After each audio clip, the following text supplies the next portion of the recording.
Restream, Joey. Joey, that's on me. I forgot to go live on Restream, which means nobody saw me drinking coffee with mayonnaise. That means nobody saw me drinking this. Yes, so I mean, I made coffee with mayonnaise on the live stream, but I forgot to record on the live stream. So, yeah, I drank some of this. Well, at least you know not as many people are going to get sick of your little bet you had there. Yep. Well, let's we'll screen share my guard rankings and we'll get straight into things. Pro Football Network did update their board yesterday. So PFN did update their board yesterday. Okay, so I can't maximize both of those. But yeah, PFN did update their board.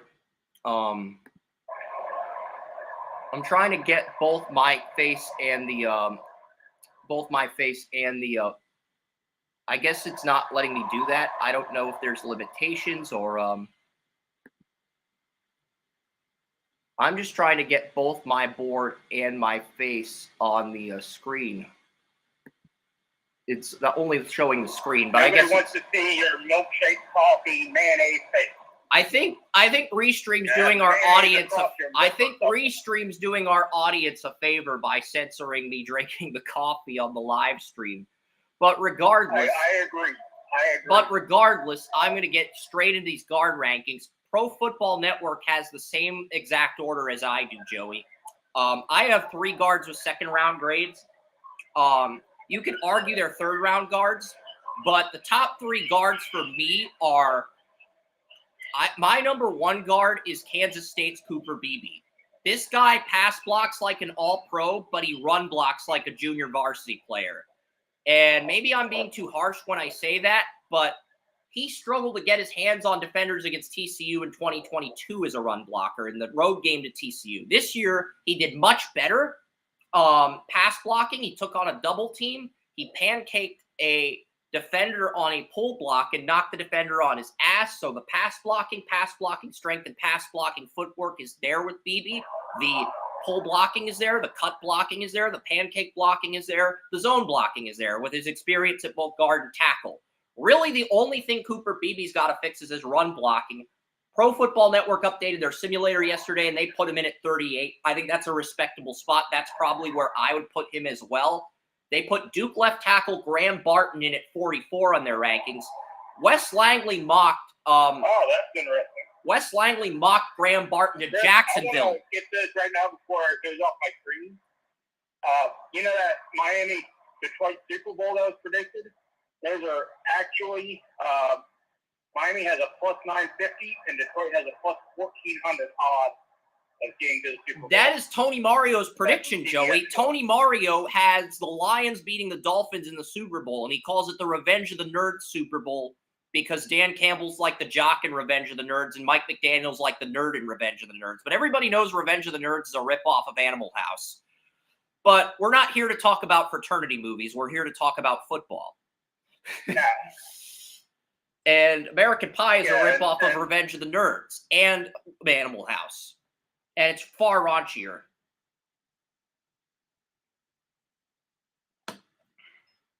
It's still, American Pie is still less brutal than his coffee with mayonnaise. I think we can agree American Pie is still brutal than this coffee with mayonnaise, as degrading as American Pie is.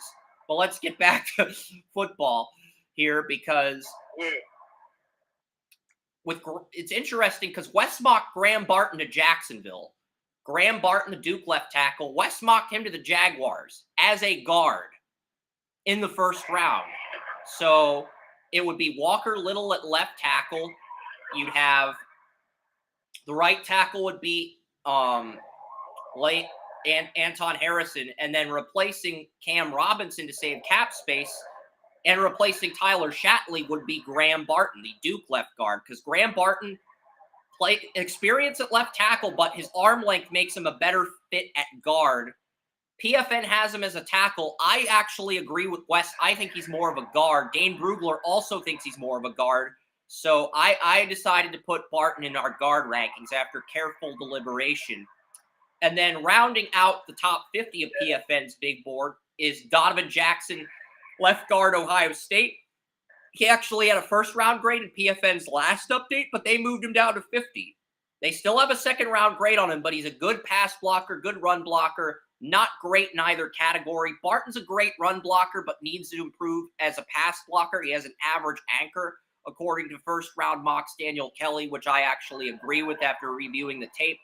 And I could see why Daniel has a third-round grade on BB, but BB's so good at pass blocking, and he has so many other strengths to his game to make up for his run blocking that it practically makes up for his run blocking. But he's not going to become a Pro Bowler unless he gets a good offensive line coach. If he goes to a team with a bad offensive line coach, he's going to be an above average starter, but not a high-end starter. If he goes to a team with a decent but not elite offensive line coach, he can be a high-end starter. If he goes to a team with a great offensive line coach, I think he can be a Pro Bowler because he's good enough to pass block right now. He just needs to go to a team where he can develop his run blocking.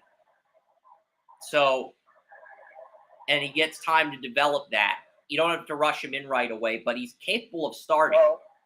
He's a day one starter, but he's got to fix his run blocking. That's the thing. That's the only. It doesn't help his reputation that his running back, who was predicted to probably be a second-round pick, is out for the year.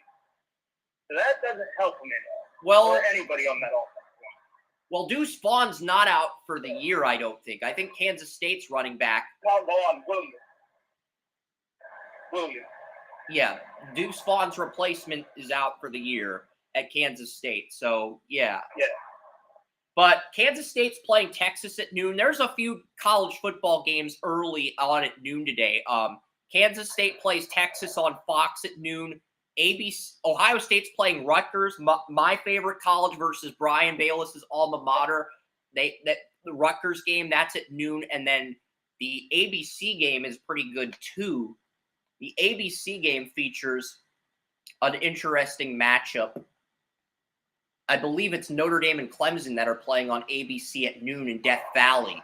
So those are all really good games in the noon hour. Damian Parson called this the best week of college football as far as weeks go. I can't really argue. 3:30, you get Missouri at Georgia in Athens on CBS. You also get Oklahoma at Oklahoma State, which might be the last Oklahoma State game we see in our lifetimes, with Oklahoma making the jump to the SEC. And then at 8 p.m., we get LSU at Alabama on CBS and Washington at USC on ABC. So, yeah, you get 8 good college football games, and we will be breaking all 8 of those contests down later in the show, which is why I'm in my living room instead of for the second time in 3 weeks instead of the office. But, again, I got BB at 30. I got BB, Graham Barton, and Cooper Donovan Jackson all in the second round. I mean, Cooper, BB, and Barton have potential to develop into Pro Bowlers, but Barton's got to fix his pass blocking, and BB's got to fix his run blocking. And Donovan Jackson could be a high-end starter, but I don't see him developing into a Pro Bowler because he's good but not great as a pass blocker. He's good but not great as a run blocker, and he's basically a better version of Jonah Jackson, the Lions' draft pick from Ohio State that went in the third round. That's a solid starter, but not a high-end starter. That's basically what Donovan Jackson is. I don't know if he's related to Jonah Jackson, but, he is the consensus number 3 guard in the class. But those are the 3 guards PFN has in their top 50. Have you seen any of them, and what are your thoughts, impressions?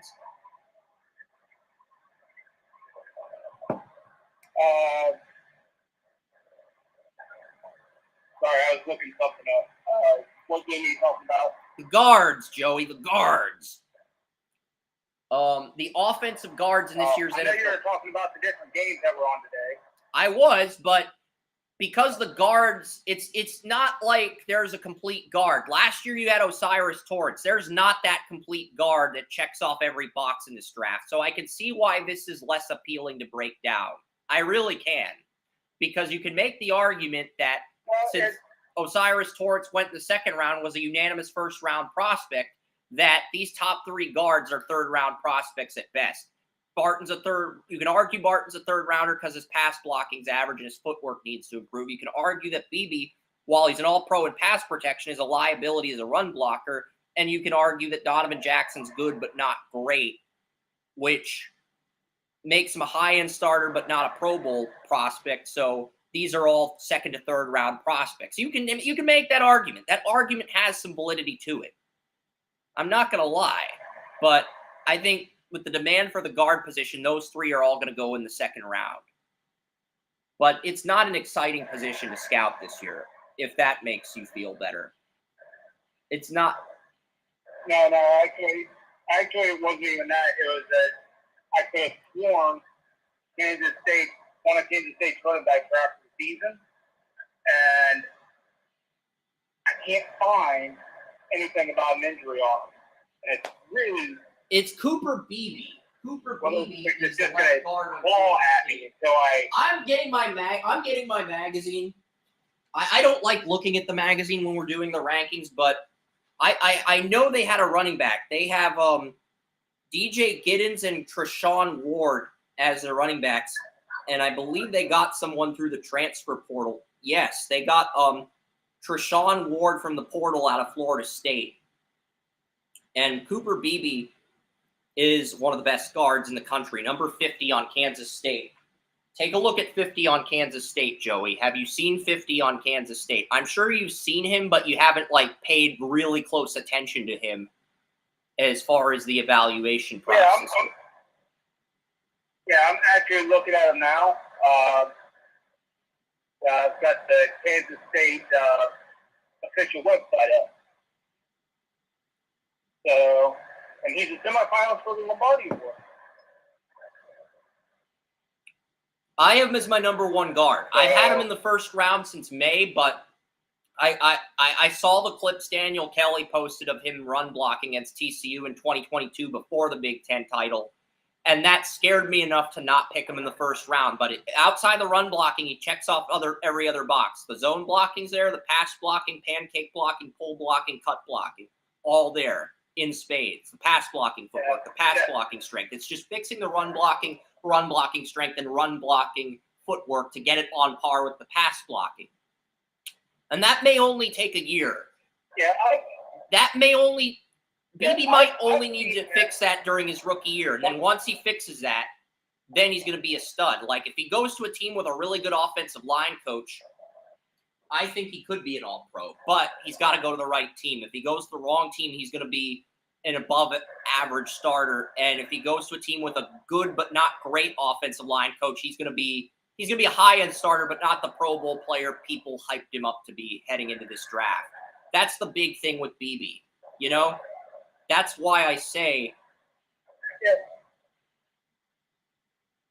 I've seen him I've seen maybe one Kansas State game a year, maybe two. He looked amazing against Missouri on the road. He looked amazing in pass protection against Missouri on the road. But he couldn't quite put it together. Yeah, he is completely unspectacular, but he's really solid. Okay, I'm boycotting the NFL draft if this happens, but Tankathon has the Philadelphia Eagles at 48 getting Cooper Beebe. Now, if Philadelphia gets Cooper Beebe and he gets to learn under Jason Kelsey, he will be a freaking stud. It's not even funny. Howie Roseman will just be laughing at every other GM like Krusty the Clown on The Simpsons if Cooper Beebe ends up on the Eagles. We cannot have that happen, folks. Somebody else has to take Cooper Beebe to make. I mean, if he goes to Philadelphia, he will become the best version of himself. I'm not going to lie. But it's like the Eagles have so much talent that we're sick of them. We're sick of Howie Roseman, and we're sick of the fact that he continues to amass talent at an overwhelming pace. Unless you're an Eagles fan like Marcus Beer or Marcus Cross, you're just sick of the Eagles at this point. Yeah, and the thing about Beebe there that I've seen is that because right now the Eagles have Landon Dickerson as their left guard, and their right guard is Cam Jurgens, but Cam Jurgens is injured. I think Beebe would be an upgrade over Jurgens at right guard. And if Kelsey retired, you could move Dickerson to center and Beebe to left guard and develop Beebe for a year before putting him in the lineup. And I know you drafted Tyler Steen out of Alabama, but Tyler Steen's just not as good as your starting guards. He's not as good as Cooper Beebe. But if you really develop Beebe for a year, fix his run blocking in Philly, that is literally the perfect scheme fit for Cooper Beebe as far as teams go. I don't want to see Cooper Beebe on the Eagles, but if he goes to Philadelphia, he will become an all-pro there. With the offensive line room they have, with the talent they have, and the leadership, he will become a stud there. And that's me as an NFL fan, not me as a critic. You're higher on Beebe than I am. You're higher on Beebe than I am. I mean, he's a very good. He's not great at pass blocking, but he's really good at it. But he's really unspectacular against the run. I never see him making any big run blocks. I never see him in the 4 or 5 games of my watch. I've never seen him get out there and really put a hat on somebody and, you know, make his statement. He's just a good pass blocker. He's got a ways to go before he's an NFL-ready player, or NFL-ready starter, I should say, because he is an NFL player. But to be a starter, he's got a ways to go. I think Philadelphia is a good fit because he wouldn't have to be a day one starter. And it's like you could keep the offensive line you have for one more year if Jason Kelce comes back. And then Jason Kelce would probably retire if the Eagles won Super Bowl 59. They don't win 58. And then you would have Dickerson moving over from left guard to center. You could move Dickerson or Juergens over to center. And I'm guessing Dickerson would move over to center, and then you'd put Beebe in the lineup, and you'd also have Juergens with 1 year left on his rookie deal. And that just works out great logistically for the Eagles because it allows them to reload on the offensive line, and it allows Jalen Hurts to continue to perform at a high level. It allows Philadelphia's running game to continue to excel as well. Like, if you're the Eagles and you take Blake Corum and Cooper Beebe, that is literally the perfect combo to keep this offense a powerhouse for the next 3 years. That is literally the best combo you could get if you're the Eagles, in my opinion. Yeah, but Beebe's got to develop further. He has to develop his run blocking, but he's there.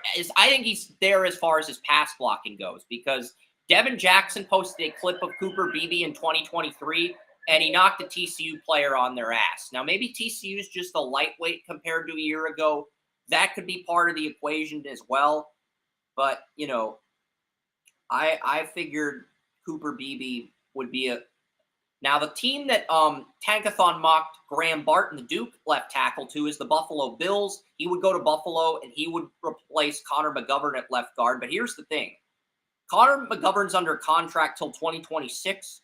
You can develop Graham Barton for a year or two under him, and then he would come in and take over at left guard. Or you could start him out as a swing tackle and swing guard his rookie year, get him acclimated, have him improve his strength and pass blocking, and then start him at left guard in year 2 and in 2025 because you only save $1,900,000 if you buy out Connor McGovern now. If you buy him out in 2025, you'd save $4,450,000 against the cap.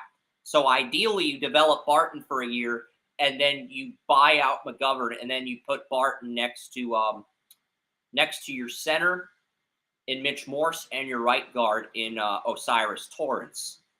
And that's a good fit for Graham Barton because Barton is a left tackle at Duke, but he's got the arm length of a guard. He's basically a poor man's Peter Skoronski.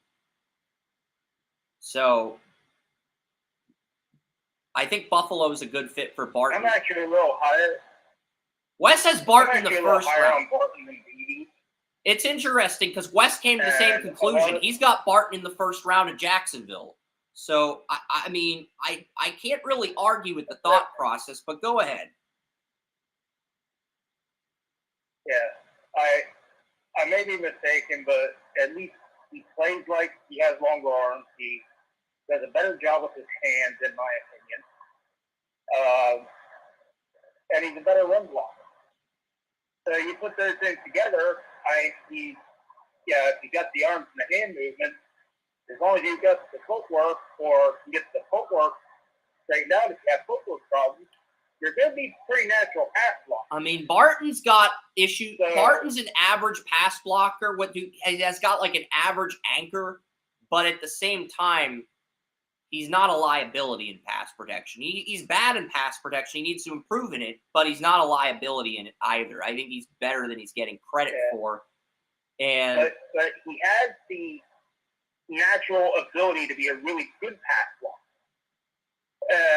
And if you put him at guard instead of tackle, that's going to mask his weaknesses. Like if his weaknesses are the left tackle or his pass blocking footwork and his anchor, if you kick him inside to guard, that's going to mask a lot of his weaknesses that he'd have at the left tackle position in the NFL. Yeah. Because West thinks he could be a Pro Bowl guard, an above average right tackle, but just an average left tackle. And you can work with that in the right system, the right scheme fit. Okay. I mean, we've seen it happen before where there's somebody who may be a little slow with their feet or don't have the anchor or something. They shift him into guard, and they become an all-pro guard. Because I think that's what happened with Zach Martin. That's what happened with Zach Martin. Left tackle at Notre Dame, kicks inside to guard, ended up being a stud. Yeah, and I think he's a good enough run blocker, and I think he's got all the tools to be a natural pass protector. I was looking forward to doing a film cut of Duke's offensive line against Notre Dame, but Graham Barton got injured in that game. So I never got around to it, which sucks. Because I think he's the best player on Duke's roster. I mean... Oh, yeah. Easily. So, and, you know, Duke almost beat Notre Dame before Riley Leonard got injured on the final drive. And it's like if Graham Barton had started at left tackle, they probably beat Notre Dame. Everybody talks about how Notre Dame almost beat Ohio State, Notre Dame, this and that, because the mainstream media is in love with Notre Dame. I get it. NBC broadcasts all of Notre Dame's games. It's cool. We're not judging you, NBC. But it's like, if Graham Barton plays against Notre Dame, Duke probably beats Notre Dame. Because Duke was winning in the fourth quarter. They trailed early. They caught up, and they were beating Notre Dame before Notre Dame scored on their final possession. And Duke chose to pass the ball in second down, 3 minutes to go. Notre Dame had all their timeouts instead of run the ball, and that gave Notre Dame more time to execute their final drive. Now, the final guard that I have a second-round grade on, Donovan Jackson, Tankathon mocked him to the Arizona Cardinals in round 3 at pick 65, and let's face it, Arizona needs a lot of help on the interior offensive line right now. Their left guard, Elijah Wilkinson's on IR, and their backup left guard, Tristan Colon, got injured. It's gotten so brutal that third-string right tackle, Dennis Daly, who's the third-string right tackle to Paris Johnson and Kelvin Beachum, is starting at left guard. That's how dire the Cardinals' offensive line is at the moment. And they cut the two guys from the 2022 draft we like. Lecitus Smith, Marquise Haynes, the two offensive guards we like from Virginia Tech and Oklahoma. They cut those guys in training camp. They're no longer on the roster. They're on the practice squad, but not the roster.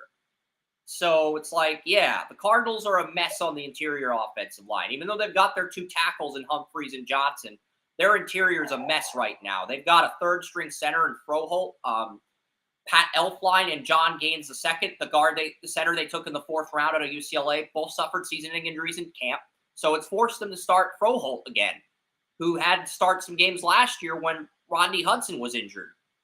You know?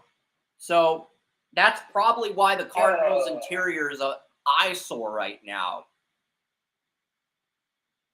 Yeah, I'm because I was starting to lean toward the Cardinals starting Kyler Murray, but after you said that, I'm like, well, I love a crap start too, because that is a horrific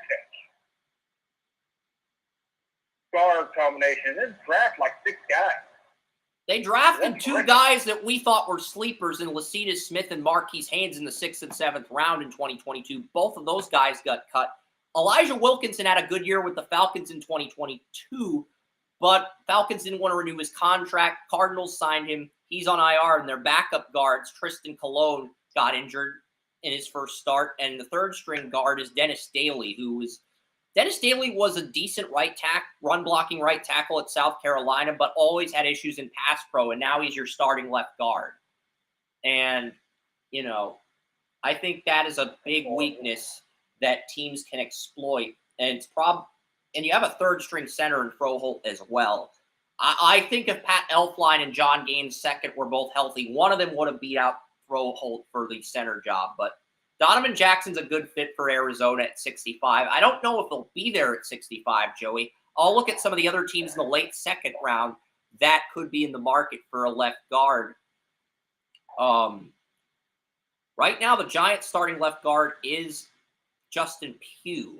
And that's if Andrew Thomas and Evan Neal are both healthy. I think the Giants at 58 would be a better fit for Donovan Jackson, in my opinion, because the Giants' offensive line, you put Jackson on that line with Thomas and Neal and John Michael Schmitz. I think that offensive line is able to pick up where it left off and play much better.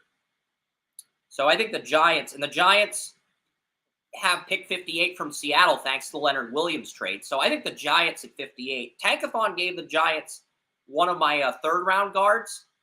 But yes, I have 2 guards in the third round here, and I'm pulling up my data. I'm pulling up my notes from my week 9. I'm pulling up my guard notes here because I've got both computers on. And, yeah, I've got 2 guards in the third round. In the third round, I have Senior Bowl right guard candidate Christian Haynes. Christian Haynes is the right guard on Connecticut. He was a preseason Senior Bowl candidate. I think he will be in one of the All-Star games. I have him. And then I have Michigan right guard Zach Zinner as my 5th best guard. The Giants have Zach Zinner. And don't get me wrong, the Giants have an issue at right guard as well. But I feel like they have an issue. I feel like the Giants are in the same territory as the Cardinals, where they have issues at both guard spots. John Michael Schmitz will get better at center. Evan Neal is on the hot seat. He's on the brink of being replaced at right tackle after a second consecutive bad year. And Andrew Thomas is your staple at left tackle. So that's the Giants right now. So the Giants' offensive line, can Evan Neal and John Michael Schmitz develop in 2024 and develop the rest of the season because when they come back from injuries? Because that's really the big question with the Giants' offensive line. They've been rotating Joshua Ezeudu, Justin Pugh. Justin Pugh was great against Seattle in Monday Night Football, and they brought him in. He started. He played well that game, and he's been a reliable stopgap for the Giants. So maybe you keep Justin Pugh, but I think the Giants are a team to keep an eye on because they're a team that could take Donovan Jackson. But my top right guard in this draft is Connecticut's Christian Haynes, and really good run blocker. And I think Christian Haynes and Zach Zinner, the Michigan right guard, are interesting prospects. And we'll see what happens, but I got Christian Haynes in my third round right now. But what are your thoughts on the Connecticut right guard? He had a really good opener against North Carolina State. He did. He had a really good. I like their entire offensive line. I don't think we have any, like you said, this guy's in the third round prospect. But I don't think they have anybody that's spectacular on that line. But everybody on that line is incredibly solid. I think there are 5. Yeah, I like their entire offensive line. Yeah, Connecticut Huskies. I think Haynes is an NFL starter. Whether he's a day one starter or a guy you develop for a year and then put in the lineup is debatable. But, I mean, I think the top 5 guards in this draft, Cooper Beebe, Graham Barton, Donovan Jackson, Christian Haynes, and Zach Zinner are all NFL starters. The question is how many of these guys are day one starters and how many of these guys are guys you're going to actually need to take time and develop. Because it's still pretty early in the process. But I would put Christian Haynes as my top right guard, and I think Arizona at 65. Any of these guards fall to you at 65. Shit, I wouldn't blame the Cardinals for doubling up at guard in rounds 2 and 3. The Cardinals are a mess everywhere. They need a defense. They need a nose tackle for their 34 scheme, unless they resign Lakai Fotu to a team-friendly deal. They need multiple cornerbacks. They need multiple edge rushers for their 34 defense. Cardinals are just a mess everywhere right now, Joey. Outside of Kyler Murray, offensive tackle, and James Conner at running back, the Cardinals are just a mess. I do like Dante Stills, the 34 defensive end out of West Virginia. He has 2.5 sacks, which is tied for the most on Arizona's defensive line. They run a 34. And I like Arizona's safeties, but outside of the safeties, the tackles and Kyler Murray and James Conner, I really don't see any other bright spots on this entire roster. that's how bad the Cardinals' depth chart is on paper right now. The linebackers are promising. Kazir White and Zaven Collins have had their moments this season. So you look at the positives for the Cardinals. You have Kyler Murray when healthy, big if. The offensive tackles. You have the receivers who are effective but inconsistent.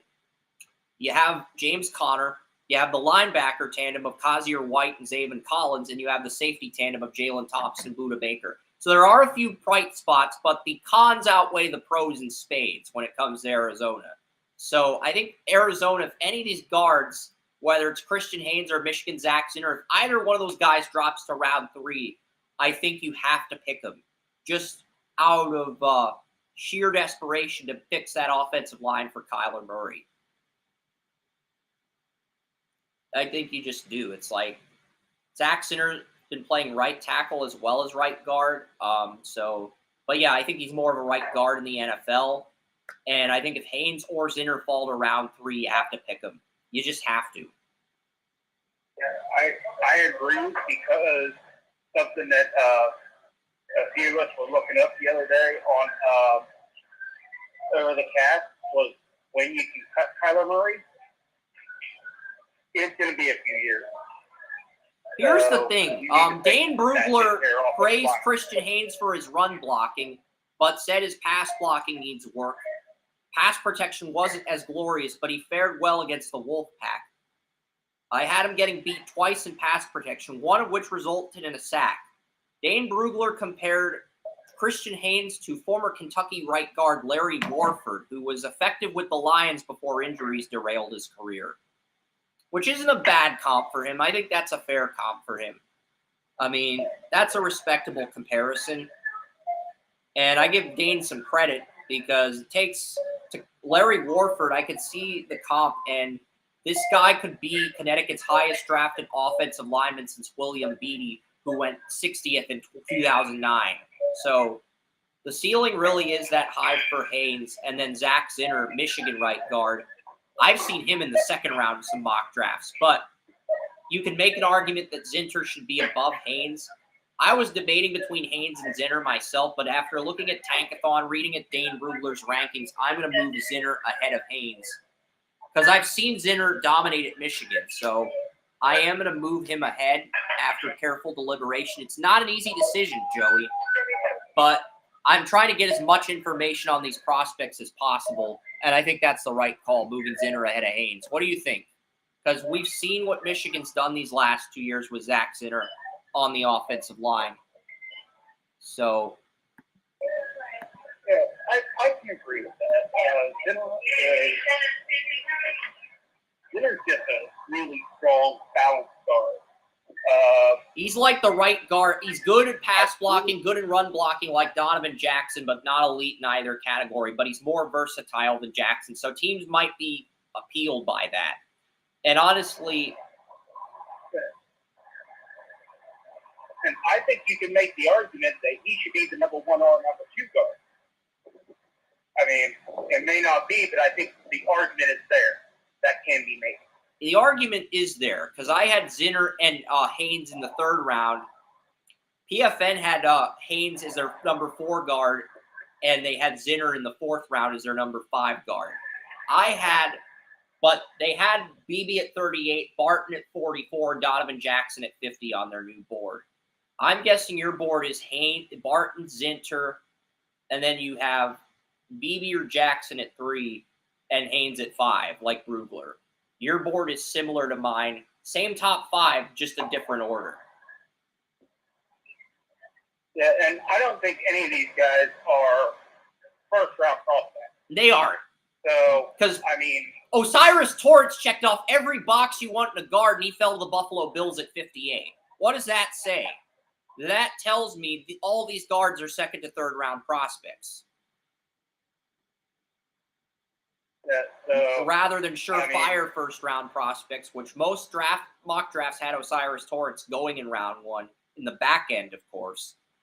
So around the same range where David DeCastro got picked. So what does that say? And this draft is even deeper than offensive tackle than last year, so that's going to derail the guard position to a degree as well.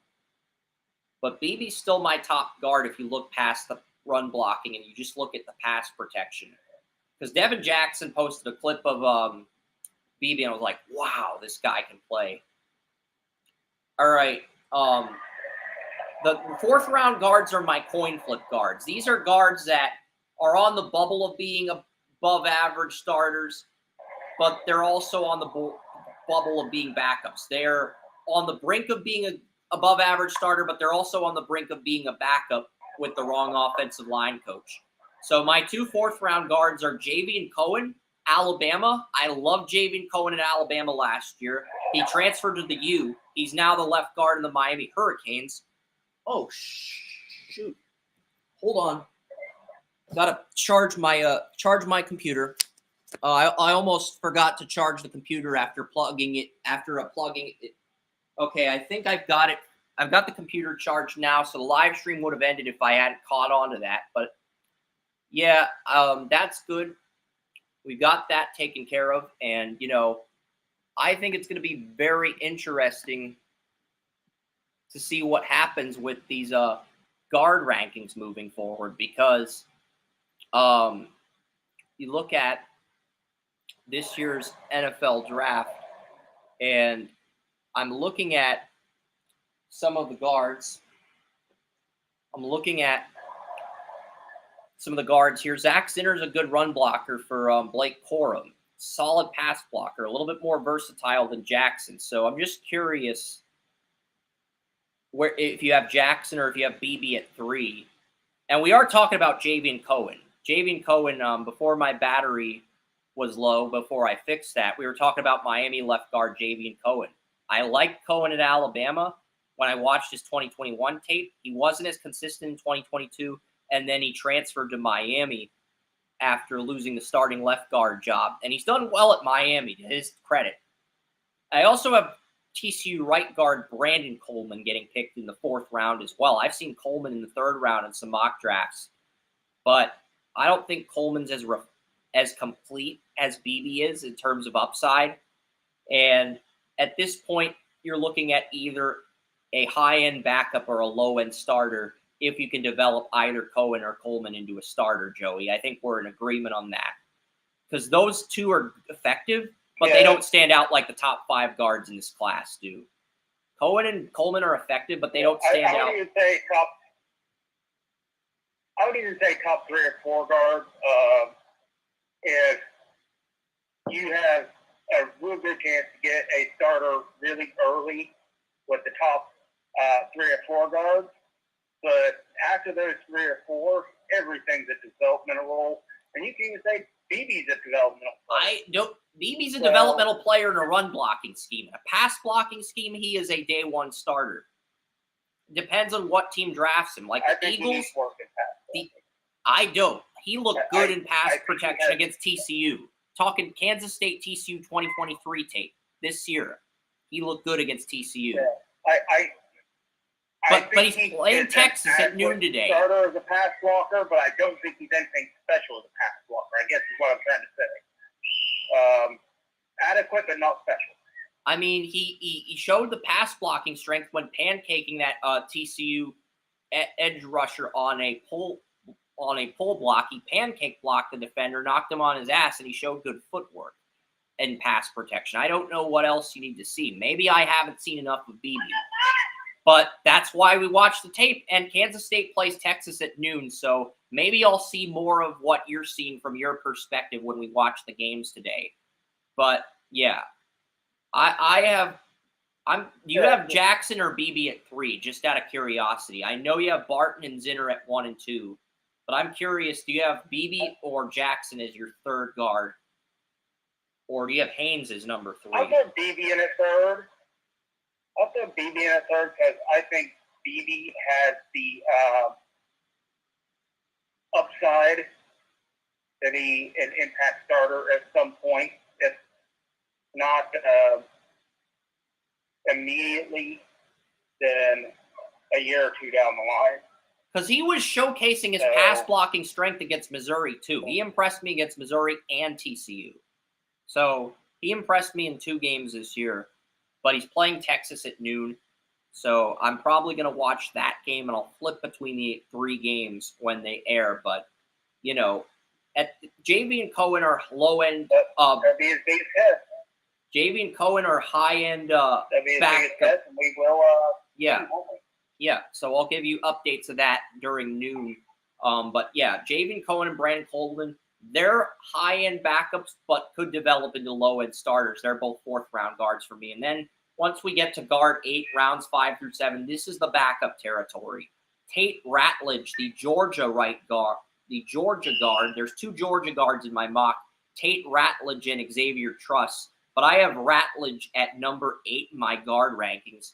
And I have Ratledge as my number 1 5th-round guard.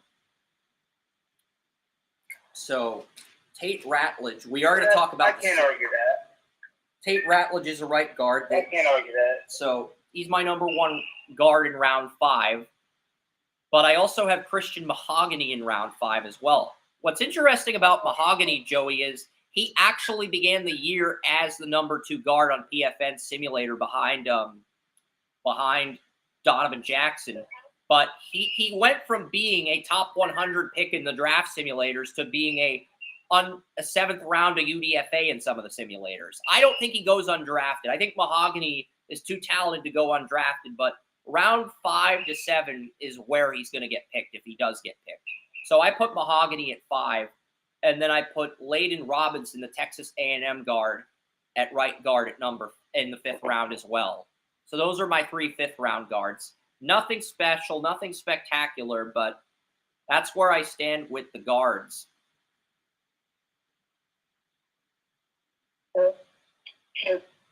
Mahogany has the raw skill. I've seen him play a couple times, and he is really good at, just athletically.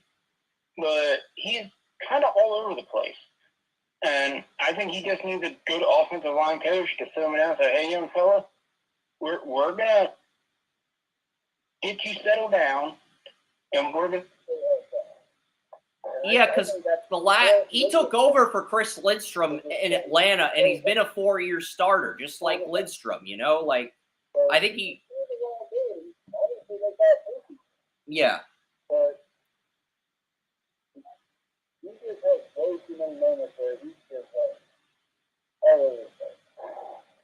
Yeah, I'll look up the bio for Christian Mahogany before we get to some of the 6th-round guards. But, he's a graduate student. He missed 2022 due to a season-ending injury, but he played all 11 games in 2021. He played left guard in 2020 as a redshirt freshman. He redshirted in 2019 after Lindstrom got drafted. He played left guard, and in 2021, he played right guard in 2022. So the versatility to play both guard spots is there with Mahogany. So that's good.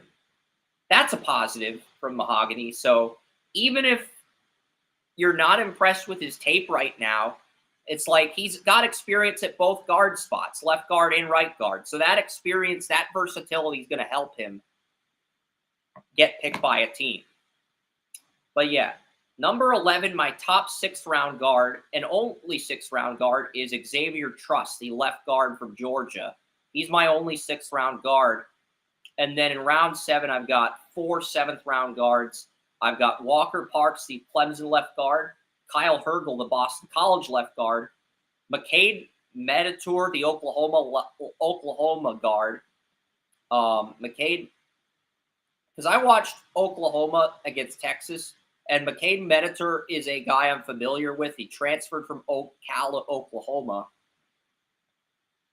And, he was the left guard in 2022. He played right guard at Cal. So like Mahogany, McCade Medatour has experience in both of those guard roles, Joey. And that's one thing that can help him. Medatour, I do have his film cut up on Rumble. He's the left guard for Oklahoma.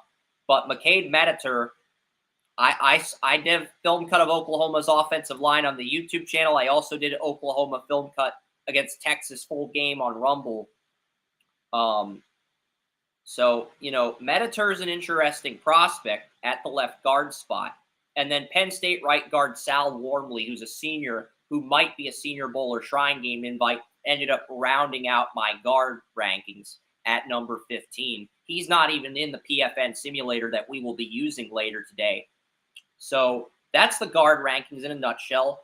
I know it took almost an hour, but to be fair, we were talking about other stuff early, and I was drinking my coffee with mayonnaise. This is disgusting. It is awful. This, if we did a bracket of the worst drinks in the world, this would challenge Tabasco sauce for the title.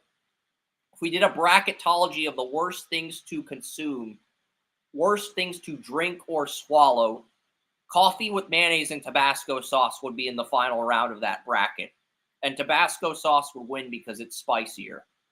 But those are literally the two worst things on the planet to drink. This is like putting. This is like putting. This is like putting. This is like putting applesauce instead of jelly on a peanut butter sandwich. It may sound appetizing in theory, but it is disgusting and freaking awful. That is what this is like. So that's it for the guard rankings. Any thoughts before we get to the salary cap? We're going to get to the salary cap here. I'm going to get to the Broncos salary cap here. Yeah, it's time for midseason report cards, Joey.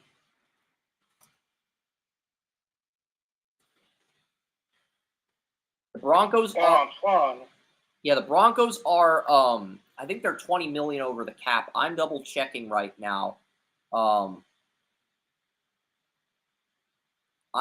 checking their salary cap for 2024 because they're under for 2023, but they're over for 2024. And unlike the 49ers, they're not in a position where they can restructure these contracts. The Broncos have negative 20.6 million to spend.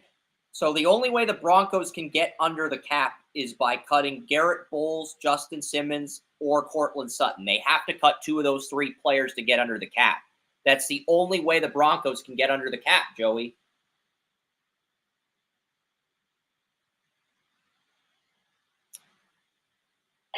Trading Randy Gregory didn't do shit for the Broncos. They're still in a bad situation. And they can't get out of Russell Wilson's contract. I feel like the Broncos are chargering as far as the front office decisions go.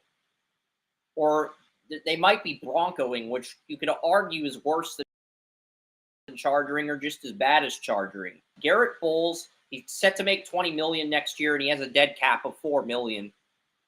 Cutting him would save $16 million. Denver should have traded him at the deadline, Joey, because he's 31. He turns 32 in June, and he's frustrated with not winning in Denver. But keeping him allowed the Broncos to win 2 in a row. And if the Broncos turn their season around, they'll look like geniuses for keeping him. But it's like, he's 31, he turns 32. You get someone else to take on his contract, you can just draft Joel Olu-Fashanu with that first-round pick.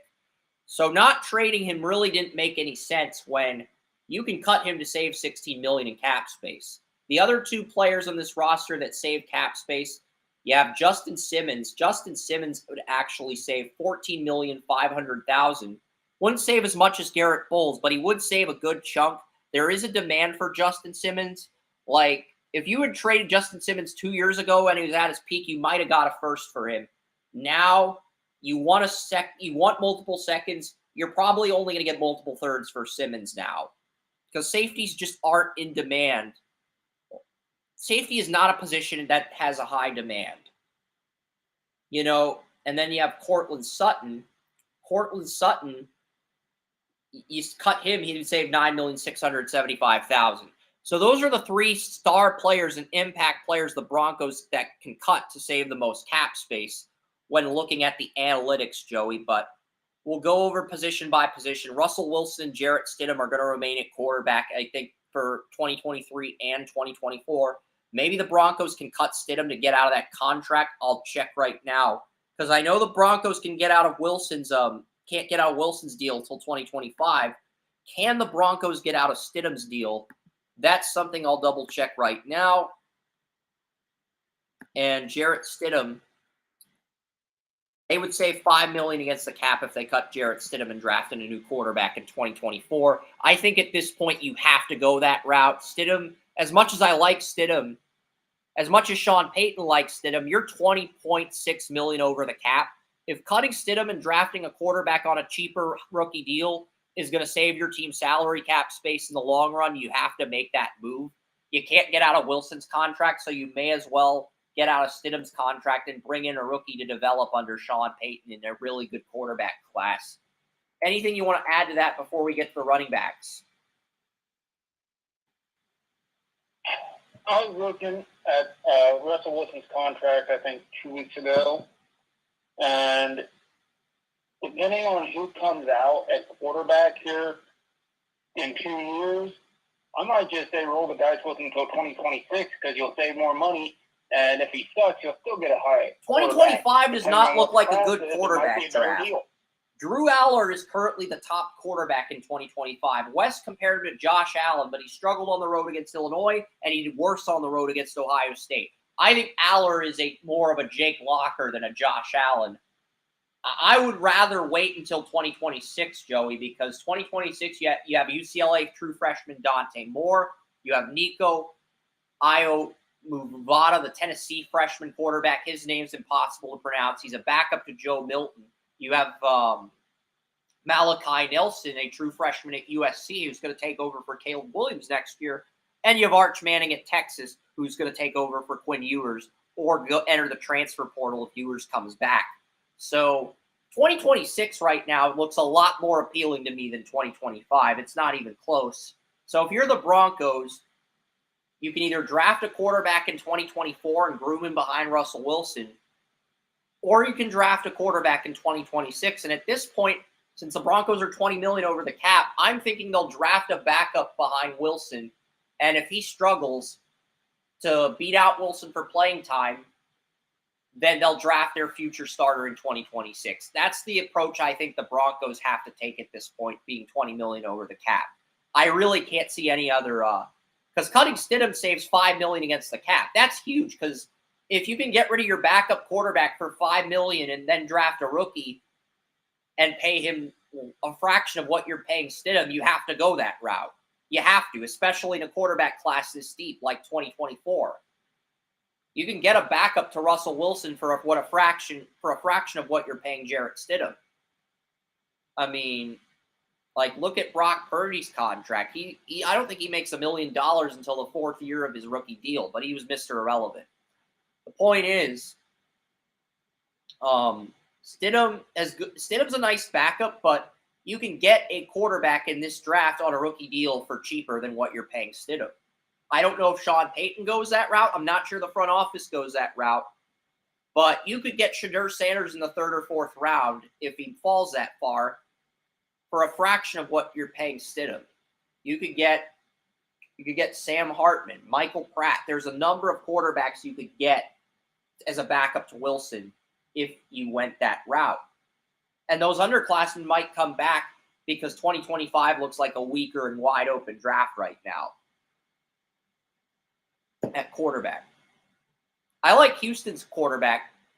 Houston's got a junior quarterback. I think he could be a riser if he dominates without Patrick Paul next year, but there's no guarantee he dominates without his left tackle. I think we've covered everything as far as the Broncos quarterbacks go. And I know the Broncos are not a fun team for you, Joey, because we got the Niners who are 5-3. We got the Jaguars and Lions. Those for you are fun teams. And this, Joey, this is the coffee with mayonnaise team. This is the horse shit team. This is the team that you just want me to get out of the way as quickly as possible, with all due respect. This is just a team that's not that good. This team's not that good. They are. That's probably why they couldn't get much value at the trade deadline. I mean, because if nobody's going to offer you premium value for players if they know. Because Sean Payton retracted his previous statement of, we'll take a second for Cortland Sutton and Jerry Jeudy if it's the right offer, and said, nah, we're not trading either guy unless we get a first. So Sean Payton's stubbornness delayed the Broncos' rebuild. And I don't have a problem with Sean Payton being stubborn because he's a Super Bowl champion coach. But that stubbornness is delaying the Broncos from jumping into this rebuild and ironing things out. So that's the thing with being stubborn. It has its pros and its cons. I don't think we'll see any turnover at running back, Joey, because Samaj Perrine's on a 2-year deal. So is Javonte Williams, and so is Jaleel McLaughlin. Can you cut any of those running backs and get out of their deals next year and get – because that's what I'm looking at right now. Yeah, you can get out of Samaj Perrine's deals. Perrine saves $3 million against the cap. So you can get out of Perrine's deal. Perrine was effective, though, filling in for Javonte Williams, but Williams is the bell cow of Denver's offense.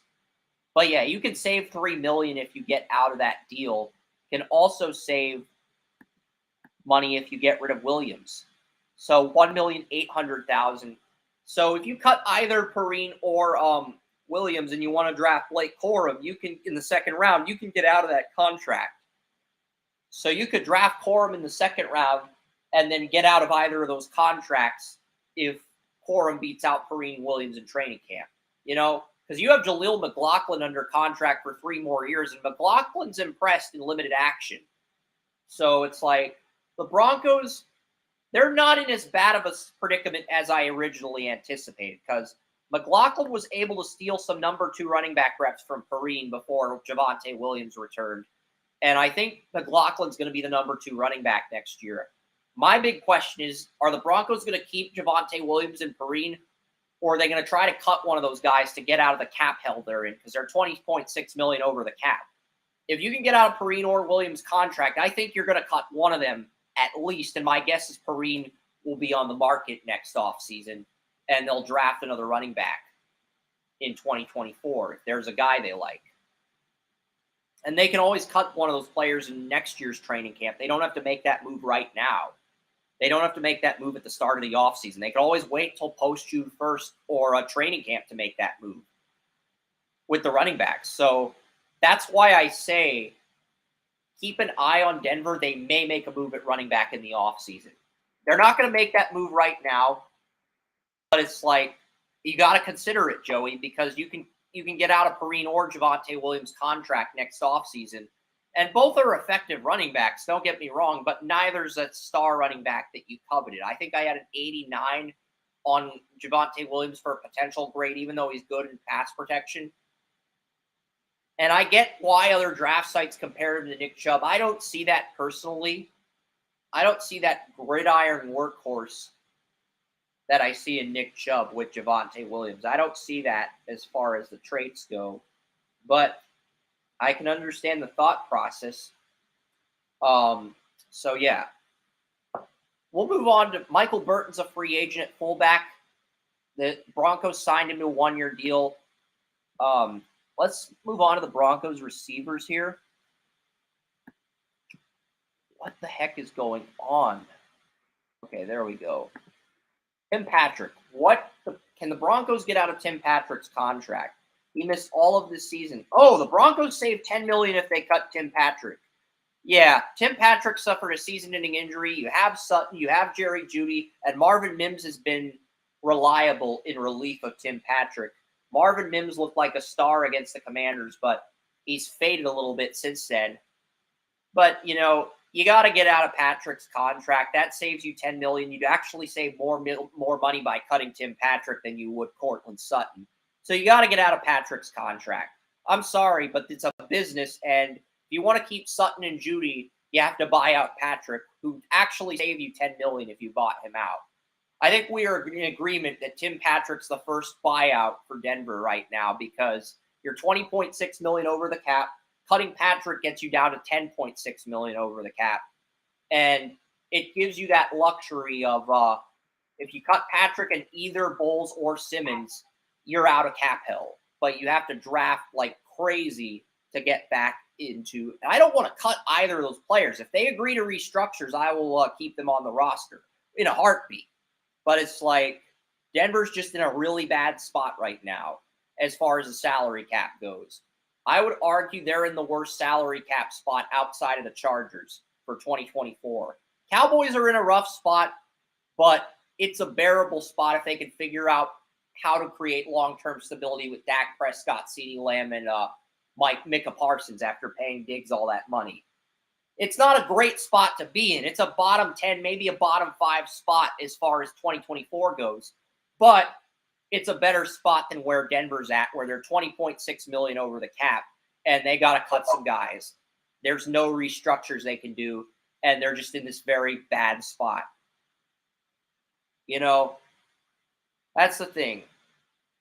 So what do you think about Tim Patrick? You say yes to cutting him or no, or what do you think? Because I'm going to get to the tight end soon. And then because Tim Patrick got season-ending injury in training camp, and he saves $10 million against the cap. And you're $20.6 million over. Yeah, they're going to have to cut him. I mean, the salary cap position, you save more money by getting rid of Patrick than you do Sutton. Simple economics. Cortland Sutton, getting rid of Sutton will only save you $9.6 million, and you get backlash from your fan base if you got rid of Sutton. You get zero backlash from your fan base if you got rid of Patrick. You would. So you wouldn't get any backlash for that move. So you have to move him. Chris Manhurts has 1 year left on his deal in 2024. Troutman's a free agent. Greg Dulcich suffered an injury in week 2. Some say it's a season-ending injury. I don't know. Dulcich showed promise as a rookie, able to take the starting tight end job down the stretch. He did begin the year as the starting tight end before getting injured. I think Dulcich can come back. Garrett Bowles, I don't want to cut Garrett Bowles. He's been the staple of this defense. And unlike in 2022 where he suffered a season-ending injury, he's been healthy this year. But at the same time, where does Garrett Bowles rank on Pro Football Focus?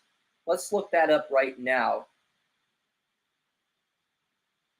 Because it's a big detail. Because you're paying Garrett Bowles $20 million next year, and he has a dead cap of only $4 million. So if he's underperforming, you can get out of that contract. So we got to look up what he's doing as far as his impact with the Broncos this year to determine if he's worth keeping around. Garrett Bowles is 23rd out of 76 offensive tackles. Okay, he's in the top half of tackles. Let's try to restructure him and go from there. Restructuring Bowles, because if you've got a left tackle who's 23rd among 76 offensive tackles on Pro Football Focus, yeah, you could cut him to save $16 million, but you'd rather restructure him and keep him under contract, It's like, you'd rather I'll take him as a Brown fan. They can have our left tackle. I'll be happy with that. The Browns do have $46 million to spend in cap space after restructuring contracts. So I would not cut Bowles if I'm Denver, but at the same time, that $20 million, can you restructure that? It's a question I'm asking myself because you have McGlinchey at right tackle, you have Ben Powers at left guard, you have Quinn Miners on a rookie deal for 2 more years at right guard, and Lloyd Cushenberry, the starting center, is a UFA after the season. Luke Wattenberg, I don't know if Wattenberg's even starting, but I'm going to look at some of the centers here. Lloyd Cushenberry's ranked 12th out of 38 centers, Joey. So Lloyd Cushenberry's actually stepped up in his contract year. That complicates matters even more. Quinn Miners is 6th among guards in the entire league. So Miners and Cushenberry have killed it. The interior, what's Ben Powers rank? Ben Powers ranks 34th out of 80 guards, and he dominated with the Ravens last year. He hasn't been horrible, but he's been somewhat disappointing for a free agent signing. Because Ben Powers, you're expecting a little bit more than 34 out of 80 among the guards on Pro Football Focus. You're expecting him to be in the top 20 or 30 guards. 34, that's not a horrible number because it's still in the top 80. But it's still in the top half of the top 80. But you want that number to be a little bit higher than 34. So, and if he can't improve that, he's going to get cut as soon as Denver can buy him out. That's just the reality. They can't buy him out right now, but if he can't improve that number in 2024, you are looking at a potential buyout scenario. especially if Miners continues to dominate and earns his payday. Because he's sixth. Would you rather re-sign your number 6 guard on Pro Football Focus if it means cutting your 34th guard out of 80? Or would you rather keep the 34th best guard and let the 6th best guard walk? That's an easy decision. That is a very easy front office decision, Joey. So, it's like Denver's in a predicament with the offensive line. They're going to have some big decisions to make. I don't think cutting Bowles is the right decision, but Justin Simmons was great against Kansas City. He had a fumble recovery and an interception. I'm going to look up DJ Jones is a free agent in 2025. We'll look up DJ Jones, the Broncos nose tackle here. DJ Jones is 52nd out of 125 defensive linemen. That's not good. It's not horrible because he's still in the top half of 125 players, but 52nd, when you're the 52nd best defensive lineman and you're the best player on the team, that does say something. You're the 52nd best lineman in the league, and Denver can cut him and save $10 million. So $10 million for DJ Jones, yeah, $10 million for Tim Patrick.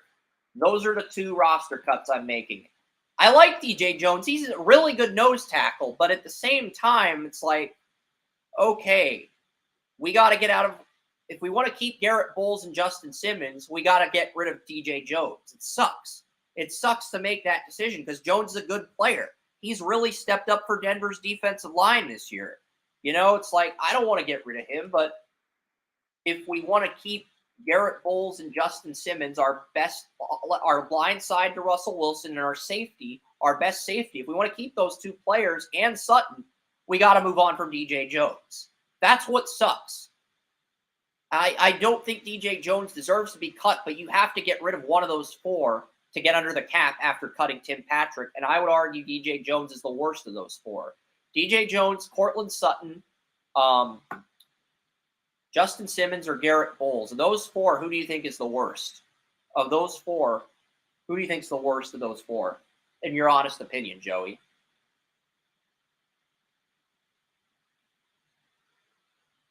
I know I'd have to say PJ.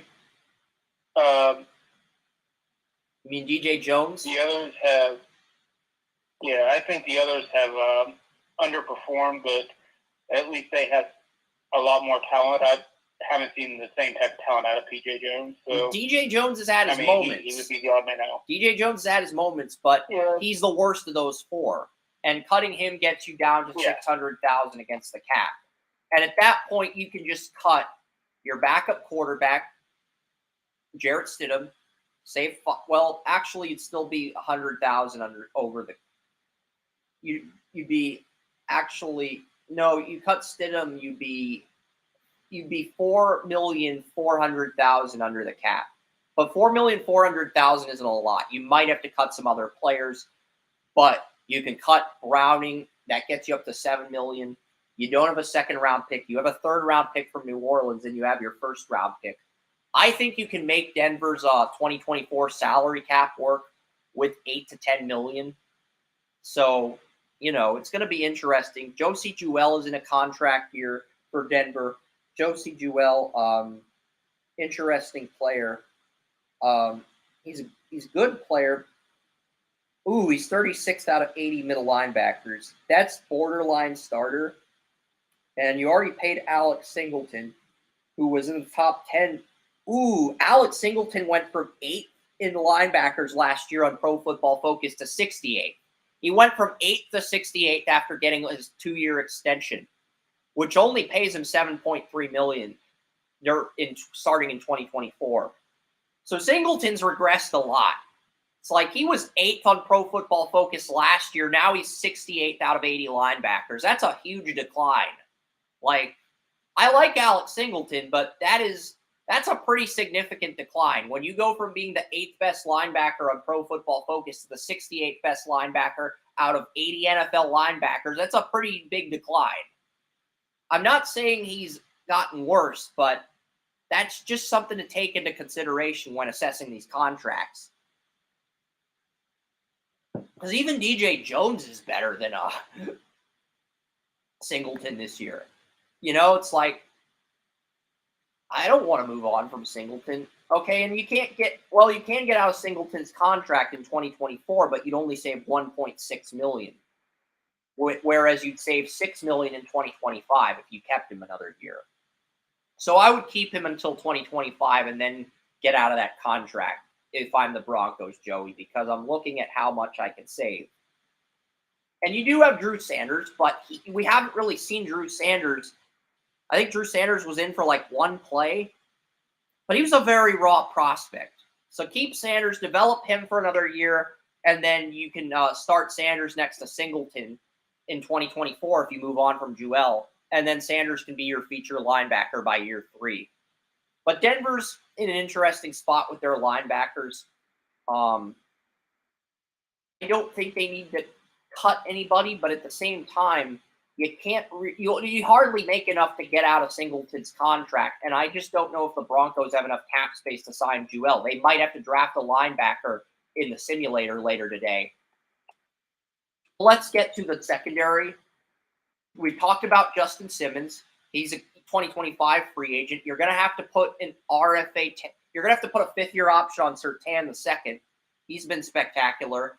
Kareem Jackson's a UFA after this year, and after his dirty hit on Luke Musgrave that got him ejected for targeting, I'm under the impression that he will not get re-signed unless he takes a team-friendly deal, because it's like you have Cade Stearns. He's making less money than Kareem Jackson, but he's dealing with injuries at the moment. You have J.L. Skinner. You have Delarrin Turner-Yell.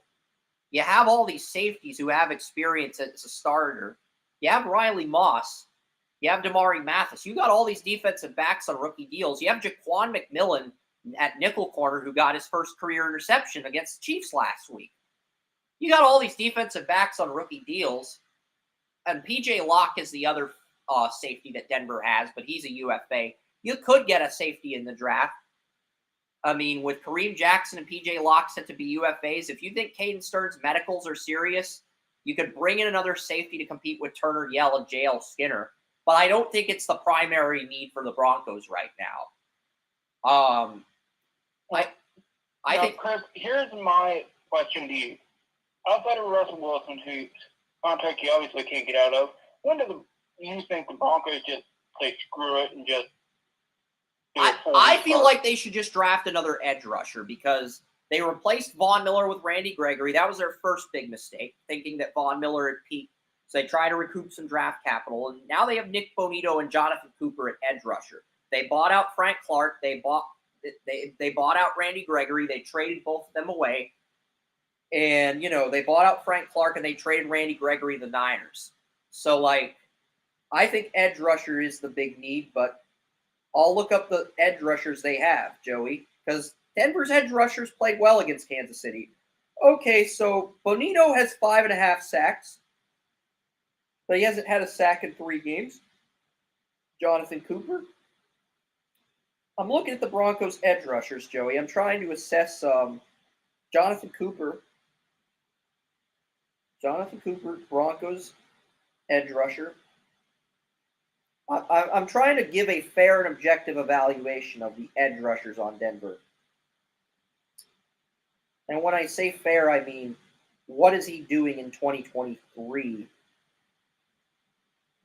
Jonathan Cooper, Broncos edge rusher. He has 4.5 sacks. So you have an edge rusher with 5.5 sacks, an edge rusher with 4.5 sacks, and Baron Browning, former Ohio State 34 middle linebacker that converted to edge rusher last year. He came back from an injury against the Packers, Joey, and it's the biggest reason why I told you to pick the Broncos over Green Bay. You underestimated Browning, or maybe you were like, the Broncos are such a mess that I have zero confidence in them. That may have been your thought process rather than looking through the depth charts at that point in the season. Yeah, it was more the Broncos are such a mess that, it's just hard to pick them. Browning is a situational edge rusher, but he only has 2 sacks. So you have 3 edge rushers with 5.5, 4.5, and 2 sacks.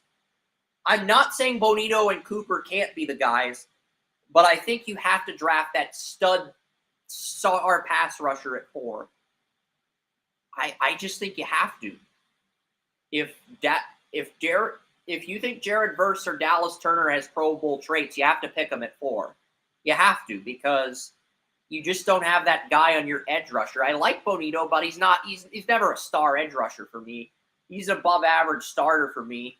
I like Browning as an inside linebacker. I don't like him as an edge rusher. I think the Broncos should move Browning back to inside linebacker, Joey. But the Broncos were desperate for help at edge rusher, so they moved him to edge rusher. And he's okay situational pass rusher. I mean, he did get a sack against Mahomes, to his credit, but Mahomes had the flu, so I'm not sure what to think of Denver. But I think edge rusher has to be that main need. And then you look at the kicker. Will Lutz is a UFA, and Riley Dixon is so there are some guys you can buy out. But yeah, Denver's an interesting team. But what are your final thoughts on Denver before we get to San Francisco, whose cap situation is much more manageable? I think Denver just needs to blow it up. I really do. I think they got a few players I would keep, but overall, they just got to blow it up. Get the cap space. Buy out every backup. So buy out every backup, every running back. So keep Simmons, Bowles, and Cortland Sutton, but cut everybody else that can save cap space and just start over. Is that what you're saying? Pretty much. They're just a mess right now. The salaries are out of control. Their roster is subpar. Just keep enough guys to stay somewhat competitive and just cut everybody else loose and start from scratch. Try to get as many draft picks as you can and just rebuild. Yeah, I'm looking up the 49ers salary cap number. 49ers are $13,492,000 over the cap. But here's the kicker, Joey. If John Lynch restructures every contract, he can get the 49ers from $13,432,000 to $932,000 under the salary cap. You cut Randy Gregory on top of that, you save $14 million. So the 49ers, all they have to do is restructure every contract and cut Randy Gregory, and they'll have $14 million to spend on draft picks this year if they keep all their core players. So that really gives the 49ers a 2-year window to win a Super Bowl instead of a 1-year window. So the 49ers are actually in a much better position than the Broncos or the Chargers, thanks to the acumen of Stanford alumnus John Lynch. Am I wrong? If that's all the 49ers have to do is restructure every contract to get from negative $13 million to $900,000 under the cap, and then cut Randy Gregory to save an additional $14 million, they can pretty much keep their roster intact next season, which is kind of scary because it gives them another year to win the Super Bowl. Everybody's saying 49ers Super Bowl window is going to die for good if they don't win it all this year. No, if they're $13 million over the cap and they can get under the cap by restructuring every contract, and all they have to do is cut Randy Gregory to save $14 million, and then keep Bosa, keep McCaffrey, keep all the studs they've re-signed. That gives them another year to contend after this season, Joey. That's what I'm trying to get at. They've got one more year after this year before shit hits the fan in San Francisco. And that's kind of scary. And it may be a couple more years because, let's face it, Brock Purdy, 7th-round pick, his contract is, he's not going to be making $1 million until the 4th year.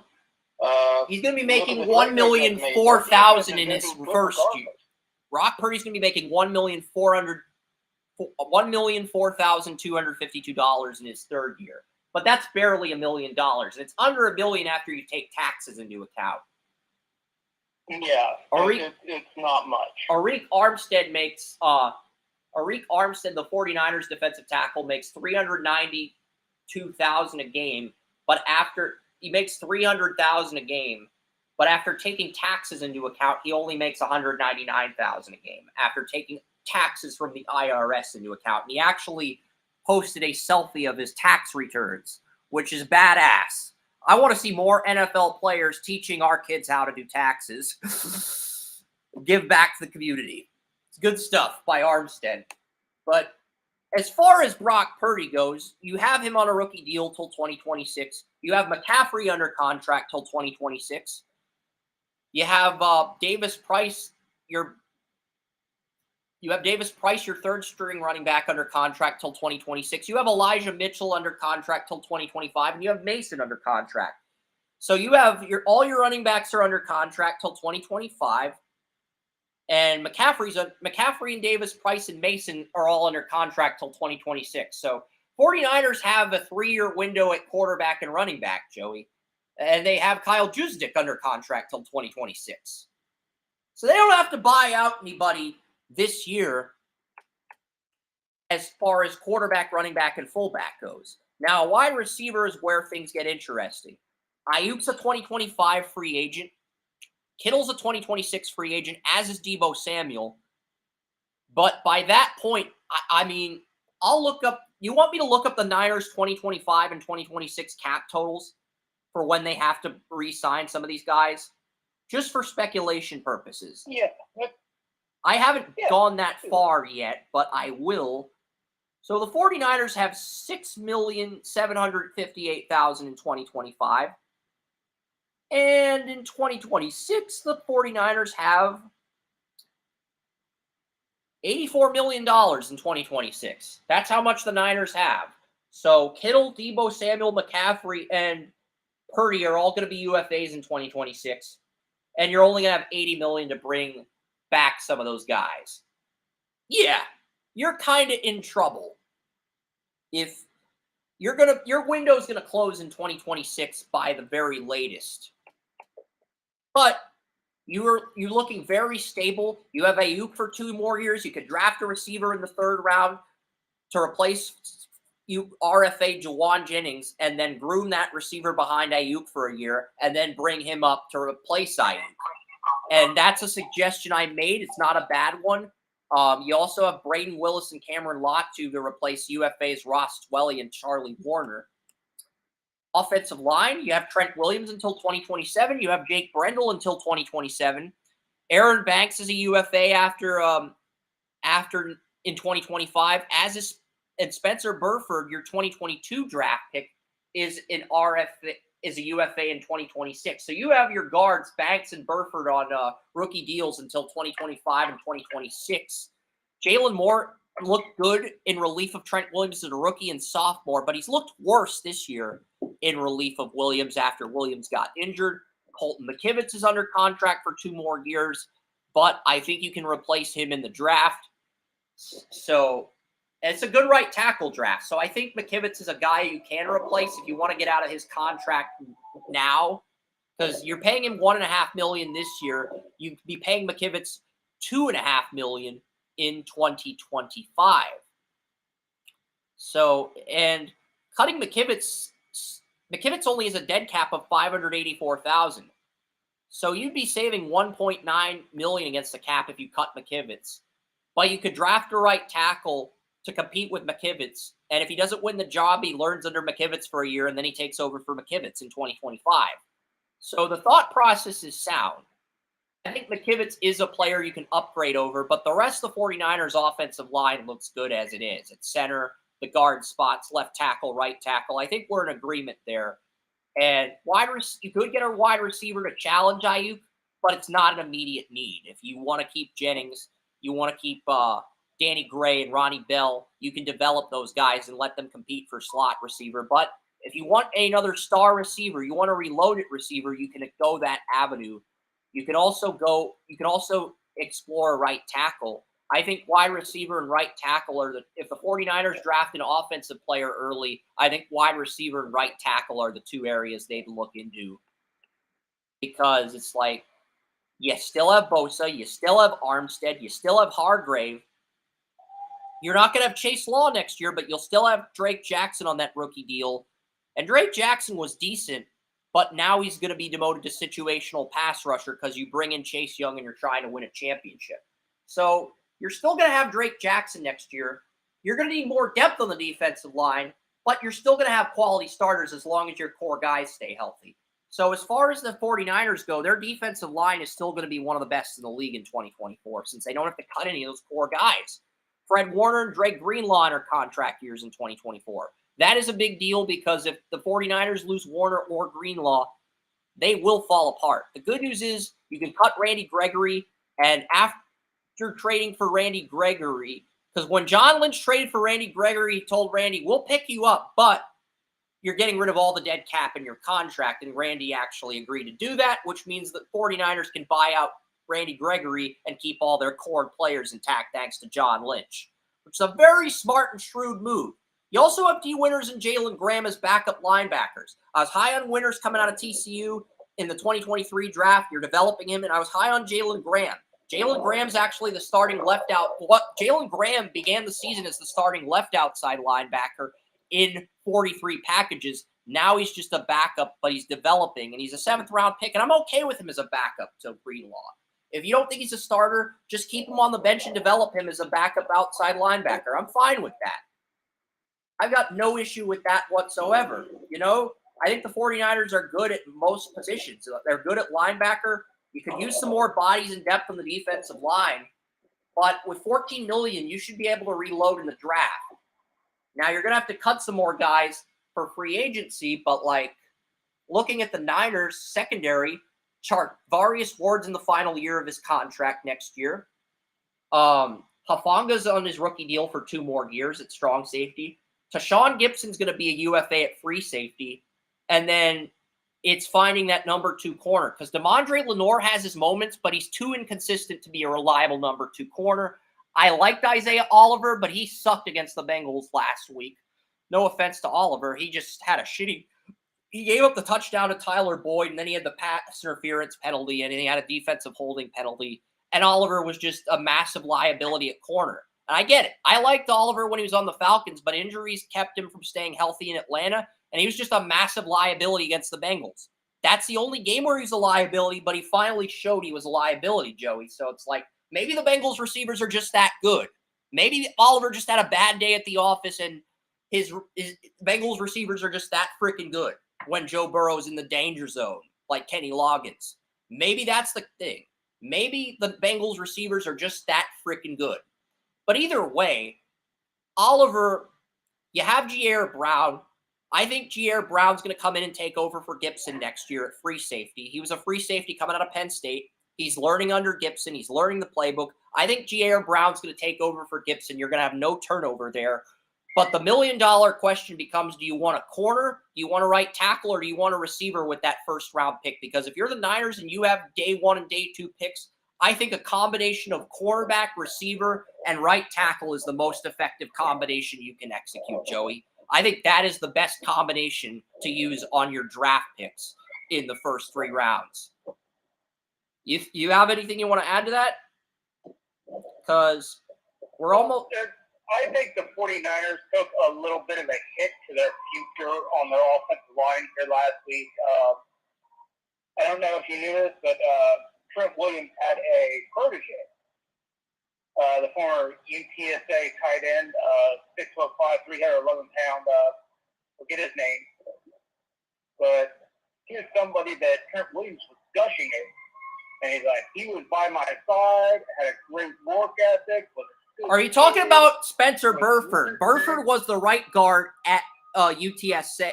Burford was the left tackle at UTSA. This is a different guy. He should be in my search engine because I just happened to come across the article randomly when I was looking up. You mentioned Spencer Burford's the only UTSA player on their roster, unless I'll look up the tight ends.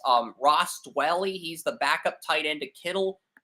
He went to San Diego, and Charlie Warner went to Georgia. So Burford's the only UTSA player I know on San Francisco. Well, he's not on San Francisco anymore. No, this player, yeah, but Jalen Moore went to Western Michigan. He came in and started a few games for Trent Williams and was decent his first 2 years. But this year he's completely sucked at left tackle. Outmatched against Myles Garrett, outmatched against Daniel Hunter, outmatched against Trey Hendrickson. okay against Miles Murphy, their Bengals first round pick. So that's it was and it's a shame because Leroy Jalen Watson. Moore, in 4 starts over his first 2 years, Jalen Moore actually showed enough potential to be a successor to Trent Williams, but he's just been awful this year in relief of him. And that is why the 49ers' future is kind of grim at left tackle. And you need a right tackle to replace West Virginia's Colton McKivitz as your bookend. Because McKivitz has been slightly better than McGlinchey, but he's a liability. He's not someone you want to extend past his rookie deal. It was Leroy Watson. Leroy Watson's not even on the active roster. Website, on the 49ers website, it said he was 3'11", but on the Browns website, it says he's 260 as offensive tackle. Leroy Watson's not even on the 49ers depth chart. He's not even on this contract. He's on the Browns. You just wanted to bring up the Browns segue. Chris, did you even listen to a damn thing I said? Yes, you said there was a protege on UTSA. You said protege on UTSA. I know I'm yelling and being kind of a dick right now, but I'm trying to reason with you. You need to stop being a dick because it's important for the 49ers future. Because it's not. If he was on the if he wasn't on the 49ers, how is it important to their future? Are the 49ers going to pick him up on a team-friendly deal? They weren't using because, and I'm telling you about it if you would let me. Because the 49ers were doing something that they thought would be really important. They were going to take an oversized college tight end and make him a starting tackle. They had big plans for him in the next couple years. And they paired him with Trent Williams because they thought he could be something special. They were hoping to stash him and that nobody would ever find out about it. Because he was an undrafted free agent and he was unremarkable and he was a tight end. But they were planning big things and for him to be Trent Williams' successor, which is why they put him into that spot. They were hoping nobody would see him, that he would just go under the radar. What's the name of this player? I'm going to Google this player. Maybe you can find out some of the inconsistencies. Because the biggest inconsistency I found is the weight. Well, it's not the. I know Trent Williams likes the guy, but he's on the Browns, and you wanted to segue to the Browns because we haven't talked about. No, I didn't. I found that article. Okay. While researching the 49ers. Okay, what's the player's name? I'll Google him, and I'll get to the bottom of this shit. I trust you. I just want more information. Okay. Can we work as a team? Can we get this right? Because I'm willing to listen to you. All right. I will admit that it was a little bit, shoddy. Is tackle Leroy Watson. I don't see Leroy Watson on the Browns depth chart. I don't see Leroy Watson on the Browns depth chart or the practice squad. He was just signed last night, and he was added to the 53-man roster or something like that. They literally poached him from the 49ers late at night where the 49ers wouldn't know, which is sneaky as hell. But he was somebody the 49ers were really high on. I mean, he's still on the 49ers. He's still on the 49ers website. Last I checked, I had to look. I'm guessing Our Lad still has him on the 49ers practice squad. Let's find out. I'm guessing Our Lad hasn't updated the news yet, and he's still on the 49ers practice squad. No, he's not. That's weird. He's not. No. So in other words, this guy's nowhere to be found except for these articles that Leroy Watson's middle name is Leroy Watson's middle name may as well be Waldo. Because he's not on the Browns or 49ers depth chart at Our Lads. So his middle name might be Waldo, Joey. Because he's about as mysterious as Waldo. Yeah, and the information's all wrong on him, and that's just weird. But back to the subject, the 49ers really loved him. Trent Williams loved him. So I think that. But he was the third-string tackle, Joey. He was the third-string tackle on the team. He was the backup to Jalen Moore, who actually did well his first 2 years.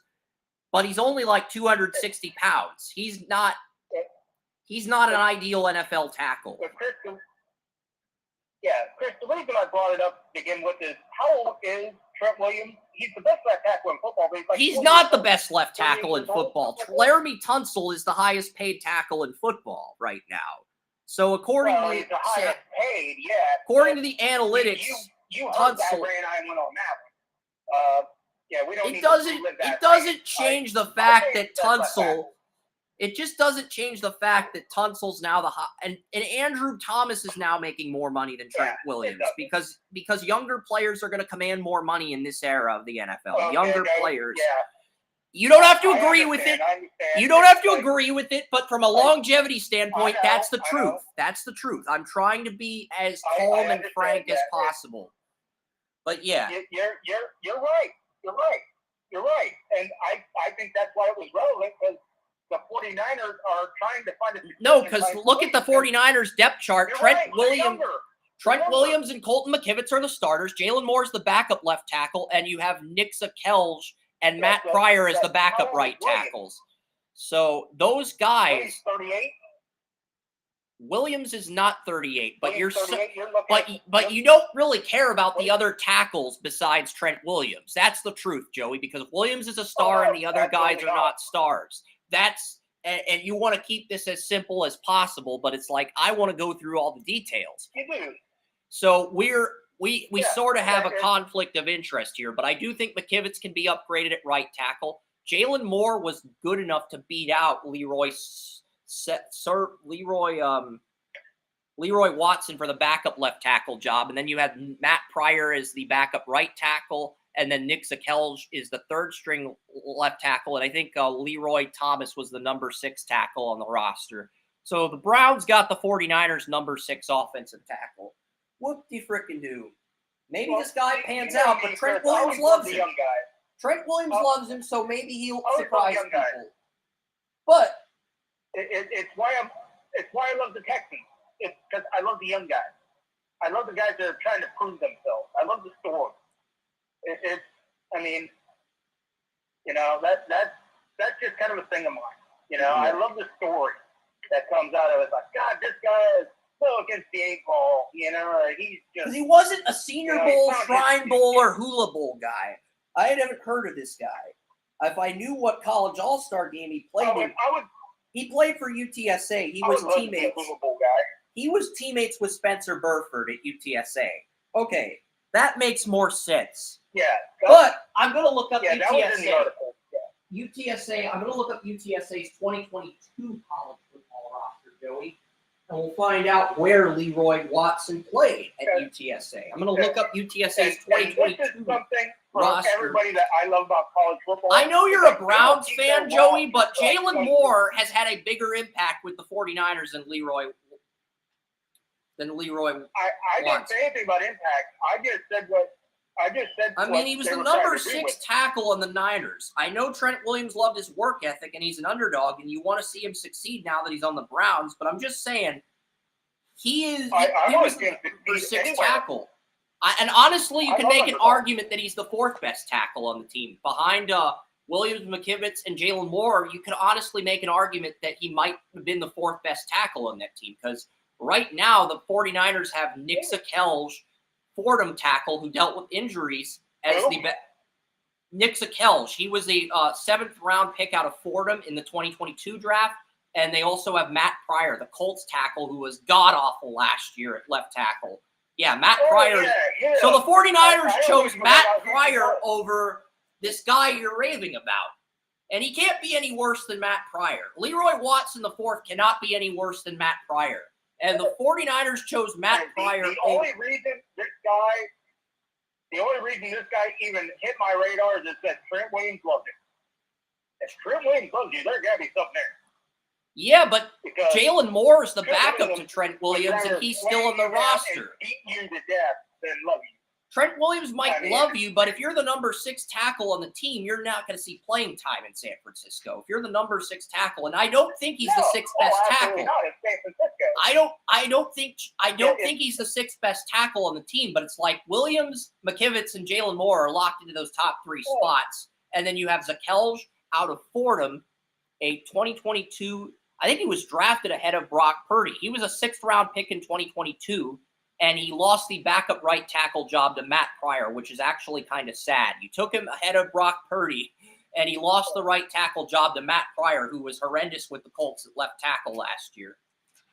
I mean, if you made Matt Pryor Brock Purdy, if you made Matt Pryor Brock Purdy's blindside, Brock Purdy would probably tear his Achilles. That's how bad Matt Pryor is.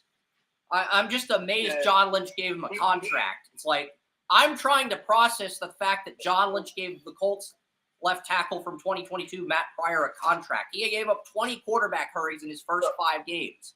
And Lynch gave him a contract.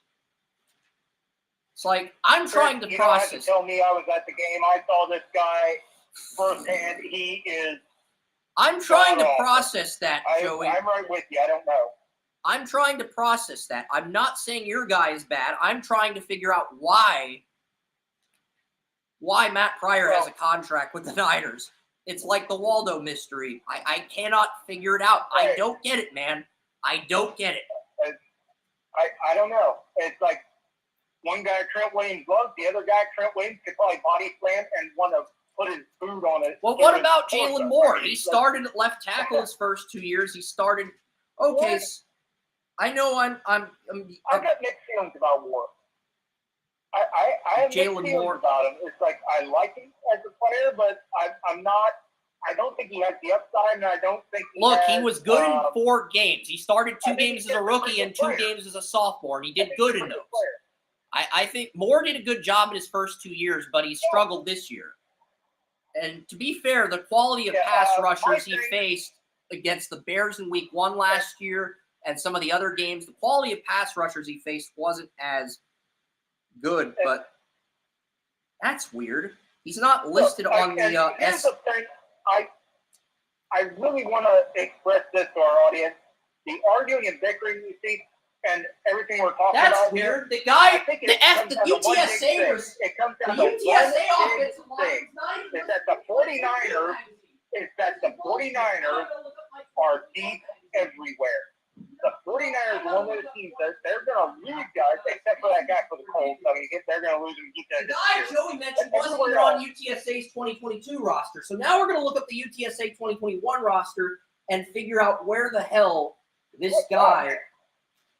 I promise this is the last. Because this guy wasn't. Well, to be fair, 2022 was last season after the 2022 draft. So I fucked up by not having a 2021 magazine. That's on me. That's not on you. That is entirely on me, buddy. That's entirely on Chris. Hey, you did such a good job of it being on you. You confused me. So I'll give you credit for that. Because I was thinking it was 2026 for a second. So, I mean, you did a great job at flubbing that up. I will give you credit. Okay, Leroy Watson was the tight end on UTSA. And then he got drafted by the Niners, and they tried to convert him to tackle. Because he was teammates with Sincere McCormick. Zachary Franklin was still developing at the time as a sophomore. This was before Nicorian Clark emerged on the scene, and this was Spencer Burford's draft year. So yeah. I've got the roster. So yeah, Leroy Watson was the starting tight end on UTSA, and yeah, he did not. Zachary Franklin led the team in receiving as a sophomore, and I'm going to see what they say about your tight end here. They don't say shit about the tight. They don't say anything about Leroy Watson in the magazine. They don't. They mentioned fucking ghost. They mentioned Sincere McCormick, 983 yards. They mentioned Frank Harris. They mentioned Zachary Franklin before he transferred to Ole Miss, and they ghost the tight end. They don't give the tight end any respect. Can you believe that? This guy's a fucking ghost. It's like the we're fact not that he spend more time. We've spent way too much time talking about the number 6 offensive tackle of the 49ers. I know you're happy. I know Trent Williams loves him, but he's the number 6 tackle for a reason, buddy. He's number 6 for a reason on San Francisco. John Lynch has a better track record than Andrew Berry. And I was telling you the reason that I think a lot of these guys are backups, because I think a lot of the 49ers backups to be starters elsewhere. What the Browns can do is the Browns can put this guy on the practice squad for a year and replace him with Harrison Bryant. He may not even play tackle. He might be Harrison Bryant's replacement, Joey. That might be Andrew Berry's thought process. You know, let's talk about the Niners. We spent too much time talking about. We're not talking about the We're talking about the Niners, and we're talking about the 49ers. Yes, and Leroy Watson was a third-string offensive tackle. Is that so he's a third-string tackle. I'm sorry, but I cannot give a third-string tackle love. I got a question for you. I can't. You're good. I just got a question for you. How many of these guys that are backups on the 49ers offensive line do you think can be starters? I'm looking. I think 3 or 4 of them could be starters in the NFL. I mean, Jalen Moore is the only guy I could see as a starter. Zakelj, maybe he can develop into a starter, but right now I think Colton McKivitz is a turnstile at right tackle, and I think you can upgrade over him. I think you can upgrade at right tackle. You have Colton McKivitz, you have Matt Pryor, and you have Nick Zakelj, who lost the backup right tackle job to Pryor. Those are your 3 right tackles. I think the 49ers have Williams, and they have a potential successor to Williams and Jalen Moore. But you drafted Jalen Moore in the 5th round out of Western Michigan. So if you don't think Jalen Moore is the successor to Williams, you have to get 2 offensive tackles in this draft. That's really the big takeaway here with the Niners. I think you just named 3 off the top of your head that could be starters in the NFL after this year. Maybe not this year, but after this year. Zakelj is still young. He dealt with injuries as a rookie. Maybe he develops into a starter. He was the left tackle for Fordham. I have no confidence in Matt Pryor, though. Nobody does. Nobody does. Why the hell would he even sign? That's our question. As great of a GM as John Lynch is, he did screw up by signing him. CBS.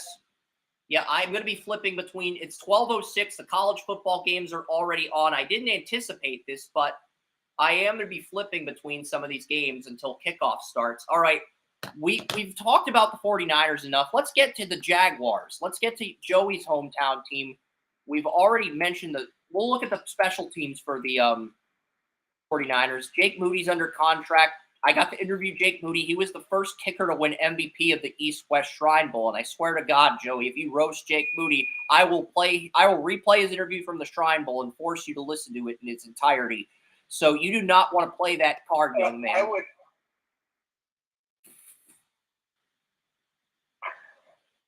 I'm telling you. I'd never do such a thing. I'm sure the thought entered your mind before I made that childish threat, but let's move on to Duval because they're going to play San Francisco in Week 10. They've got $22 million in cap space, and I think the Jaguars have drafted a good core. Now the challenge of keeping that core becomes a real possibility because it's like you have $22 million in cap space. The Titans have $80 million. The Texans have $75 million. Those teams have the luxury of being aggressive. You don't necessarily have that luxury of being aggressive, and if you're the Jaguars, you have to keep this core together in order to contend. I think the 2 players you have to bring back no matter what are Trevor Lawrence and Josh Allen. Edge rusher Josh Allen. Trayvon Walker, I love Josh Allen coming out of Kentucky. Trayvon Walker may be a stud in 2 years, but right now, and he still has been compared to Josh Allen. And both Aiden Hutchinson and Thibodeau are outperforming him. To be fair, I'm not saying he's a bust, but he's on the brink of becoming a bust. He's on the brink. I'm not saying he's a bust yet. He is. You're trying. I've seen enough of Walker to look at him and say he's good against the pass in pass protection. He's a good pass rusher. Last week, that first quarter, he was eating. Anybody who knows what that means. I just think Josh Allen's a player you cannot replace. Edge rusher Josh Allen, not the Bills quarterback, but edge rusher Josh Allen's a player that's irreplaceable. If I were Jacksonville's GM, I would have re-signed him and put Evan Ingram third behind Lawrence and Allen, even if that pissed off Lawrence in the process or risked losing Lawrence. But the Jaguars were like, we can't risk losing Lawrence. We have to bring back Ingram, even if it means losing Allen. And if they lose Allen, their Super Bowl window is going to close. They'll still be a playoff team, but unless Walker hits his stride in year 3, their window of opportunity in the AFC South will close if they do not retain Allen. But the good news is if you cut Cam Robinson... In the last couple weeks, back to the Walker has started getting his stride. But that's to be seen because... But he's not as dominant as Aiden Hutchinson or Kayvon Thibodeau, who were both the consensus top 2 edge rushers in the draft a year ago. He's not. They're 2 different players. Yeah, but if you drafted either one of those guys, you'd be... Honestly, if you drafted either of those guys over Walker, the Jaguars might be 7-1. I think if you draft Thibodeau over Hutchinson and Walker, you're 7-1. You beat the Chiefs and you control your own destiny because Thibodeau's at 8.5 sacks and Aiden Hutchinson's been very dominant in this season. So I'm gonna, because you said that, I'm gonna put the thing back into your hands. Do you think Hutchinson can hold the pass? I think Hutchinson is better in coverage than Myles Garrett. Aiden Hutchinson does remind me of Myles Garrett, but I think he's a little bit better in pass coverage and zone coverage. I don't think he brings the same intensity as Garrett, but he's a fiery guy, fierce competitor, but I don't think he has the work ethic Garrett has. And he does play with a lot of intensity, and he does have a remarkable work ethic. I just think Garrett's better. But at the same time, Hutchinson's better in coverage than Garrett. Garrett is mainly a pass rusher and run stuffer. He's not a guy who drops back into coverage. He can make big plays when you need them, and he's a special talent. But at the same time, Aiden's a special talent in his own right as well. And Thibodeau's starting to look like a special player too. I don't see that with Walker. I see an above-average complimentary pass rusher with Trayvon Walker. I see a guy who went 3 for 27 against Evan Neal in 2 games. I don't see a guy who's worth extending right now. I see a guy who might warrant a 5th-year tender if he hits his stride in year 3, but I don't see a guy who's going to warrant a 5th-year tender right now through 2 years of play, 1.5 to be precise. Well, that's why I was asking you if Hutchinson could be a pass defender, because 25 to 30% of Trayvon Walker's sacks, he's defended somebody in the past. Okay, Jermaine Johnson took the starting job from Jermaine Johnson was a late first-round pick. Is an elite pass rusher. He is, and I don't think he's a player you can replace. Look, Jermaine Johnson was a backup as a rookie. He took the starting job from Carl Lawson at edge rusher, and he has more sacks to Trayvon Walker's 3.5 sacks. So right now, you can make an argument Jermaine Johnson's a better draft pick than Trayvon Walker. You can make it's a good argument, but not a great one. It's not a great one. It's a good argument, but not a great argument. Yeah, I agree. But with Walker, and because we were talking about this subject at work. Walker's just not as good as Hutchinson or Thibodeau. In a redraft right now, the top 3 picks would be Hutchinson, Thibodeau, and Gardner. We all to the conclusion that Walker is a Georgia player. You're trying to defend the Jaguars' thought process of taking Walker, but it's like Aiden Hutchinson's better. One area. Aiden Hutchinson, Kayvon Thibodeau, and Sauce Gardner are better. I'm not saying Trayvon Walker sucks. I'm saying Aiden Hutchinson, Sauce Gardner, and Thibodeau are all better. If you did a redraft right now, those would be the top 3 selections, period. That's all I'm saying. Well, nobody outside of Jacksonville is saying he should be the number 1 overall pick to begin with. That's not the argument. That's a 2-year-old argument that's dead and gone. The point is, you're making it seem like he shouldn't even get a contract after his rookie year. And that's not true. Because he goes back, he defends the pass, he does it well, he gets interceptions, he goes out, he rushes the passer, he can do everything well, but he went 3 for 27 against Evan Neal. I'm a huge proponent of college tape, and Walker's college tape wasn't as good as Hutchinson or Thibodeau's. And those guys are more consistent at the NFL level. That's a big deal to me. Here's what you do. You adjust your argument. You adjust your argument and say his contract should not be as much as theirs. Contract comes up. I'm not sure if we should resign him.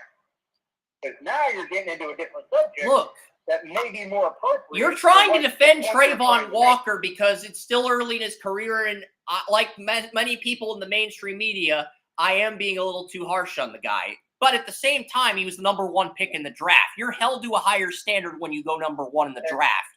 Period. You are, but I'm because I've watched more games than you have. You live in Jacksonville. And I think that goes to the argument that I have watched more than you have, just like when I concede to you a lot of times because you watch somebody a lot more than I have. But it's like Walker went 3 for 27 against Evan Neal, and Evan Neal looks like a bust. That's not a good indicator of what your future holds. I'm not saying he's a bust yet, but it's like if he has a 3rd bad year in a row, you're going to have to start looking at, do we bring this guy back? Do we get his replacement? He hasn't had a first bad year. He had a first bad year, so how can he have a 3rd one? He didn't have a first bad year? Okay, he wasn't bad last year. I was at 5 games. He was not bad. He had 3.5 sacks as a rookie. He's already matched that total this year. He wasn't bad, but he wasn't Aiden Hutchinson or Thibodeau. It doesn't matter. Talent is talent, and this is the thing. Aiden Hutchinson won the Pepsi Rookie of the Year, and Thibodeau is already better. Really? Talent is talent. When you have the number 1 pick, you take the best talent. You don't take the best player on your board. You take the best talent. You just said being an overall player is not important. Being the best overall player is the number 1 trait. If you're the best player in college football, you should be the number 1 pick in the NFL draft. The Jaguars said, fuck that, we're going to take the most athletic player, number 1. They went against conventional wisdom, and it's looked foolish. That's my argument, and that's the only argument I need. And any other argument is crazy. It's crazy. I might be crazy for gaslighting Trayvon Walker, but at least I'm sane because it's like Aiden Hutchinson and Thibodeau are better. They are better. And no, they're better. I'm not trying to. You're trying to speak over me. I'm trying to speak over me. I don't like the fact that you're defending a player. I said overall. Maybe I did. Look. Overall player. You said that being the overall player doesn't matter. I wasn't trying to say that. Being the top player means you're the best. I'm saying if you're the number 1 pick in the NFL draft, I didn't mean to say that, Joey, okay? Joey, you're making me angry. Can we take a timeout, please? I didn't mean to say that. I'm saying that Trayvon Walker was not the best player in college football. Aiden Hutchinson was. Aiden Hutchinson was the Heisman runner-up to Bryce Young that year. He was the best player in the draft. Kayvon Thibodeau was more athletic than Hutchinson, and he had better tape than Walker. It's like, guys, both of those players would have been better selected. Nobody's saying anything bad about that. I said that was something 2 years ago. And it's still going to live in infamy, Joey. Unless the Jaguars win a Super Bowl with Trayvon Walker, the Jaguars will go down in history as the team that passed on two really good pass rushers. I'm not going to say generational yet, but 2 really good pass rushers in Aiden Hutchinson and Kayvon Thibodeau. Okay? That's what they will go. Imagine if the Browns took Solomon Thomas over Myles Garrett. That's essentially what the Jaguars did. Imagine if the Browns took Solomon Thomas over Myles Garrett. That's essentially what the Jaguars did. You really need to go over who the Browns have missed on over the years. If you're going to defend Trayvon Walker when 2 guys at the same position, 3 have outperformed him, then yes, it's a valid argument. I'm not saying Walker is a bust. You don't get it. You don't get it. I'm saying you have a great overall player, but he's not a great pass rusher. He may not have been the best college player. I'm talking about guys that were out of the league a year and a half later. He went 3 for 27 against Evan Neal in college. It's hard in 2 games, not 1 game, in 2 games. That's not a number 1 pick. I had him at 10th on my board, and I'm trying to be objective about him, but it's hard. It's very hard. It's like taking Solomon Thomas over Ryan Miles Garrett. That's the equivalent. Solomon Thomas is a solid player. Solomon Thomas is a solid player as a rotational defensive tackle, but he's not a top 5 pick. Okay? I'm trying. I'm not doing a very good job, but I'm trying to make an argument. I think you need to take the draft out of it and just look at the player. No, because the draft matters. But where you get drafted matters, because where you get drafted is a... It mattered 2 years ago. It matters for the rest of these players' careers. It matters. I'm sorry. If you take a player at number 1, they don't play like the number 1 pick, you cannot defend the team. Just because you live in Jacksonville doesn't mean we're going to defend the team's thought process. Hey, I'm not defending the team. I've been one of the biggest critics of Trent Baalke with anybody here. Okay? But I'm looking at the players, and I'm looking at it objectively. I don't think Walker's going to leap in year 3. Can we look at the Let's look at the Pro Football Focus grades for the Jaguars, Joey, and settle this freaking debate. Oh, God. They've been fucked up. They've been fucked up quite a bit this year. Can we look at the Jaguars' grades, please? Because if we're going to argue like Skip Bayless and Stephen A. Smith, we're going to look at the grades to settle this tiebreaker here. Okay? Yeah, look at the grades. All right. Darius Williams is actually number 1. Darius Williams is the number 1 corner on Pro Football Focus. That's pretty scary when you consider that Tyson Campbell's missed 2 games with injuries. Like, Darius Williams is the number 1 corner on PF. Trayvon, it is a big deal. Darius Williams is the number 2 corner on the Jaguars. He's the number 1 corner in the entire league on Pro Football Focus. Trayvon Walker is 86 out of 107 edge rushers. Yes, that is in the bottom tier. That is unacceptable for a number 1 draft pick. I'm sorry, Joey, but that is. And I'm sorry. I'm sorry you're looking at the edge rusher, not looking at the... When you draft an edge rusher at 1, you expect to get a sack artist. You have the number 1 pick in the draft. I'm sorry, but I have to be critical. I have to. That's a fuck up. If they use them 30% of the time in pass protection, what am I going to do? It's like we're going to look at Pro Football Focus on the pass rush. I look at things... Josh Allen is 10th. Trayvon Walker is 86th out of 107 edge rushers. Josh Allen is 10th. You have to pay Allen. There's not an edge rusher that can replicate what Allen does in the draft. Nobody has said anything otherwise. Then why can't what I see on the field? What I've watched. And Pro Football Focus says something different. Well, Pro Football Focus also said Jedrick Wills was the 10th rate tackle. So Pro Football Focus has been known to... Jedrick Wills was not the 10th right tackle. They had him in the bottom 10 among offensive tackles in the league. Pro Football Focus said it, though. Pro Football Focus said it. Pro Football Focus is right. I'm not saying they're right about everything. They had Wills in the bottom 10 this year. Then let's use your logic. They're not right about everything. They're not right about everything. Okay. Jedrick Wills was in the bottom 10. He was in the bottom 10. You're saying he was in the top 10 trying to push an argument. No, he was in the bottom 10. You're saying he was in the top 10. You stop. No, Jedrick Wills was in the top 10 according to Pro Football. No, he was in the bottom 10. When we did the Browns podcast a few weeks ago, I told you he was in the bottom 10. Was he in the top 10 of their final draft board? What are you getting at, man? You gotta dive into specifics without making your point. At one point, I've been watching his stats, and I've been watching through several different things. They had him as, I think, the number 11 pass defender or pass protector in football.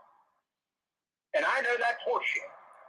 Not this year. Maybe during his rookie year. Not this year. They had him maybe during his rookie year. Maybe after week 1 against the Bengals. But that's it. He went downhill after that. Okay? A couple weeks ago. No, they didn't have him that high. When we did our Browns show, he was ranked 46 out of 56 offensive tackles. He was in the bottom 10. I tried to tell you this on the freaking podcast, but instead of listening to me, you're forming your own opinion that is not congruent to the truth. That is not congruent with the truth. That's what I'm saying, Chris. Your opinion. Change your argument to the contract. Yes. Jedrick Wills ranked 46 out of 56 tackles. Okay? That is the fact. Pro Football Focus. Look, if you're going to slander Pro Football Focus, I'm not saying Pro Football Focus is right about everything. They fuck up some shit. They do. But Wills was in the bottom 10. Not the top 10. He was in the bottom 10. And I have video evidence from previous streams to prove it. Okay? So we're just going to make our points here. It's like, shit, we're like Glenn Beck and Chris Matthews in a debate. I'm the fear. It's just like you've been yelling over the top of my head. So why do I care about that point? Because you've been yelling over top of mine. Because we don't agree on the Jaguars, and we both want to dominate the Jaguars conversation. We both want to dominate the conversation, Joey. I'm trying to level down. You don't value my point. Go ahead. Go ahead. We both. I value both points, but we both want to make our points. We both want to make our points. Okay. All right. We both want to make our points. We don't agree on the Jaguars. Okay. That's a given. But look at the Jaguars. ETN is probably the fifth-year tender. The Jaguars have $22 million. They gotta let Calvin Ridley walk. It's a better receiver draft, and Christian Kirk outperformed Ridley, so I think you have to let Ridley walk, or you can cut Zay Jones and try to re-sign Ridley to a team-friendly deal. But either way, Zay Jones hasn't played a lot of games this year, and you can get out of that contract and save about $4.48 million. You can get out of Cam Robinson's contract too. So, and then you got guys in the 2021 draft, because the Jaguars got 4 starters from that draft, 5 actually. They got Lawrence, Etienne, Tyson Campbell, Walker Little, and Andre Cisco. You have to bring a minimum of 2 of those 5 guys from that draft back, and you only have $22 million for next year. So, but this will affect the Jaguars' salary in 2025, Joey. You know, so I'm not saying these guys can't turn it around, but okay, see, there's a thing Pro Football Focus fucked up. They have Chad Muma as an edge rusher. He is a linebacker, not an edge rusher. Okay, Pro Football Focus does get stuff wrong, and there's the proof. You want proof PFF's wrong? There's proof, Joey. There's the proof. Chad Muma is a linebacker, not an edge rusher. See, they do get stuff wrong. But anyway, I'm looking at Cam Robinson. You buy him out. I don't want to buy him out, but it's like you want to re-sign Josh Allen, you have to cut Robinson, and would save you $16.6 million, get you up to $38 million. That would be enough to re-sign Allen and enough to pay Lawrence. Okay, you got to bring those 2 back. I think Trayvon Walker can do a 34 left outside linebacker against right tackles, but I don't think he can do as well against left tackles, okay? I'm trying to be realistic here. Maybe I'm doing a shitty job at being realistic. Like, Allen, you got to bring Allen back. You got to bring Lawrence back, and then you got to bring one of your other core players back, and then reload through the draft. That's really the bottom line, Joey, because it's like, You bring those guys back, then you can be good for multiple years. Because right now the Jaguars have a 2-year window, a Super Bowl, or get to a Super Bowl, to bring some positive spark, some momentum to this space, this loyal city. You know, they got 2-year window to do that. And then once that's over, some of those 2021 draft picks are going to be UFAs. And the reality is you're not going to be able to bring everybody back. If you want to bring back Lawrence and Josh Allen, you're going to lose Walker Little, Tyson Campbell, Andre Cisco, or Etienne. You're going to lose one of those 4 players. I'm sorry, Joey, but that is the reality. We both know that. Titans have 80 million. The Texans have said Jaguars only have 22 million. But I'll look up the salary cap for 2025. I know I've talked over you. I know you got some things you want to say, but you're not even sure if you want to say them after how I've behaved. So it's like, I'm looking this stuff up. I'm trying to get the most information possible because I'm an information geek. Okay, the Jaguars have 140 million for 2025. Okay, if the Jaguars have 140 million for 2025, they should have no problem re-signing their core guys. 140 million is a lot of freaking money. I did not think the Jaguars had that much available for 2025. So the Jaguars are in a much better position than I anticipated. And then they have 352 million in 2026. So the Jaguars are in a much, much, much better position. It's than I anticipated. Okay? I didn't think they had that much for the next 2 years, It's like maybe the Jaguars can pull this off, all that money, because Lawrence's contract will not take effect. Lawrence's contract extension, fifth-year tender, takes effect in 2025, and the extension takes effect in 2026. Okay, Joey? It's like, yeah, we argued over a ton of shit, but if the Jaguars have that much money, 150 million for 2025 and 332 million for 2026, the Jaguars have that much cap space when their rookies are UFAs, then the Jaguars have enough money to make this work, Joey. And that's the bottom line. Yes, we both overreacted, but we both wanted to make our points. We both wanted to dominate the conversation. And I did a shitty job in that. You tried to level with me, but at a loss of words. So knowing that the Jaguars cap situation is 150 million for 2025 and 332 million for 2026, doesn't that feel encouraging as a Jacksonville fan? Doesn't it feel good to know you have that much money? It's like, yeah, I'm done with my rant. If you got anything you want to add, go ahead. I'll shut the fuck up.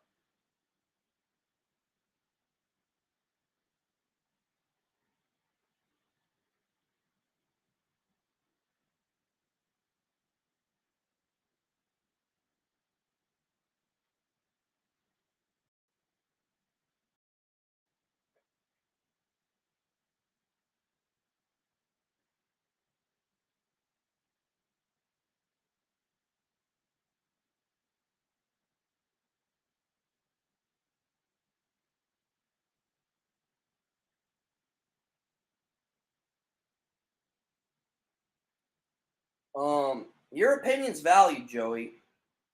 If you don't want to say anything, I'll just move on to the next team.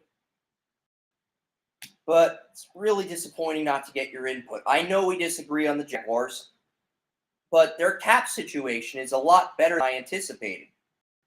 150 million and 332 million in 2025 and 2026. It's a lot of money. They can bring back whoever they want with that much money. And I did not think they had that much money. I know the salary cap's going to go up, but the Jaguars have that much money. That's Scrooge McDuck money. That's rich dad, poor dad, rich dad, fuck you money. That's a lot of money. They can bring their core guys back. Okay, I clearly underestimated that. That's on me. I'll take responsibility for that. That doesn't mean you're gonna forgive me for the way I behaved earlier, but it's like I'm trying to be reasonable here. I'm just saying contracts.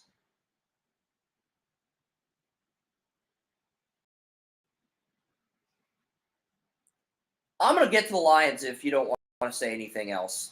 I mean, I fucked up. I'm sorry. Not good enough. I really fucked up this time. And we both wanted to dominate the conversation. It just feels like we both want to say what we want to say, even when we strongly disagree on where the team's at. But the Jaguars do have 150 million and 330 million once their rookies are UFAs. That should excite any Jaguars fan. Even a Jaguars fan that hates my guts or hates the fact that I try to control the conversation. that having that much money should make you feel good because it means you can bring back your core players. And this Jacksonville window may be longer than I anticipated. It's like that's pretty good stuff.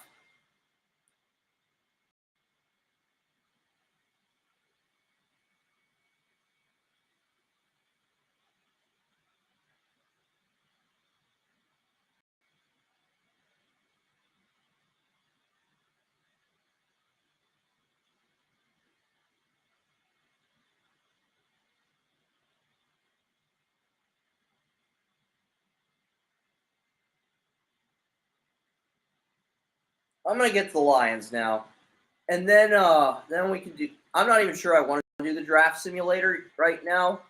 Just have a lot to cover, and I'm trying my best here.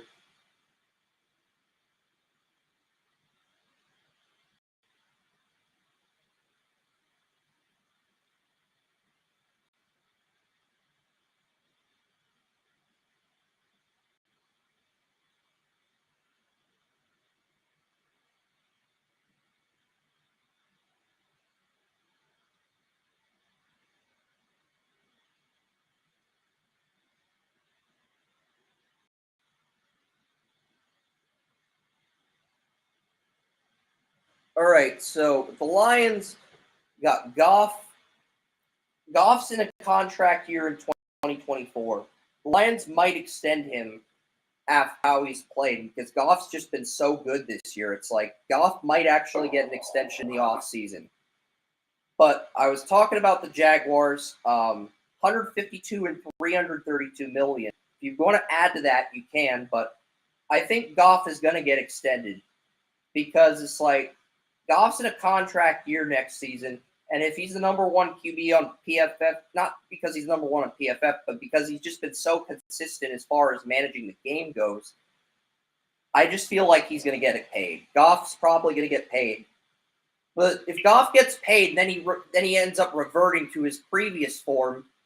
Then Lions fans are just going to bitch and moan about Jared Goff until his contract runs out, like Giants fans are with Daniel Jones, which is kind of sad and hilarious at the same time. It's a little bit of both. But at this point, you feel more empathy and sympathy for Lions fans than you do comic relief because the Lions have just suffered for so long. They haven't won a Super Bowl since Bobby Lane was their quarterback. So, but yeah, Jared Goff, I'm just kind of curious what the Lions cap space is. I have not that up, but the Lions do have a lot of cap space. The Jaguars have a ton of cap space in 2025 and 2026. It's like, and if you want to say something, go ahead. I kind of want to hear your voice, so if you say something, I will. Lions at $58 million for 2024. That's reasonable. That's enough to pay Goff. The Lions are a team that are so the Lions really close to being. Yeah, the Lions and Jaguars. The Lions and Jaguars have one thing in common. They both have a ton of cap space for 2025 and 2026. Jaguars have $150 million and $332 million in 2025 and 2026. That's more than enough to re-sign core guys like Lawrence, Walker Little, Josh Allen. That's more than enough to pay all those guys. I was playing the short game and thinking the Jaguars were going to implode, but I didn't realize they had all that money for 2025 and 2026. So I apologize for losing my shit. I do. I apologize for losing my shit, but I didn't take that into consideration, which means I did a poor job assessing the team because I was only looking at 1 year of contracts instead of 2 or 3 years of contracts. Because those 2021 draft picks, you don't have to pay them until 2025. So the Jaguars have all that money. Exactly. The Jaguars have all that money for 2025 and 2026, $150 million and $330 million. They have all that money for 2020 and 2026. They can pay their core guys when their rookie deals are up. So it's like, yeah. And the Lions have the same. Go ahead. Which is why you have guys like Allen and Walker is a better overall player. I'm saying you can keep Walker. I concede. Defending the run. I concede. I'm willing to say that you can keep Walker and Allen. I think it was possible. I was only looking at 2023 and 2024. I'm conceding. I'm willing to admit I was wrong about that. But the Lions have $250 million in 2025 and $440 million in 2026. So the Lions and Jaguars, while they may not have a lot of cap space in 2024, they have a ton of cap space in 2025 and 2026 to the point where they can retain their core guys. So the way Jared Goff's playing, he's going to get extended. Like it or not, he's going to get an extension. And that's why I was telling you to adjust your argument from roster space to how much you were going to pay the player, because the salary cap situation may determine more than the play on the field. To be fair, I've been only looking at 2024 cap space, but I figured, you know what? We got to start looking at some of these 2025 and 2026 numbers to see what teams can retain their core players. At a certain point, I got to adapt and evolve my thought process. So if the Jaguars have 150 and then 300 million in 2025 and 2026, and the Lions have 210 million, 400 million, they can retain their core guys pretty easily,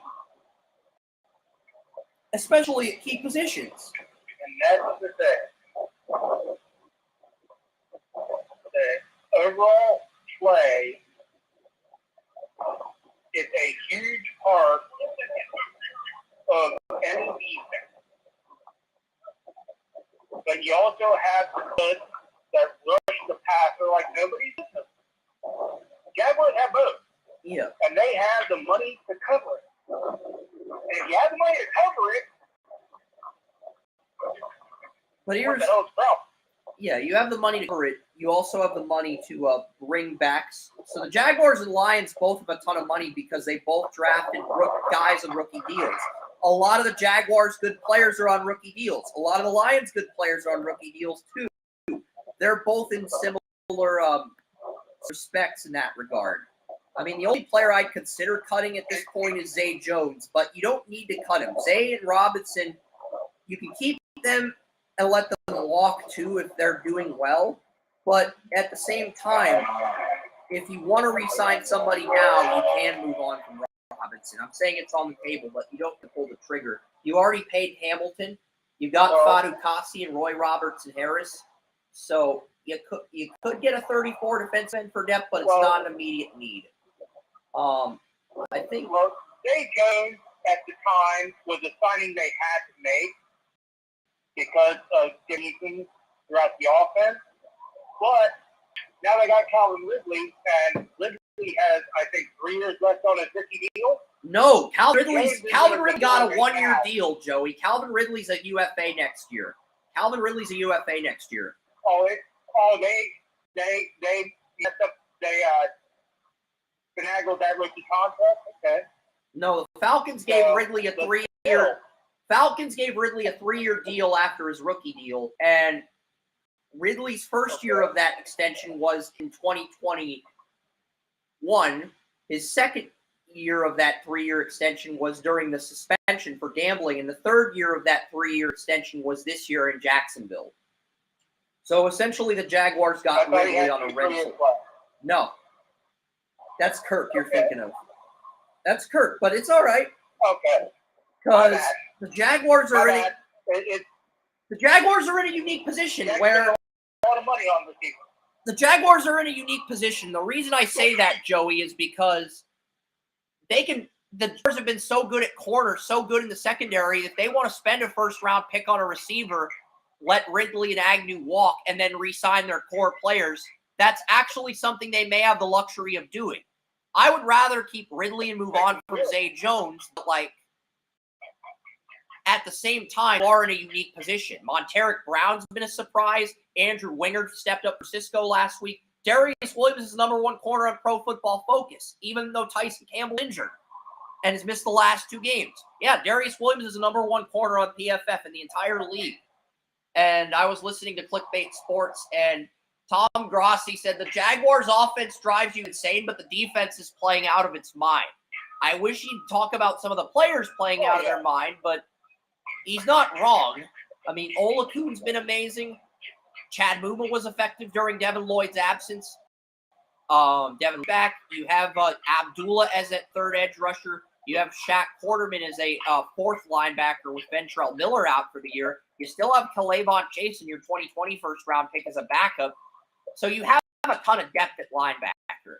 And you have 4 corners. Let's be honest. Olakun has been the best player on this team. Let's just be completely honest about that. He's been everywhere doing everything. He's just been the best player on the defense. He held that whole thing together. Yeah, I think I've made him my player of the game 1 or 2 times this year. I like Allen too, but I think I made Allen and Olakun. I think 4 of my Jaguars wins when I did game recap, and 4 of their 6 wins, I think Olakun, Josh Allen, and Olakun were the. I mentioned Josh Allen 3 times and Olakun once. Even though you can make the argument it warrants it. I think I had ETN in 1 week and then Lawrence in the other. But like, it feels like the Jaguars are just strong in a lot of areas right now. Because you can let Herndon walk and you can make Monteric Brown the nickel next year. And you can keep Williams and Campbell in 2024. I would not move on from either cornerback yet. I mean, both corners are playing excellent right now. You got Rayshon Jenkins. You got Wingard. Wingard signed a team-friendly deal. So Wingard's under contract till 2026. You still have Cisco for 2 more years. You have Wingard for 3 years, and you have Jenkins for this year and next year. So the Jaguars are in a much better position than I anticipated, which is why I said they have a 2-year window like the 49ers. But it could go longer if they extend their core players with all the money they have. Unlike San Francisco, with all the money they have, they can extend their core players and make that. I think the Jaguars realistically have a 3-year window, and then the cap's going to start to affect them while they do the stadium renovation in 2026 and 2027. They've got a 3-year window, in my opinion, to get to a Super Bowl from now till 2025 before the stadium reconstruction. And they could win it in Orlando, but then the Super Bowl banner would be in the Orlando stadium, and then they'd have to bring it into Duval. So it'd be like the Jaguars would get 2 unveilings, or they'd have to wait a year for a Super Bowl banner. So it's like, you know, I don't know. Now, that's a great segue to something that is a big issue right now in Jacksonville. The Jaguars right now are looking for a deal from somewhere that will only have them out of Jacksonville for 1 year.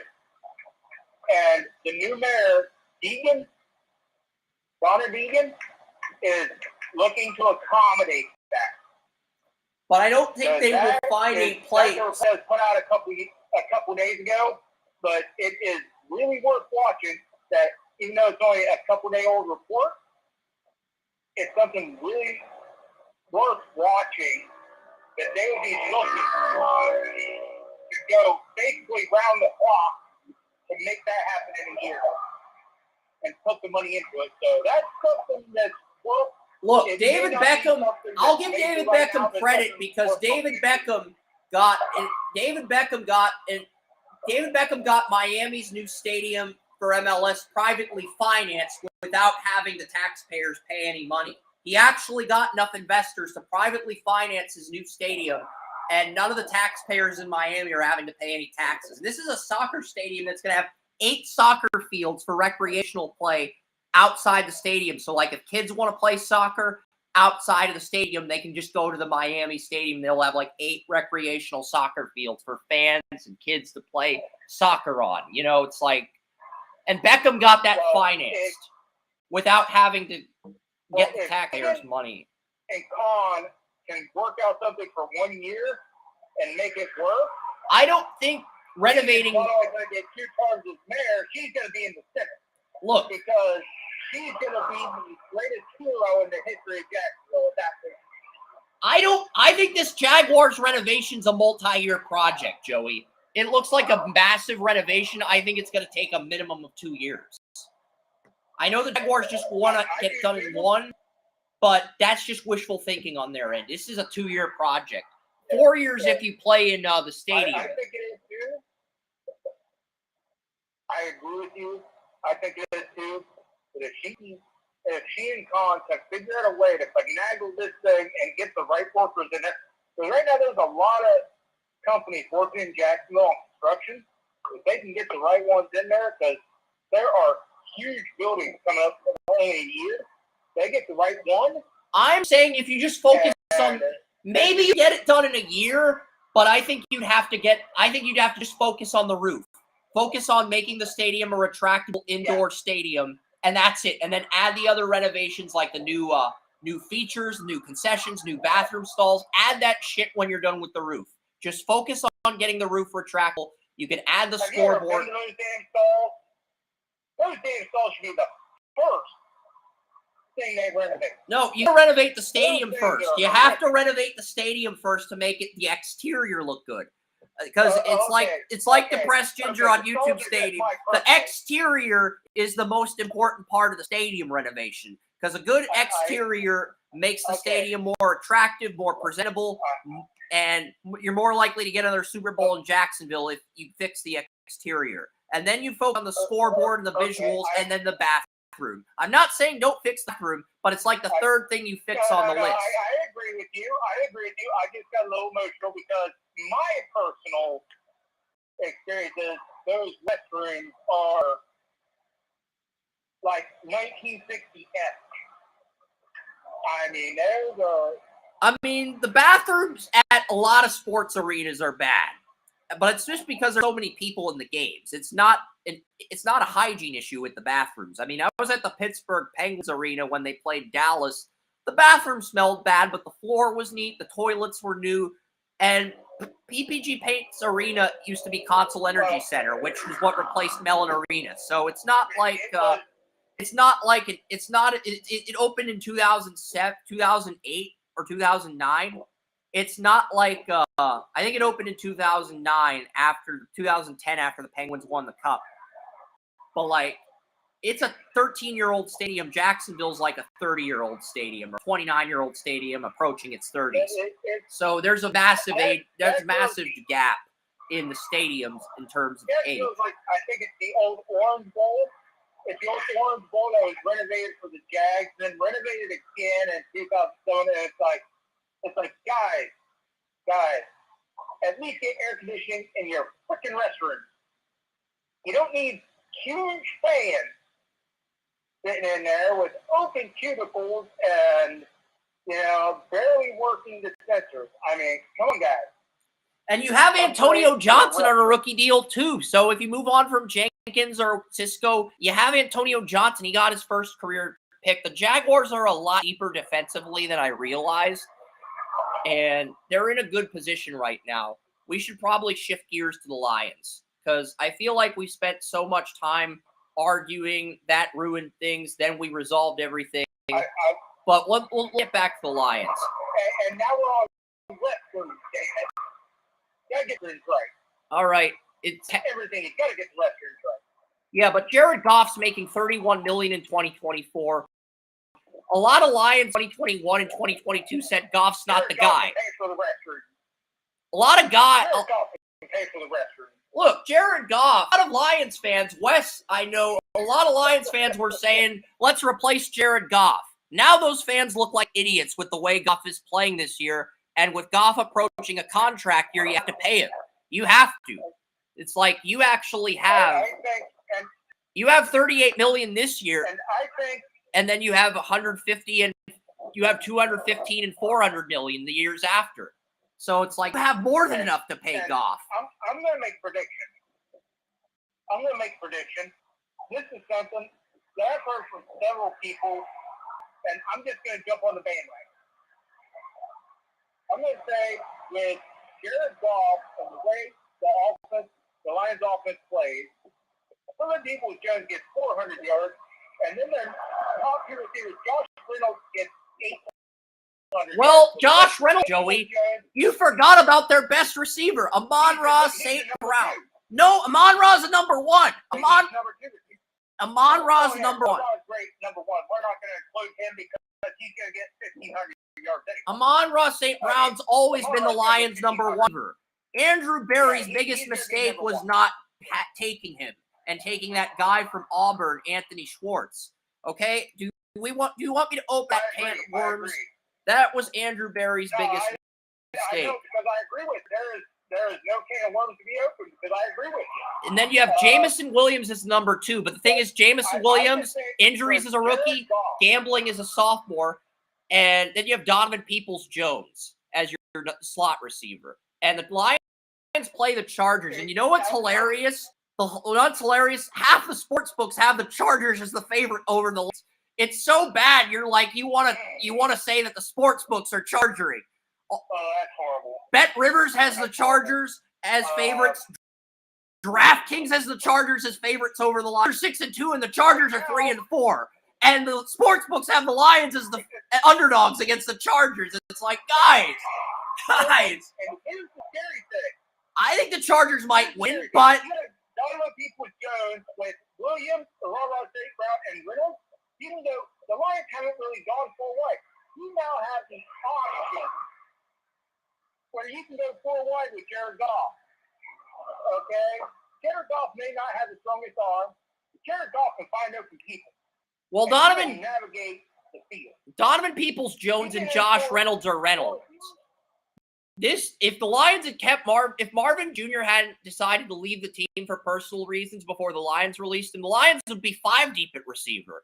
But Peoples-Jones is an appropriate placement for Marvin Jones, and you have Reynolds, and you can rotate Reynolds, Peoples-Jones. They're both UFAs, and then you pay St. Brown at the end of the year. It works out nicely. You also have Khalif Raymond on a team-friendly deal until 2026 as well as rookie Antoine Green, who was Drake May's number 2 guy next to Josh Downs at North Carolina last year.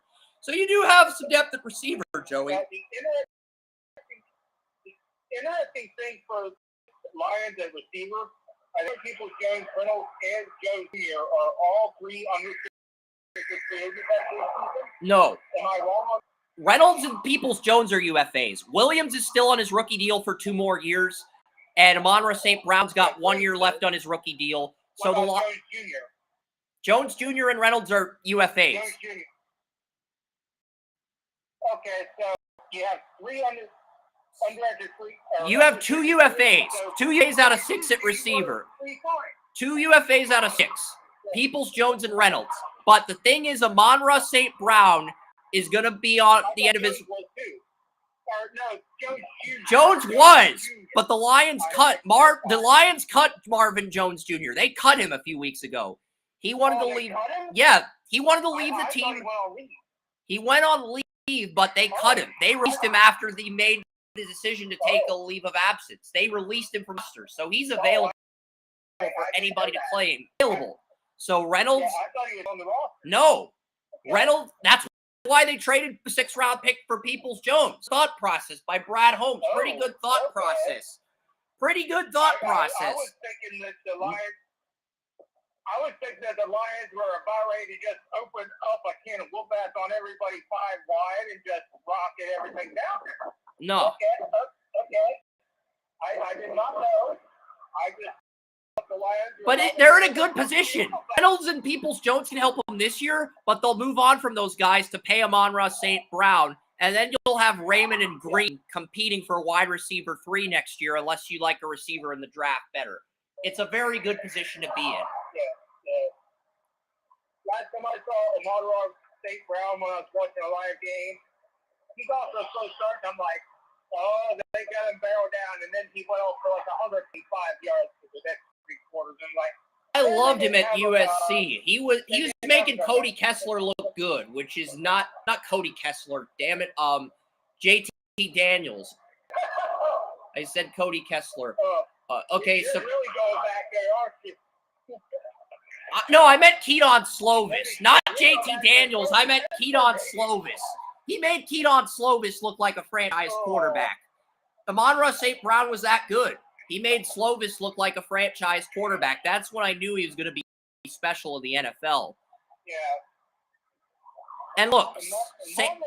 Brown You were higher on him than I was. I had a second-round grade on him. I had a SWAT report on him. I had a Pro Bowl grade on the guy. He fell to round 4. I had a Pro Bowl on St. Brown. He fell to round 4. No, I had a second-round grade on him.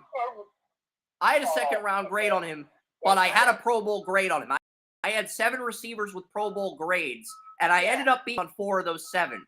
The top 3 receivers, Chase Waddle and Smith, I was correct. I was correct on St. Brown. I was wrong on Rashad Bateman. I was wrong on Tony, and I was wrong on Teelan Wallace. I missed on those evaluations, but I got the other 4 right. I will give you credit. I will give you a pass. I won't give you credit. I'll give you a pass on Bateman because he hasn't been healthy. If you're not on the field, you don't have a chance. So I will give you a pass on Bateman because.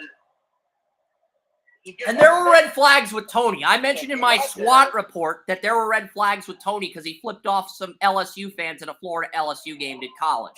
There were red flags with Tony, but because he was so good in the Senior Bowl, everybody ignored that and dismissed the character concerns with Tony.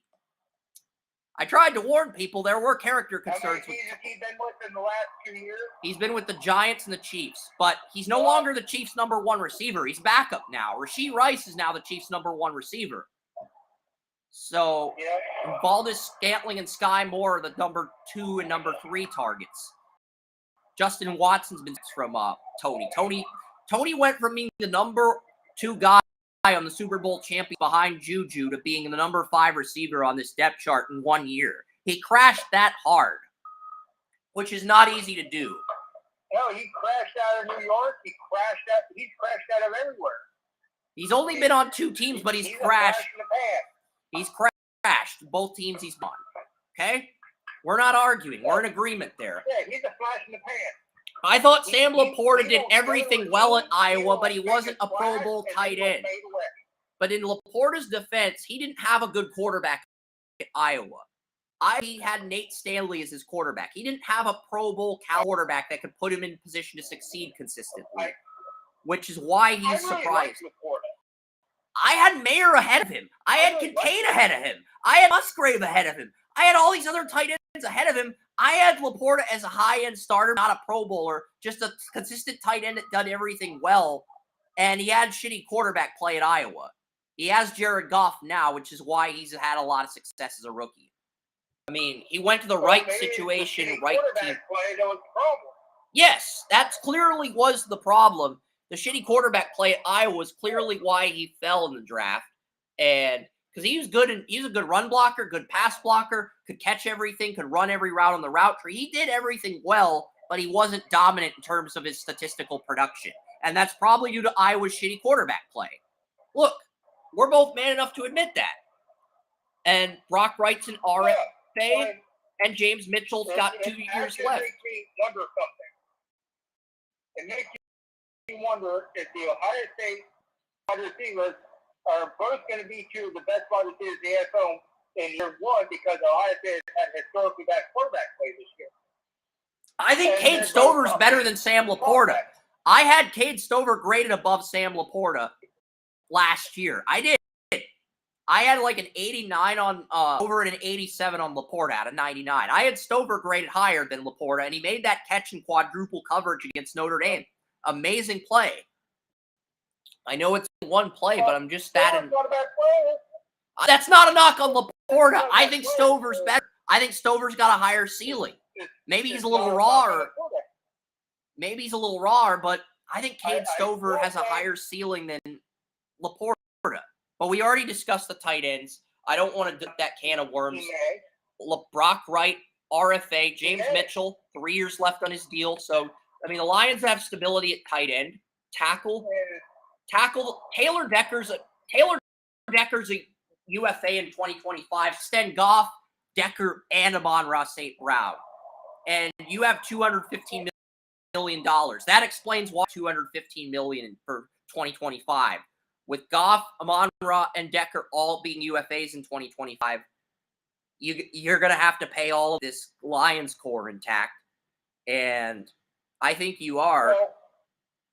That's going to reduce the Lions cap space in half. I mean, that is. Like, the Lions... Decker, I'm not so sure about. Well, Decker. If Decker's like 30 years old now, right? I think he's 29. But Taylor Decker's a guy you want to keep. He's 30. He's exactly 30 right now. So if you can keep, yeah, you can keep him if you keep him at the right price. But it wouldn't be out of the realm possible if the Lions drafted an offensive tackle to replace him this year. I even mean, if you just resign to a Taylor Decker. Taylor Decker is 17th out of 36 tackles on Pro Football Focus. We're not replacing him.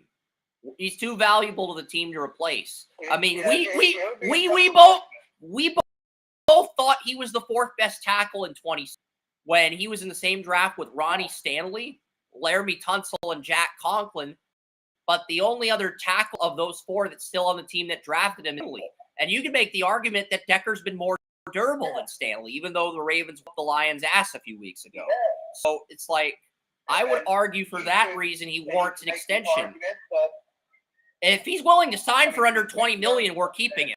That's not even, if willing to re-sign for under $20 million, I have no issue paying him. If he wants $20 million or more, you got to consider a replacement. That's where we're at with him being 30. I'm not. If he's going over $20 million, there's no argument. I mean, Taylor Decker's getting $19,350,000 here and $19,100,000 in 2024. So if he wants $19 million, bring him back. If he wants more than $20 million, then you got to go into that thought process. Because you have $215 million. You could pay Goff, St. Brown, and Decker, and you'd still have $100 million in cap space with all the money you have. Those are your core players. Keep them. But it's interesting with the Lions because Ragno's under contract till 2020. You have to give Penei Sewell a fifth-year tender, which is going to cut the Lions' cap space down even more. So you see, the Lions, they've got stability for this year in 2024, but it's what you do after that really is going to determine the longevity of this franchise. And, Graham Glasgow did a good job replacing Vaitai. Vaitai and Glasgow are both UFAs in 2024 at right guard. Jonah Jackson's a UFA at left guard. We talked about the guards of podcast earlier, Joey. Lions are a team that needs a guard. You look at the defensive side of the ball. I think a second edge rusher next to Aiden Hutchinson. Kaminsky has been okay, but he's not the sack artist. Charles Harris has missed some games due to injuries. So has Pascal, who was on IR. So has James Houston IV, who had a really good rookie year with 8.5 sacks, but he's been on IR for all the season. So the Lions really have had that second sack artist. Nick Fargo told me the Lions have to draft that guy, even though James Houston IV showed promise. I kind of dismissed that opinion, but Nick's right looking back on it. And I think the Lions are probably going to look at that edge rusher in the draft. But they're in an interesting spot where they can go best on their board. Okwara, Jalen Reeves may have been the backup outside linebackers. The two Okwara brothers are UFAs. Backup outside linebacker could help, but you have Anzalone at outside linebacker and Malcolm Rodriguez. So outside linebacker is not a dire position of need. And if Jack Campbell gets injured, move Anzalone back to middle linebacker. It's a nice position to be in if you're the Lions. You have Tracy Walker and Brian Branch and Kirby Joseph next year. You still have Cameron Sutton next year. You have Jerry Jacobs as an RFA, but you can bring him back on a cheap team-friendly deal. I don't think there's any issues with the secondary, Joey. I think the secondary's I think you should add some bodies, add some depth. But I also think you're in a position where, you can keep Sutton, you can keep Jerry Jacobs, and you can keep Branch as your nickel. You can keep Walker and Kirby Joseph as your starters, and you'll be good, but you need more depth in the secondary. You'll have your starters in the secondary, but you'll also need more depth at the position next year. And then you have Riley Patterson as an RFA, and Jack Fox is under contract till 2027. So the Lions are in a pretty good position as far as stability goes. All right, we're going to do the PFN simulator now. What two teams do you want? I do want to comment something on the Lions. Something that we had Something I give Trent Baalke a lot of credit for, and as I said before, I've been as big a credit Trent Baalke as probably anybody. But I give him credit for the cap, and I think the Lions are that. Brad Holmes and Baalke both manage the cap. Because, I mean, the Lions... They can work the cap. Yeah, because the Lions In have... a good way. The Lions have $215 million and $400 million in 2025 and 2026. The Jaguars have $152 million and $332 million in 2025 and 2026. Those teams have enough money to keep their core players. They're in the same position the Bengals are in right now. Bengals still have $70 million after extending Burrow. So they can give T. Higgins a 3-year extension, move him after year 2 once they have to pay Jamar Chase, and they'll be set. They can do that. Yeah, and one thing I will never give Trent Baalke crap about is his ability to work the cap. Because he proved with San Francisco and now with Jacksonville, he's good at that. He's like, I just hope he's not the best drafter, but he's much better at managing the salary cap. Like, he's not the he's not the best drafter, but he's with the talent. Yeah, like he does great with the talent that he does get, which is he's not great with the future, but on the here and now, he can manage the here and now. And I hope the Lions are gonna come out the same way on this, because if they manage the cap, because Tony Mario's Super Bowl, Tony Mario's got the Jaguars getting the AFC title and losing to Miami. I've got the Jaguars getting the AFC title and losing to Buffalo. Tony's got the Jaguars getting to the AFC title and losing to Miami. But he has the Revenge of the Nerds Super Bowl, Dan Campbell versus Mike McDaniel, Lions win, and the jock beats the nerd in this Super Bowl, with Dan Campbell beating his former team, the Dolphins, in the Super Bowl. That'd be a hell of a matchup, though. Lions and Dolphins, that would be a hell of a matchup. Like, that'd be a hell of a story. I'd be all for that story. So if the Jaguars beat the Chiefs but lose to the Dolphins in the AFC title, you won't be pissed off if the Dolphins are the better team, because that'd be a hell of a story either way. I won't. Yeah, because it'd be a great story, and like I was published as an author 25 years ago. This day, I'm going to be published again here probably in the next few months as an author. Awesome. I love the story. The story. And the story is a lot of the contention between you and me. You'll go into football and I'm like, this player's got such a great story. This team's got such a great story. And you'll be like, what about the football? It's like, the story. The story is what the story is. And in this case, if this happens, the story and the football come together in great harmony. And that's just beautiful. I love when it comes together in great harmony. So I hope that works. Yeah, I want to go through Tony's rankings a little bit. I don't want to go super in depth, but have the opportunity to have several great stories. Okay? On their way to the playoffs and during the playoffs, depending on who they face. So, I mean, the story for the Lions maybe end up being one of the greatest in NFL history. And in that vein, I couldn't ask for more. If that ends up happening, couldn't ask for more. Because I'll pull up the top 10. I'm not going to read the entire top 32. I've got 3 mock drafts to edit from Tony Mario and myself, but like I'll go through the top 10 of Tony's rankings, because I know he had the Lions at 1, the Eagles at 2, the Dolphins at 3, and the Chiefs at 4. Here we go. So number 5 in his rankings are the Bills. So Tony actually has the Bills at 5. He has the Cowboys at 6, and the Chiefs are 7. He has the Bengals at 8, but they're the healthiest team in the AFC right now. The only team with all 22 starters at full health. And you have the 49ers at 9 and the Ravens at 10. That's a respectable top 10. He has Seattle at 11. And then he has the Falcons and Saints at 12 and 13. But that's probably because the NFC South is such a shit show right now. Because he has the Buccaneers at 17, the Falcons at 12, and the Saints at 13. So I think that says more about the NFC South division than it does the NFL. He has the Browns at 21. I think that's too low. He has the Steelers at 20. Yeah, that is low. We can get all the criticisms because, like I was texting my buddy last night, I have zero issue with Tony's top 11, but the Browns should be somewhere. He has the Chargers ahead of the Browns. Tony Mario has the Chargers at 16 ahead of the Browns and the Steelers and the Titans and the Jets and the Buccaneers. It's like you want to go up to Tony and be like, motherfucker, stop charging. Stop charging right now, young man. It's like, what the hell? That's a thing right there. He's got the Chargers. It's charging, Joey. Going on. We got the Chargers. All right, we'll pick our teams for the group mock.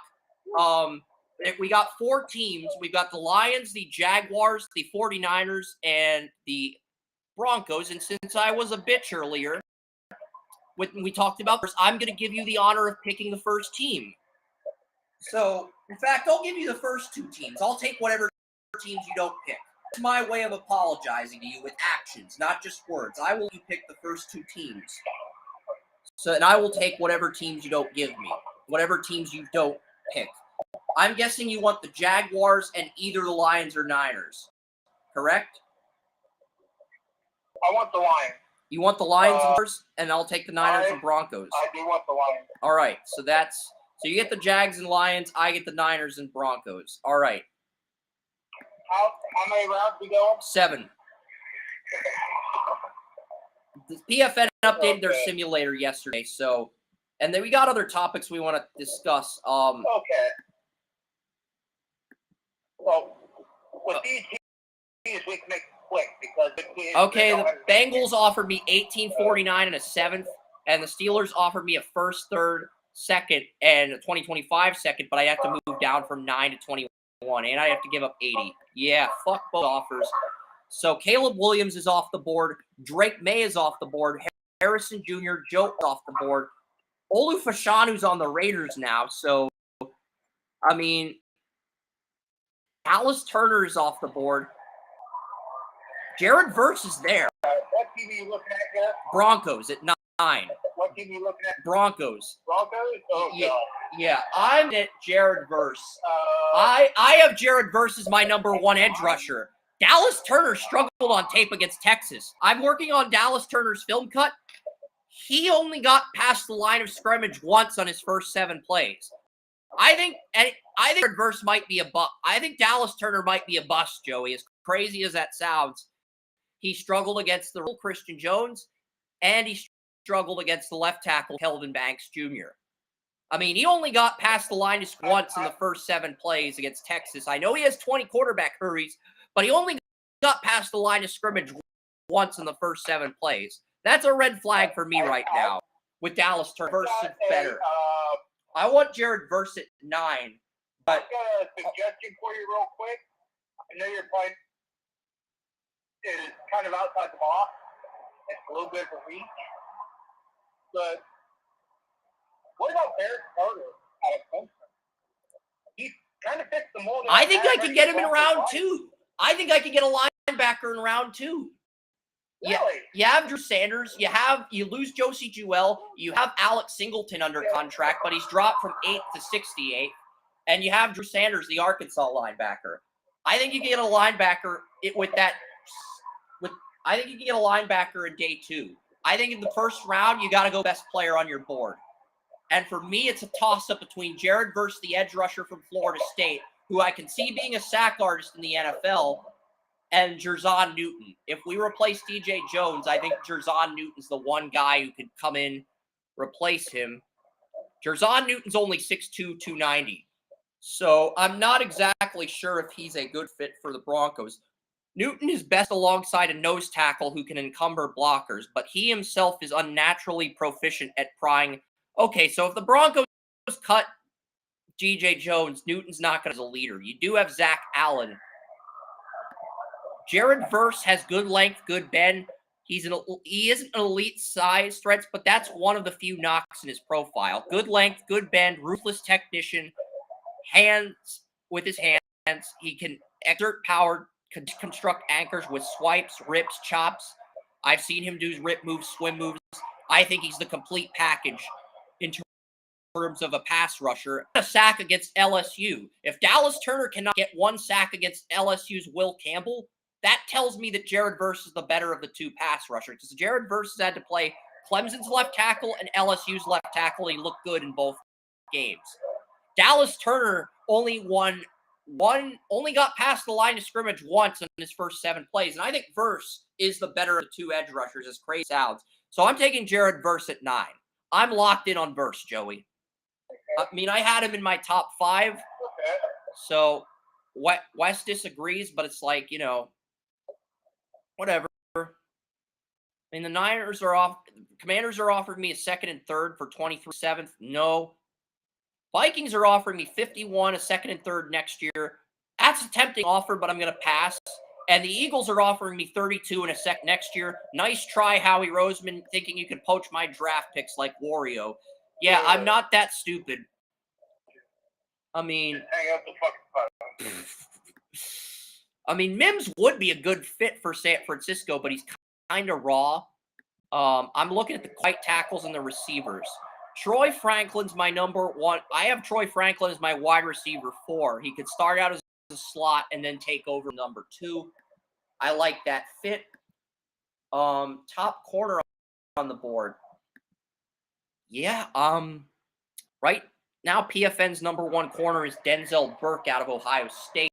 I mean, Kansas has more 3rd down versions than Texas. It's just woefully bad right now. Ohio State Rutgers is in a commercial, airing an Aflac commercial where the GOAT is the dean of the campus. Yeah, the Aflac commercials is the dean from the campus. It's a brand new Aflac commercial, by the way, Joey. A brand spanking new Aflac commercial. You see the one where the duck and the goat are in the pool and Nick Saban's on the treadmill and he challenges Coach Prime to a race? That's an actual ad. Yeah. It's pretty funny. ABC.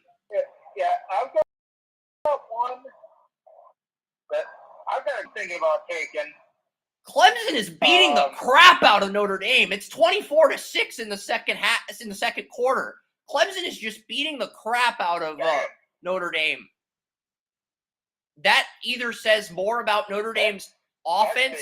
Either Notre Dame's offense is overhyped or Clemson's defense is underrated. I'm leaning towards the latter because Clemson's 4-4, and they're beating the shit out of Notre Dame. They're not just winning; they're winning by 18 points. We knew Clemson was going to win, but I don't think anybody expected them to win this big, this late in the season. Linebackers, let's face it, Clemson's linebackers, you got 2 guys who can go. Fred Warner and Dre Greenlaw are both UFAs after this season.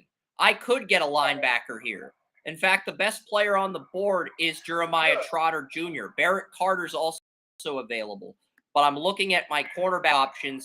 I don't like the cornerback options. I like Quinion Mitchell, the corner Dane Brugler's talked about. I like him, but I like him in round 2.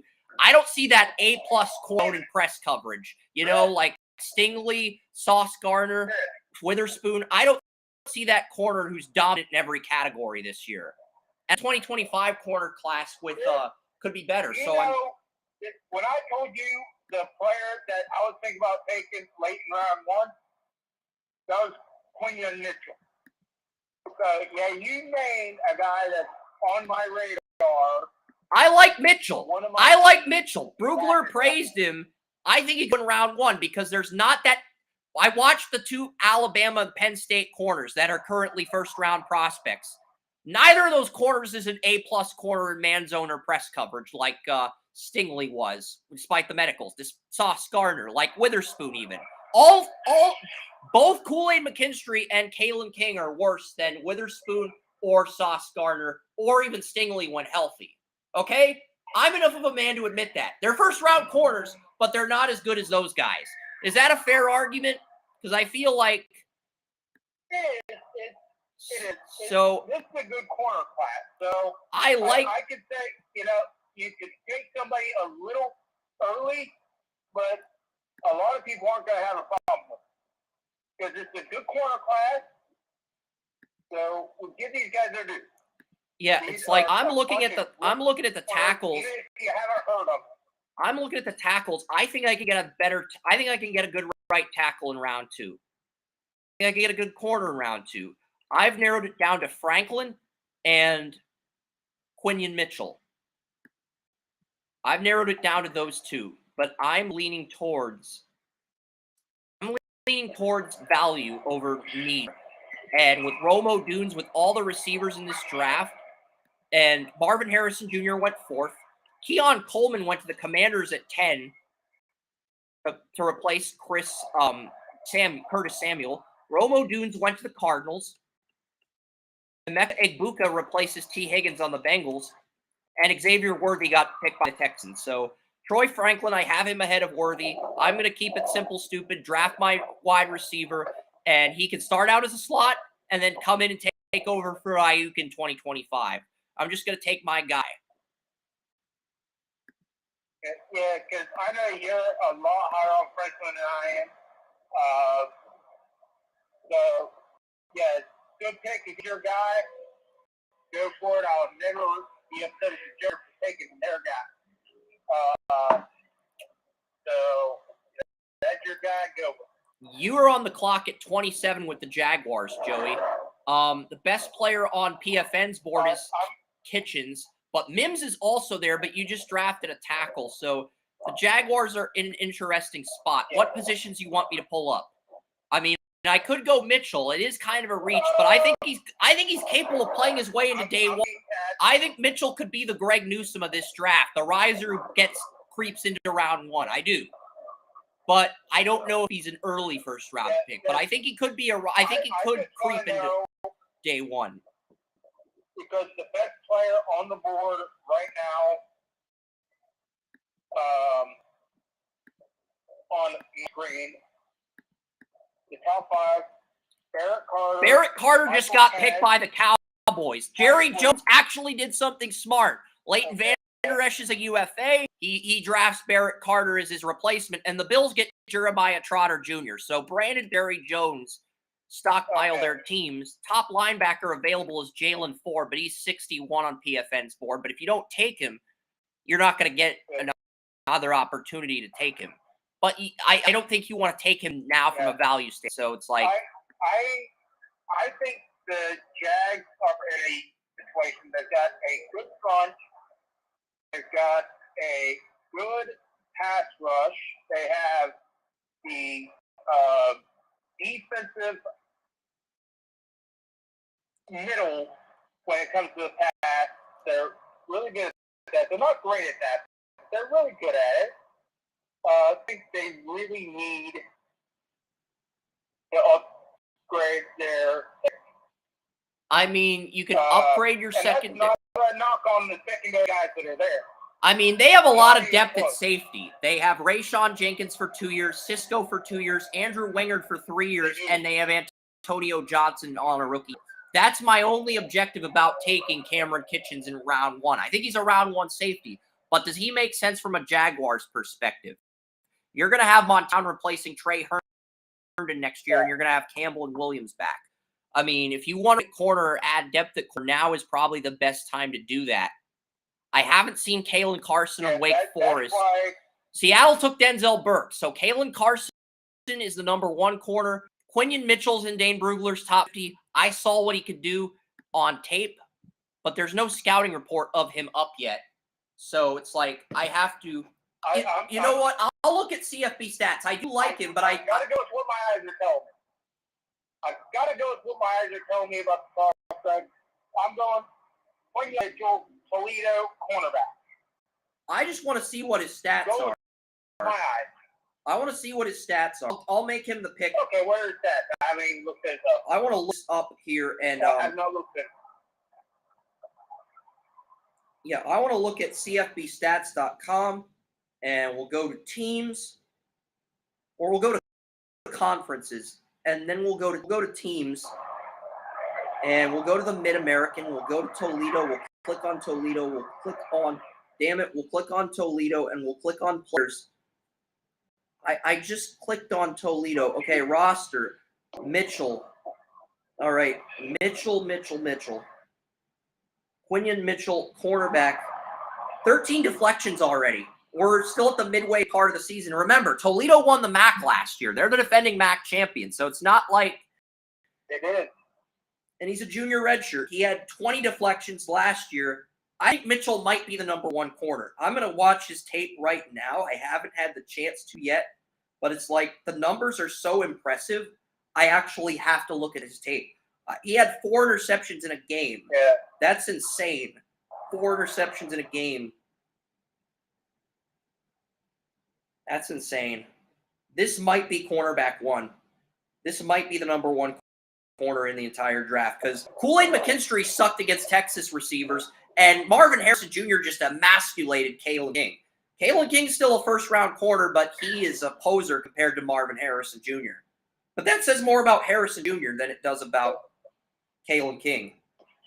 And Kalen King had some decent plays against Harrison Jr., but Harrison's just the better player. He's the best receiver in the country. Yeah, it's like if you get burned by Marvin Harrison, nobody's going to say, "Oh, God, you suck." It's like, it's not going to happen. It's not going to happen. Marvin Harrison's just that dangerous.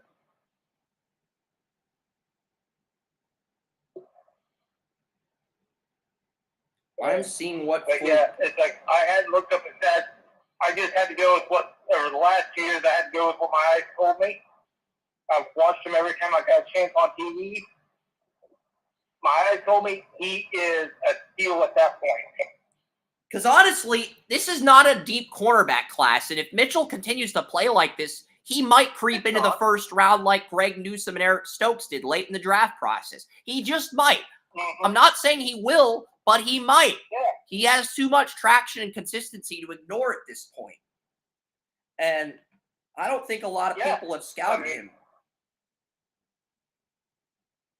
Because if he is like Greg Newsome, but he actually has some hands that can catch a fucking football, like you said, he may be the top corner in this class. He had 4 interceptions in a game, Joey. Last year he had 4 interceptions in a game. In one game. And there's a lot of 22 tape on him, but there's not a lot of 23 tape on him. And there's like 4 22 games on him. There's not any games on him for 2023. So it's like, yeah, I wish there was some 23 tape on him. There's 2023 highlights. But in his defense, Matt, the Toledo is a smaller school. They're a mid-major. So it's like... Yeah, they're a MAC school. And I'm a MAC fan, so I see more of him because anytime there's a MAC game on, you know where I'm going to be. I'm going to be watching the MAC game. I mean, so it is what it is. I'm from the MAC. Return of the MAC. However you want to put that. He had 4 interceptions against Northern Illinois last year. 4. In one game, he had 4 interceptions against Northern Illinois. Yeah. So, he's good. Really good player. Northern Illinois isn't a bad offense.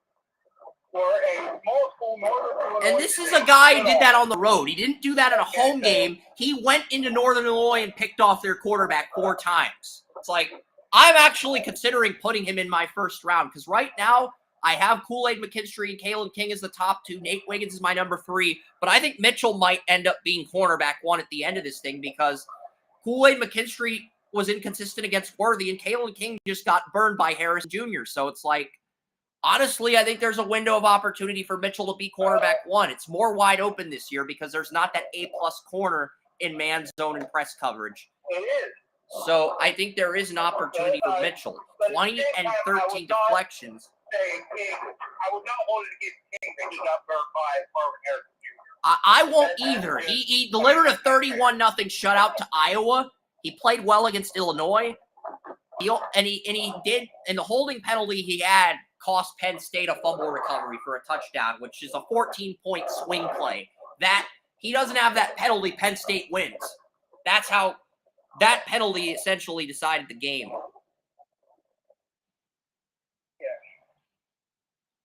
So, yes. Yeah, I'm glad you're coming around to the MAC guy. I like him. I just wish there was 2023 game film on him. There's 4 games of 2022 film on him. There's no 2023 film on him. I actually think Mitchell's going to be a first-round player at the end of this. But I just haven't seen enough tape yet. I'm going to reject all these trade offers and let you pick for Detroit. Best player on the board is Cameron Kitchens. You could also get Mims as a swing tackle to take Taylor Decker and Penei Sewell. You can get Mukab. I'm actually going to take Mims because Decker, I think, only has 2, maybe 3 years left in him. I think they got to have somebody ready to replace him because they've got all the other pieces. You can always move Sewell to left tackle and make Mims your right tackle. You can move Sewell to left tackle and make Mims your right tackle. Because when Decker was injured, the Lions made Matt Nelson their right tackle, and they played Sewell at left tackle because he played left tackle Oregon. So you can go that route and reload. Yeah, so you have to have some plan in place because Decker is starting to get up there. Remember, even Joe Thomas only played like 31, 32 years old. Not everybody is Trent freaking Williams who's going to play until he's 90. Yeah. Okay. That just doesn't happen. So, yeah, I mean, you gotta have a plan in place. And I think Mims has potential to be an all-pro offensive tackle. Get him here, you stash him, you teach him, and then when Decker finally rides off. You know what? I'm taking Max Melton. Why am I taking Max Melton? Ohio State only leads Rutgers by a point. It's 7-6 Ohio State. Rutgers is the home team. It's first and goal. Max Melton's my pick, Joey. Max Melton, the cornerback Brian Bayless told me about as a first-round corner. I'm taking Max Melton. He's the best corner on the board, and Rutgers Ohio State by a point. And it's first and goal. Rutgers can actually take the lead over Ohio State in front of their home crowd. So Max Melton's my pick. I'm locking it in. Call me an idiot. Call me an insane motherfucker. I'm taking Max Melton. It's like, if Max Melton is doing... I think Melton is a very good player. You know, if Melton's doing better against Marvin Harrison Jr. than Kalen King, I have to pick him in round 2. I have to. Yeah. Because that's incredible value.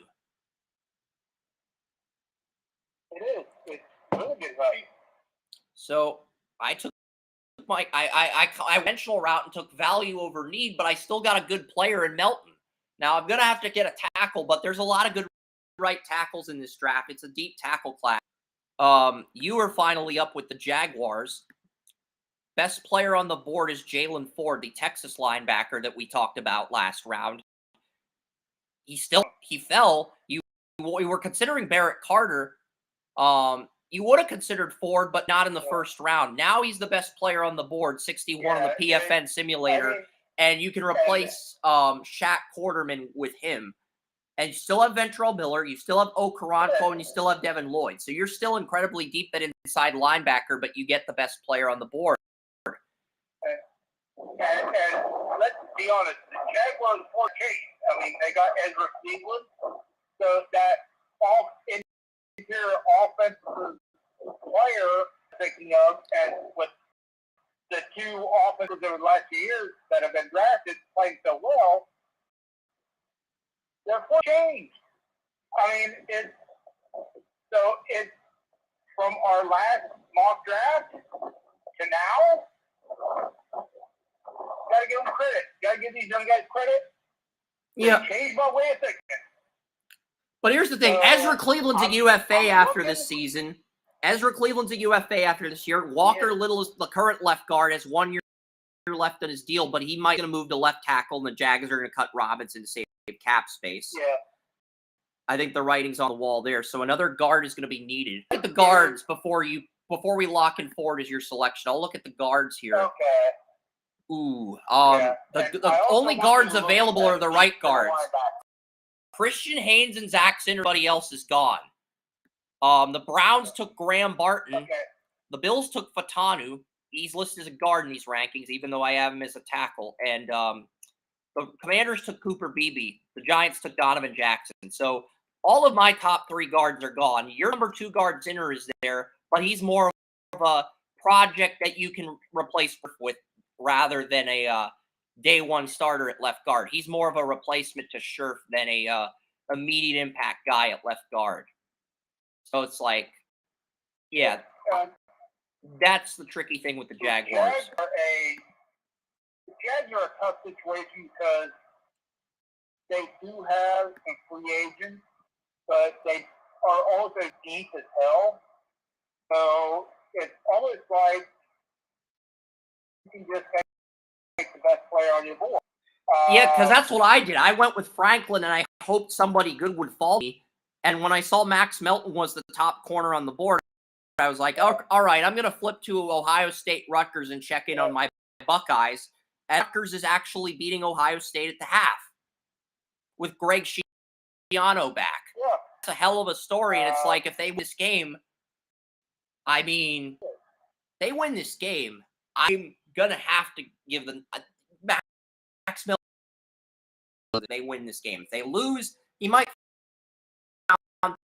100 now.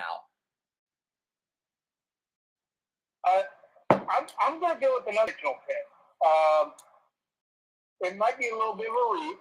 Melton was I took him because Rutgers has just impressed the hell out of people today. Melton wasn't unconvincing. It is. So, but I figured I probably can't do better than that. Something I think the Jags. What are you thinking? Something I think the Jags have struggled with a little bit over the last few years. And I'm going to go with probably the most mammoth run stopper in college football, Devondre Sweat, defensive tackle, Texas, 6'4", 350 pounds. Devondre Sweat is good, but I believe, Devondre Sweat is good. Texas defensive tackle. I think the Senior Bowl has a top 100 grade on him. He's 82 on the board, but yeah, you can bring him in. He is 6'4", 346. He can be a backup to Devon Hamilton, but with Hamilton's injuries, he made his debut against the Steelers, and now you have a 1-2 punch at nose tackle. You don't just have one good nose tackle, you have two, and that's going to make your offense a lot more lethal. That's something that I have just pounded the Jags for. They don't have that one guy in the middle that's going to... I loved Hamilton coming out of Ohio State, and he played well enough to get extended, but at the same token, is he somebody you'd want to extend again? He's got to do more to earn that extension, and maybe bringing in Sweat as competition will ease that position, or at least, I mean, Cooper Beebe's had Sweat's number today, but Texas leads the state 17-0, even though Beebe's had Sweat's number. So I mean, imagine what Allen could do as a pass rusher if he didn't have guards for him, because you got this big mammoth man. But you'd have two tackles. You'd have Hamilton. You'd have Hamilton and Sweat. You'd have two nose tackles, and you could rotate them. So neither guy has to play all three downs. You can rotate them. That's a huge advantage. Everybody's fresh. So from a conditioning standpoint, it makes total sense. Okay, the Lions are up here at 61. You're on the clock again. What position do you want to target? I mean, Rod Moore, the Michigan safety, is the best non-QB on the board, and you do have 2 more years of. You have 2 years of a strong safety and 2 years of a free. You have Kirby Joseph for 3 years, and you have Tracy Walker for 2 years. But Tracy Walker's getting older, and you signed C.J. Gardner-Johnson from the Eagles, but he suffered a season-ending injury. You could draft Rod Moore, Michigan man, and pair him with Kirby Joseph, get 2 Big Ten safeties. Roman Wilson's also there, but I feel like he's a reach at this point with all the receivers the Lions have. You could take him. I mean, you are going to need a slot receiver, but do you take a slot receiver or do you take a safety this early? It's a big pick. It's like... I've seen with the Lions, isn't defense, it's offensive. From the games I've watched. And I'm going to go with a big time goal line threat, a game changer. I'm going to go with Arkansas running back Raheem Sanders. Raheem Rocket Sanders. That's an interesting pick. You've got Montgomery and Gibbs for 3 more years each. Right now, the third-string running back is Craig Reynolds. The fourth-string running back, Zonovan Knight, suffered a season-ending injury. He's out for the year. So you really don't have that third-string running back. I know it's not a need, but he is on the board, and PFN has him at 65. He's the best running back available. It is kind of a need because the one thing that the Lions had trouble with running it 5, you get a Rocket that's 6'2", 240, smashing up in there. He's lost 15 pounds of weight. Despite missing games with injuries, he's actually lost 15 pounds of weight. He plays like he's 240, but he's 225. So apparently he lost 15 pounds in the offseason. He was 6'3", 247 in the he was 6'2", 247. No, he's 6'2", 245, 2 pounds shorter than Jefferson, but he lost 20 pounds in the offseason. But he plays like he's 240. So he's actually lost 20 pounds in the offseason despite getting injured. But he must have gained muscle then. But he got injured, so scouts are sleeping on him. Scout out on him because he lost all that weight and missed time with injury, but that might be a blessing in disguise once he gets to the NFL.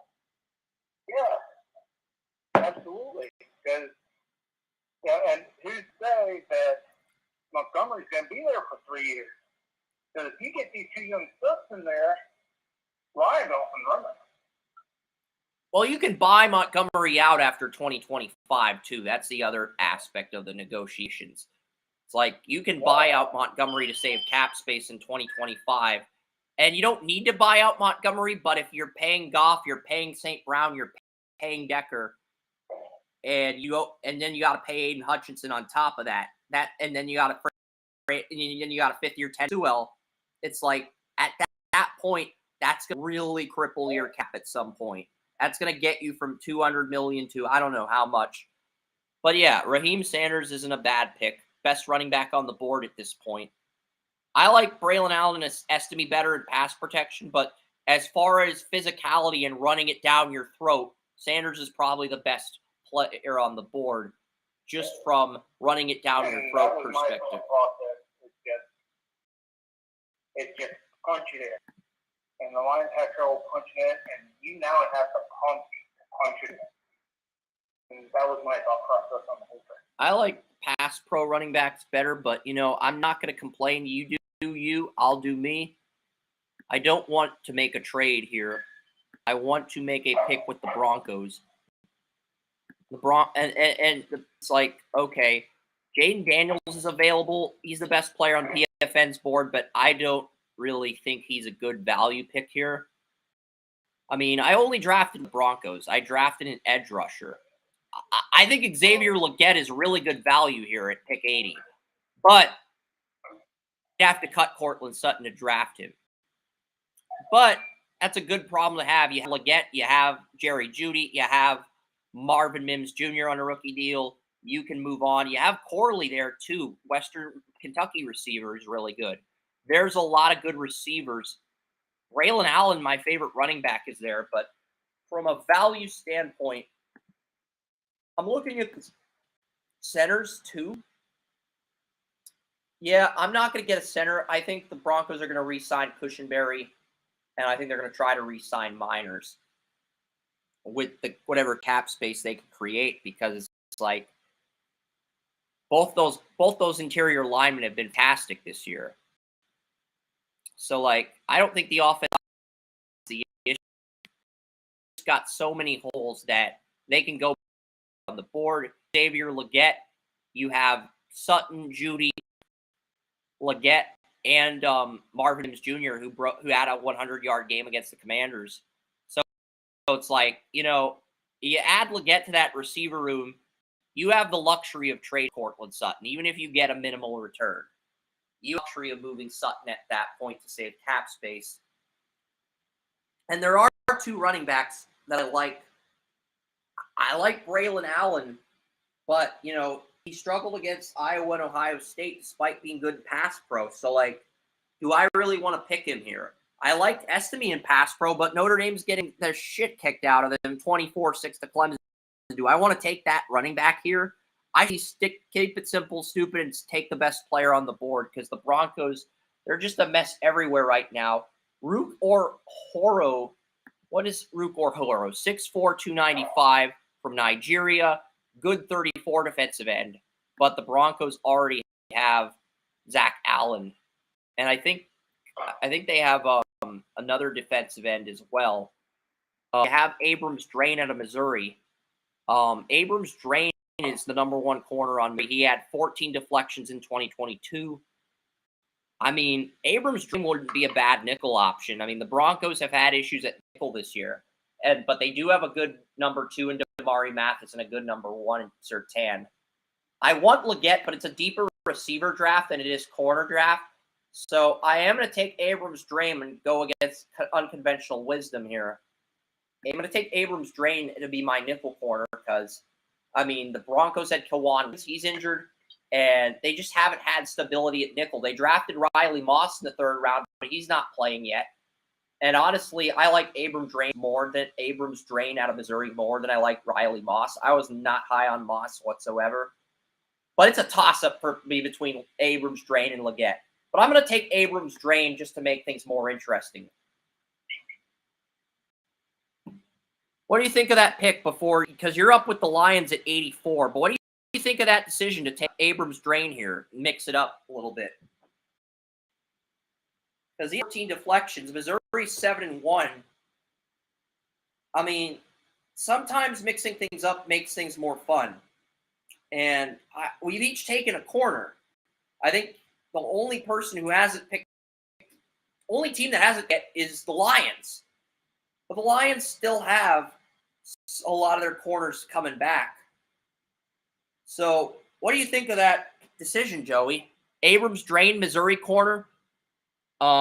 He had 14 deflections last year, but came back to school. I am going to look him up. I'm going to look up his stat. I mean, it's a 3rd round, and he's higher on PFN's board, and Missouri's 7-1 for a reason. It's not like Missouri's a bad team. It's just like, you know, he's the most consistent corner on Missouri. I'm kind of curious to see what his numbers are for this year. And look, he's playing Georgia today, so we'll get a much better feel. Oh, so he's got 10 deflections this year. He had 13 last year and 10 this year. Okay, that's pretty consistent. And you're getting him as a corner. You're not getting him as a number 1 or number corner. You're getting him as a nickel, but he could probably push Damari Mathis for that number 2 roll down the road as well. So if Mathis doesn't play like he did as a rookie, you have that competition as well as a top 3 corner at the worst. So the value's good. All right, you're up with the Lions, Joey. And you took Raheem Sanders and Mims. Give me a second. I pushed the wrong button. Don't worry. The Jets took Xavier Leggett. The Jets Xavier Leggett. So he's off the board. But if you're looking for a slot receiver, there's still a lot of guys there. Johnny Wilson and Torrey Horton and Will Shepard are all there. Devontae Walker, who looks like a number 1 receiver for Drake May, is there. There's a lot of options, okay? It's not like you've got quite a bit of options. You might be able to get those guys in the round 4. But with Peoples-Jones and Reynolds set to be UFAs, if you're not sold on Khalif Raymond as a slot, you can upgrade now. This might be the time to do that. I'm also looking at who's left at corner, because I'm guessing you're going to want to pick a corner for the Lions.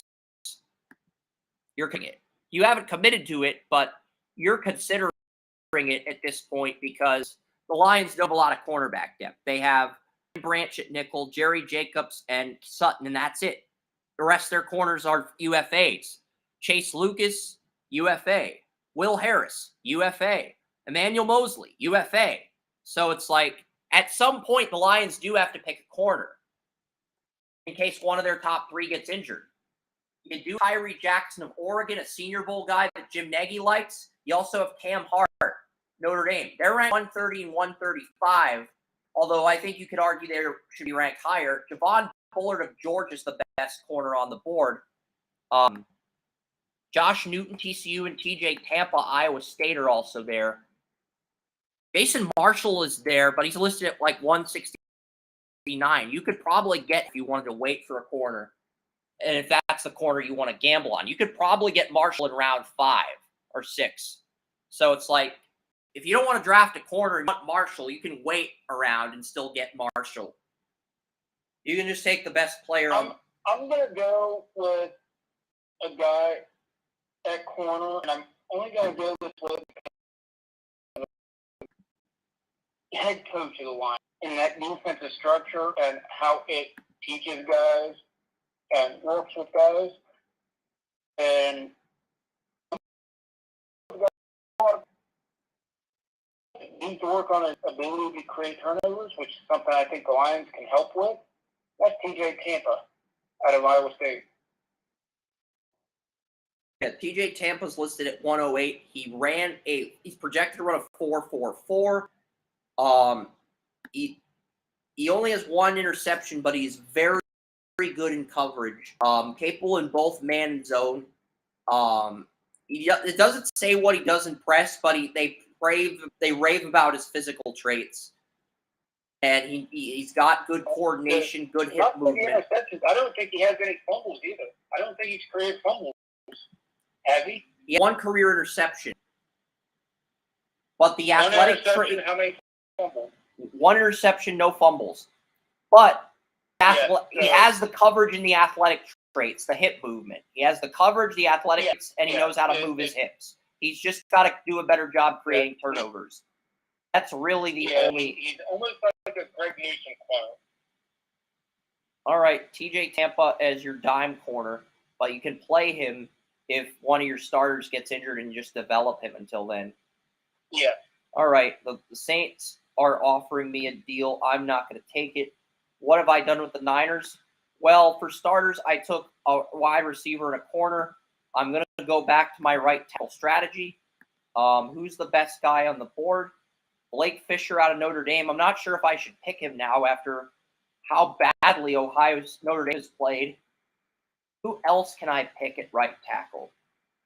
I'm looking at PFN's board. They have Jalen Travis out of Princeton at 412. That's way too low. Jalen Travis looked good at left tackle at Dartmouth, and he was Princeton's right tackle last year. So he's versatile enough to play both tackle roles, and he's a team captain on Princeton. So yes, Joe, I am going to make a surprise pick. All the other tackles I want are gone.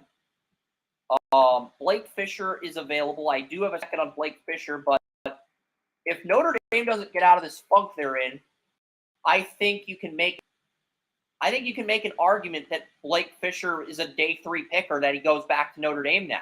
I think you can very easily make that argument, Joey, because it's like Notre Dame is losing 24-6 to Clemson.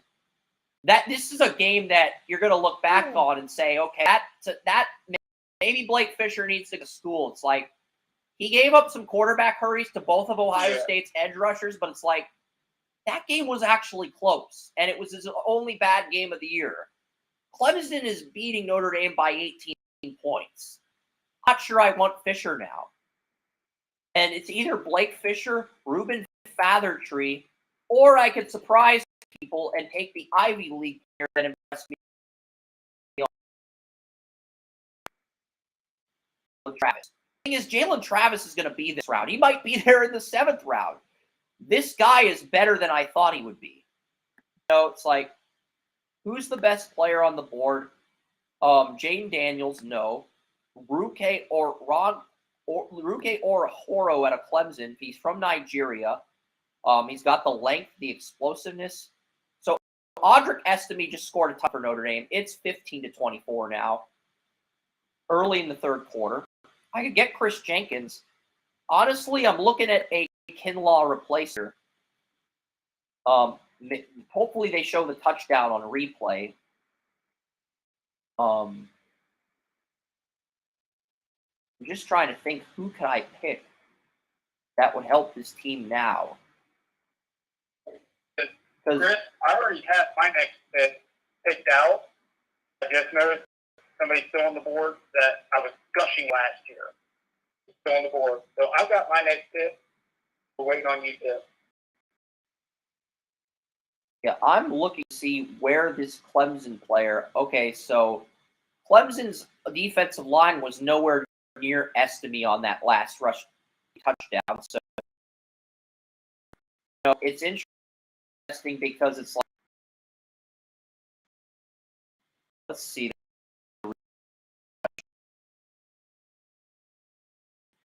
Right, so all right. Okay. Replay. Touchdown. They touchdown. Replay. This is a defensive play. Never mind. 80 drops a pass and Notre Dame picks it off. So that's a great play, though. I wish we could get a replay down. Notre Dame just scored. But they're showing a replay of the interception. Oh, okay. Never mind. Blake Fisher. All right. Hold on a second here. All right. So Estime scores. All right. So I guess Blake Fisher's out of this game. I don't see 71 on Notre Dame. I think the backup might be in the game. I don't know if Fisher's injured or what. That's the only thing keeping me from committing to Blake Fisher is Blake Fisher might be inactive. Let me check, and I promise you, I'm going to take one of the tackles, Joey, but I might take tackle just for shock value. I might.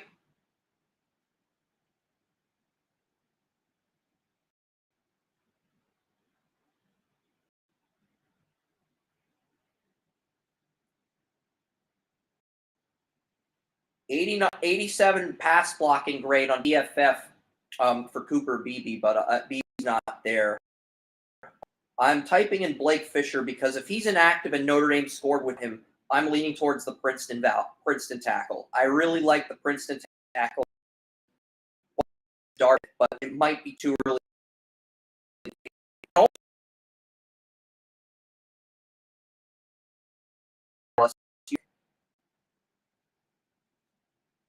Battles, but Fisher impressed. So, yeah, I'm going to take Blake Fisher. Tough call, but I'm going to take Blake Fisher. I might take the Princeton tackle later. Go ahead, Joey. You are at pick. This is pick 91. I believe the Jaguars are on the clock. Go ahead, buddy. And here, I just want to clear something up real quick because I know I do like PFF, but sometimes they can be really freaking stupid. They gave Cooper Beebe an 87 grade in pass blocking last 3 years. Tweet me from a fan. That's a Cooper Beebe fan sending at us.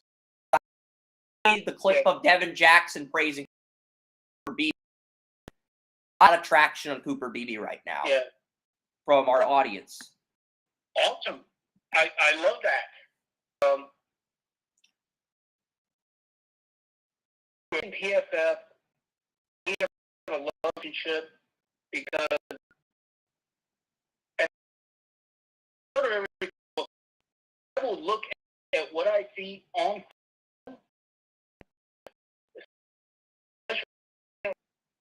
and especially if I'm there. Yeah, it's like anything PFF.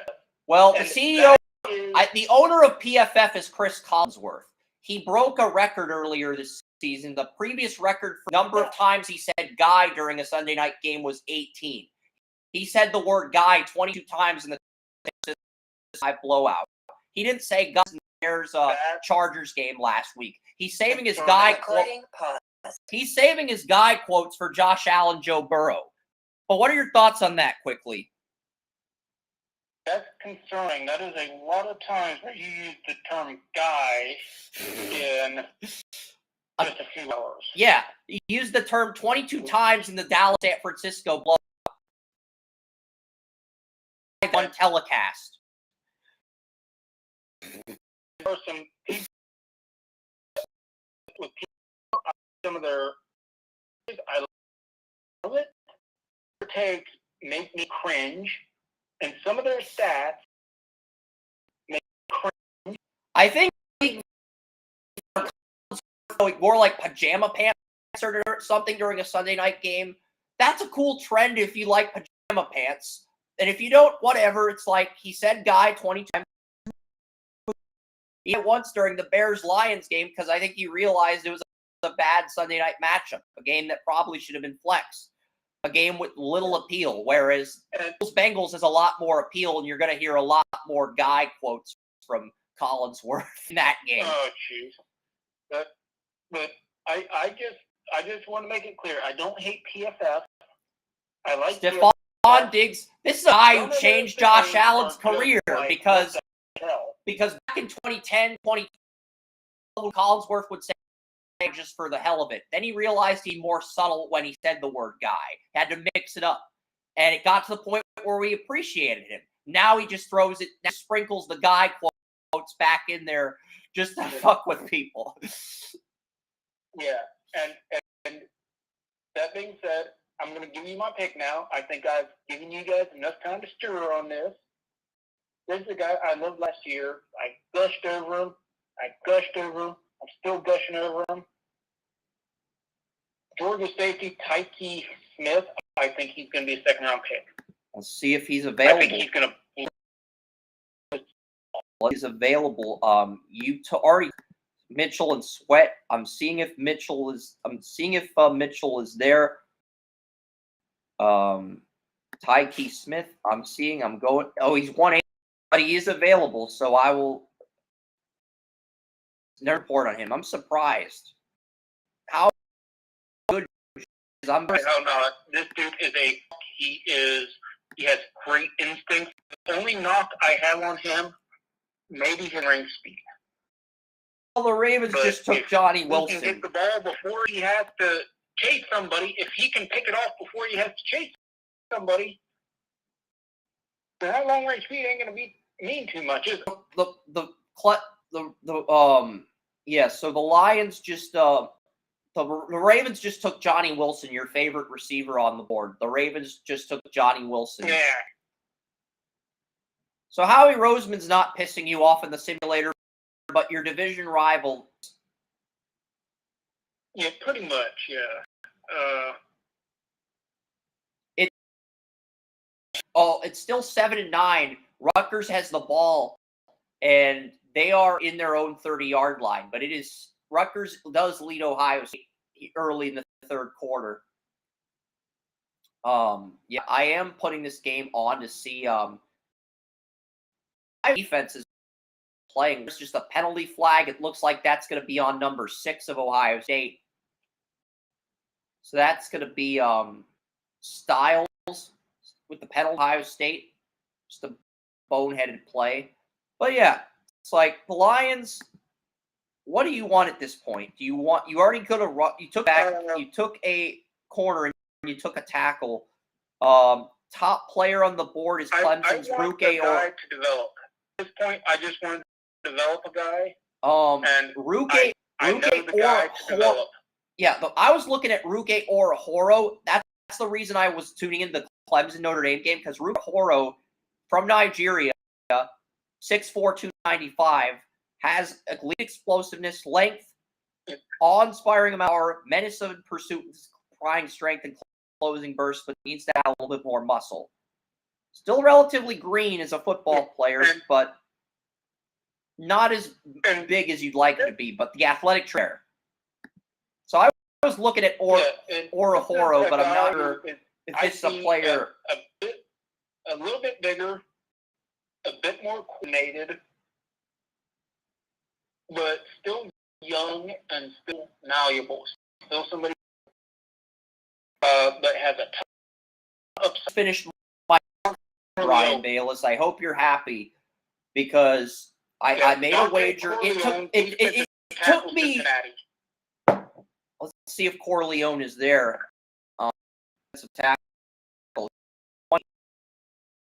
You've met.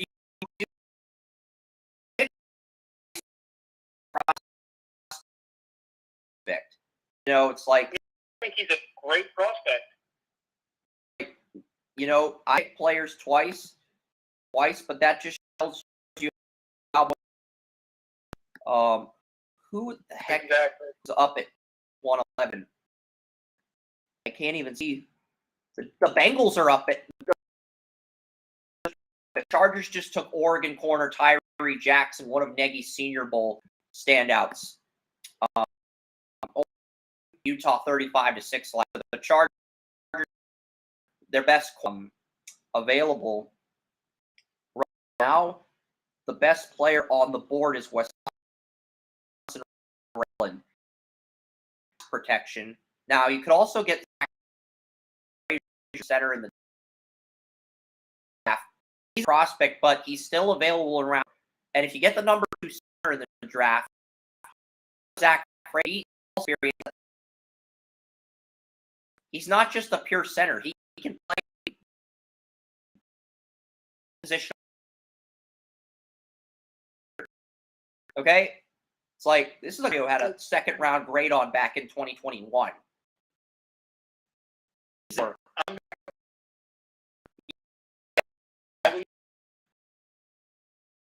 12. Wow. This is he's a top 100 player. He's probably the only day one starter at center outside of Cedric Van Pran. But he's more versatile than Van Pran, who's a pure center, because he has that guard experience too. The Jags have a good center right now. What is his contract status? He is under contract for 3 more years on a rookie deal, but Frazier can play left guard. And here's the thing. Ezra Cleveland's on a rookie deal, and then he's a free agent after the season. Ezra Cleveland's essentially a rental. Frazier can play left guard. He can play him at center. He can play left guard. He played left guard his first 2 seasons and then moved to center as a junior last year. So he's got 2 years of experience at left guard, 2 years at center. So it's like left guard isn't going to be a need for Jacksonville if they cut Cam Robinson and move Walker Little to left tackle. Left guard is going to be an area of need. And Frazier's probably the only day one starter at center and guard. You're getting him in round 4, which is amazing value. I would take Frazier. Braylon Allen, the Wisconsin run, you have ETN and you have Bigsby. So the Jaguars would pick Braylon Allen. Even though he's my RB3, I don't pick him. This is tough because I've already covered almost the Jaguars. I think Frazier's a better value pick for the Jaguars. I think he fits a bigger need for the Jaguars because he's been on Tony Mario's radar for 2 years. When I was doing 2020, when Tony Mario was sending me 2022 mocks in August of 2021, Frazier was in those mocks because I think he was. Tony Mario was sending me 23 mocks in 2022 last year, and Frazier was in the second round of those mocks ahead of every center in the 2023 draft. I will take your suggestion on this. So I'll take your suggestion because. Are you sure? Because Blake Corum is still available. Corum is still there. You could pair Corum with holy shit, Blake Corum is there. Do you really Frazier? Corum's there in round 4 because he is, but it's right now because I think Frazier's a good job at that point. Yeah, as the backup. So I mean, it's not. I love Corum. I would take him at this point any other time. And the Jags. Yeah, I like Corum. Then that's a great pick for the 49ers. Sorry, Joey, but I one pick him. Even if I have a back as talented as Christian McCaffrey, just grab him. That's just have him. Yeah. Because it seems right now that it's like I'm really with the I got the Niners, my top 3 receivers. I got a really good Rutgers corner in Max Melton. Ohio State's in the lead again, but that's not Max Melton's fault. Rutgers quarterback threw a pick 6. Rutgers QB situation. Blake Fisher's a good right tackle in round 3, so I get my wide receiver corner and right tackle that are day 1 starters. Then I get Corum, my RB1, as a value pick. And I have 121 too. Holy crap. I didn't think I had another high pick. Oh, this trade. Okay, this is interesting. Yeah. I mean, what tight ends are available? What quarterbacks are available? You know what? Stover's available. We're getting him as a backup to George Kittle. I'm going to take Cade Stover, and he's going to be my backup to Kittle because Cameron Latu hasn't asserted himself as the backup. Titans, the 49ers do have 2 UFAs. I could take Tyler Van Dyke, but I think Cade Stover's a better value pick. We still have Brock Purdy. So I'm going Cade Stover. I get my RB1 and top 3 tight end in round 4. That's just excellent drafting on my end. Not to brag. It's just you get your RB1 and your tight end 3 and 4. You're good. That's just amazing value. I mean, you deserve to brag on that. That's just you deserve to brag on that. It's like it should not be legal for me to get my tight end 1 and RB1 and tight end 3 in round 4. It should not be legal to pull that off, but I did. You did. So it's like, let's see what we got for the Broncos. We got an edge rusher and a corner. I'm seeing what other tackles are on the board. Is there a player on the board at tackle that I can draft here? I have Jack Nelson in the 6th round. I have a 3rd round grade on Nelson, but maybe because Wisconsin's offense had 6 points on Iowa and lost to Ohio State, that they're a little bit more critical on him than I am. Walter Rouse is decent, but I think you can argue he's a reach here. I mean, the Broncos do need offensive depth. Right now, they don't have a backup to Bowles, and they have Billy Turner. Jack Nelson might be a reach, but it's like, I have a 3rd round grade on Jack Nelson. PFN has a 6th on him. That's why I feel conflicted about picking now, which is understandable. Or Jackson Powers Johnson isn't a bad center, but at the same time, his tape against Washington was awful. Like, he's getting bullied by Washington's defense. And Oregon scored 30 points, but he was getting bullied early in that game.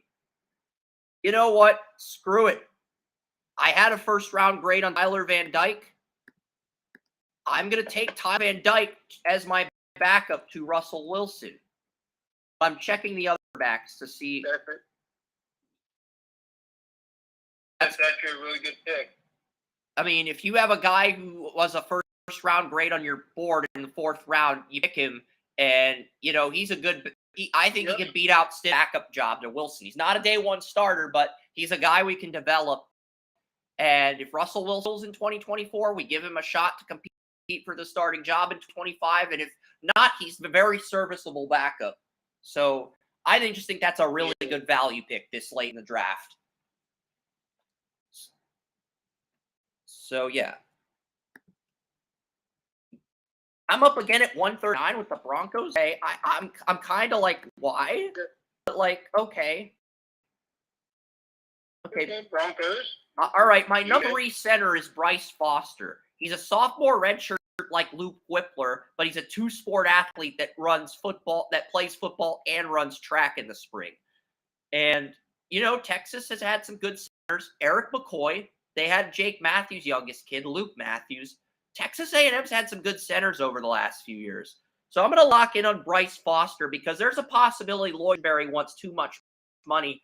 And if Bryce Foster's my number 3 center, I would be absolutely insane to pass on him this late in the 4th round. I know he's 142 PFN, and I have pick 139, but it's like, yeah, that's just a really good value pick, Joey. It's like, I'd be insane to pass on that.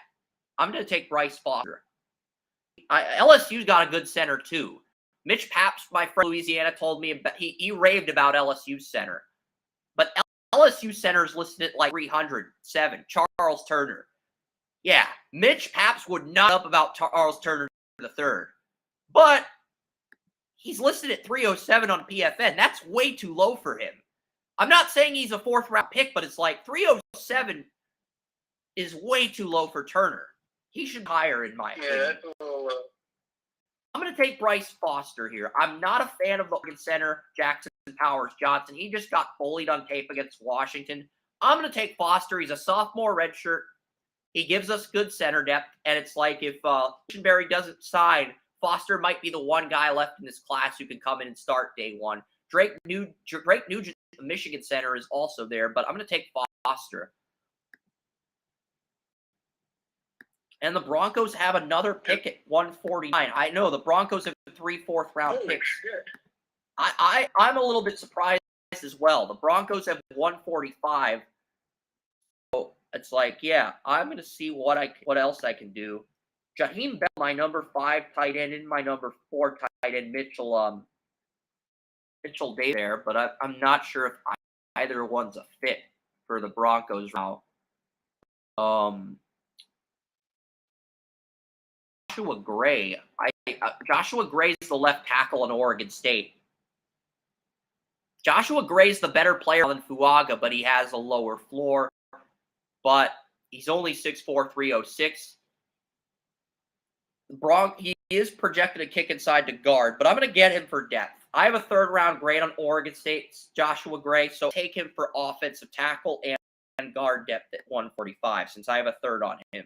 You know, it just makes a lot of sense to pick him here. I didn't think he was still on the board. It's like, Jack Nelson's good, but Wisconsin's gotten blown out in some key games. So I'm not exactly sure he's still a third-round tackle. But Joey, at 155, you've been patient. You've waited your turn like a grown-up. I'm proud of you. Mad respect. God, I don't want to be a grown-up. Well, the second best player on the board is Tulane quarterback Michael Pratt. But you don't want a quarterback. You have Lawrence. You have Beathard. I mean, Pratt would be an upgrade over Beathard, in my opinion, but you don't need him. The Jaguars don't really need him. I do think the Jags do need upgraded backup quarterback. So you're going to take Pratt, because I do have a third-round grade on Pratt. You're getting him at 155, late fourth round. No, early fifth I've got round. a different quarterback in mind. Okay. A guy that can step in right away, mentally process the game. Please don't tell me Kyle McCord. Please not tell me it's Kyle McCord, because Kyle McCord's rated ahead of BJ Ugalele on these rankings. No. Okay. No. Kyle McCord, you're leaving the podcast, and you're getting a one-star review. The majority of the throws. Understood. Make the majority of those.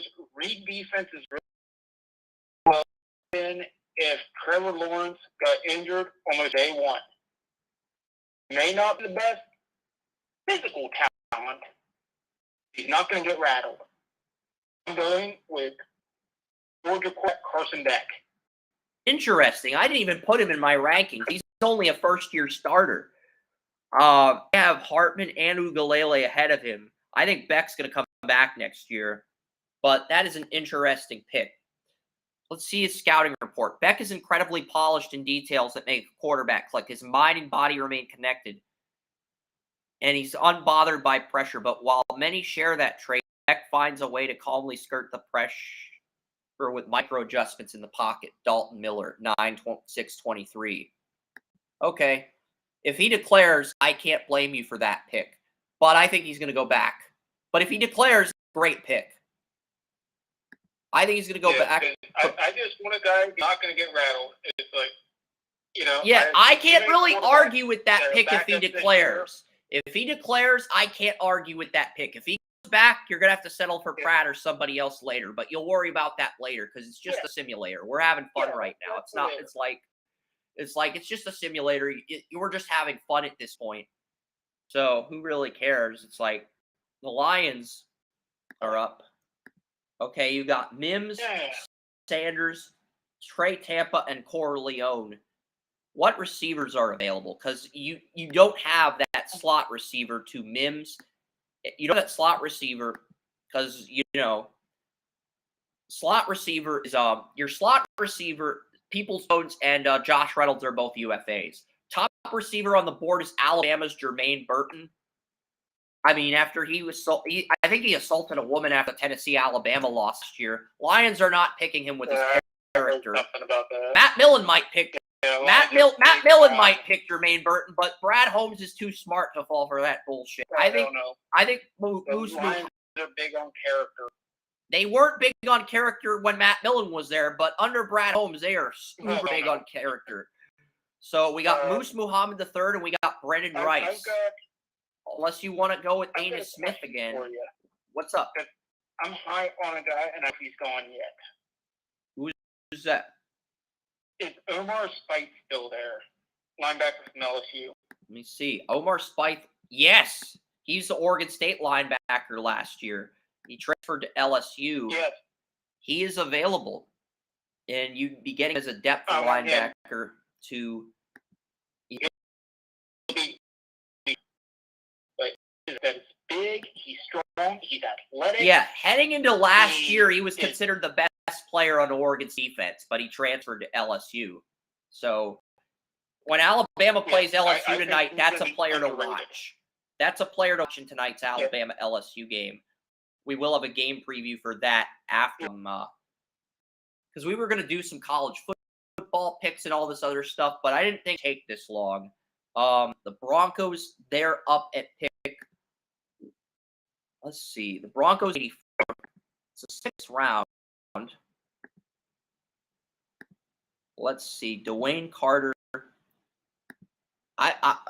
Nazir Stackhouse. Yeah. Let's get Nazir Stackhouse. I mean, I've taken him in a few other previous mocks, but it's like if we cut DJ Jones, we're going to need another nose tackle. Nazir Stackhouse is a bargain in round 6. I'm sorry, Joey. It's just 173. He should be ranked ahead of Dwayne Carter. Dwayne Carter's not a bad player, but I would rank Stackhouse over this point simply because of what George has been able to do.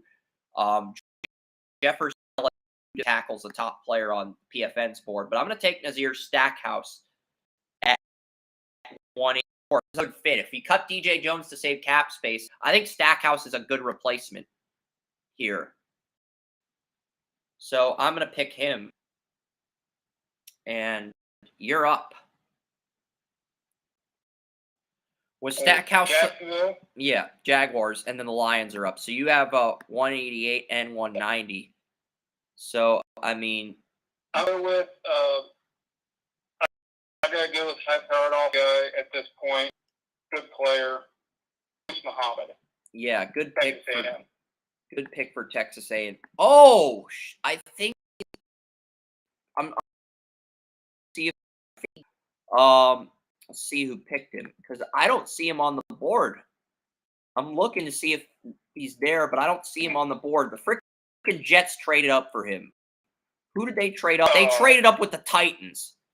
So here's what happened, Joey. The Patriots gave up 132, 163, and 165 for Jalen McMillan, the Washington wide receiver, and then the Titans used. Then the Titans traded 132 and 163 to get 114, and the Titans got Zach Zinner in round 4, which is really good value for Zinner. Him in round 4, and then 163 to get Moose Muhammad. So the Jets, Belichick, Mike Vrabel, and Robert Saleh colluded to screw you out of your receiver. The three of the most underrated and well-respected defensive minds. The argument that outside of Tomlin, those are the 3 best defensive minds in the AFC conference. Outside of Sean McDermott and Mike Tomlin, I think you can make the argument that Belichick, Vrabel, and Saleh are the 3 best defensive head coaches in the AFC. So they all colluded and screwed you out of your receiver. All right. Okay, then I will go ahead and I will take another guy who is proven at his craft, who is really freaking good, that can add depth on the inside of defense, Linebacker delivered tomorrow.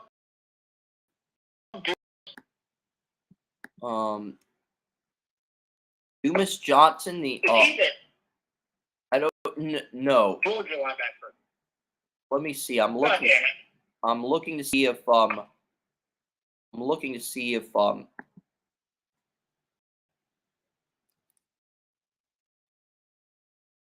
Okay. the Bills took him. Brandon Bean got him at 172 in the 5th round. Damn. 6th round, actually. And the the Saints got Brendan Rice, so Rice is gone as well. Howie Roseman took Jack Howell in round 6, the safety out of Colorado State you told me about. Frickin' Howie Roseman. The Seahawks took Michigan corner Mike Sainstrel. All the smart GMs are taking good players that you were considering. It's really... Okay. I'm okay. I'm going to go back to the well here. Okay, best player on the board is an edge rusher, but I'm not sure if he's a scheme fit for the Jaguars. One of my favorites. I'm going back to another one of my favorite players. Okay. There is a really good edge rusher. There's an edge rusher of a second. Still there. Smith. Wide receiver. There. One of my favorite players in the last 2 years. You sure you want him? Because there's another edge rusher that's much higher on my board than Amos Smith. Maybe I'm too high on him, but Ohio State's still there. You could get him as a depth player. Player's still there, but I am much higher on Amos Smith than a lot of people are. So, all right. It's your pick. You do what you want. You do you. And I'm not going to discourage you if that's your guy. All right. So... yeah, he's my guy. All right, cool. Gotta Lions. find one of you guys. The Lions do slot receivers still. I mean, they lose Donovan Jones and they lose Josh Reynolds, and you still have given them a receiver. Dorian Singer is still there in round 6. You could pick him. I'm going through this receiver list trying to find a guy.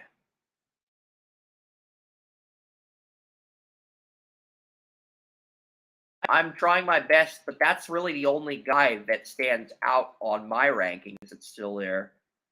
But I'm trying to go through this list objectively.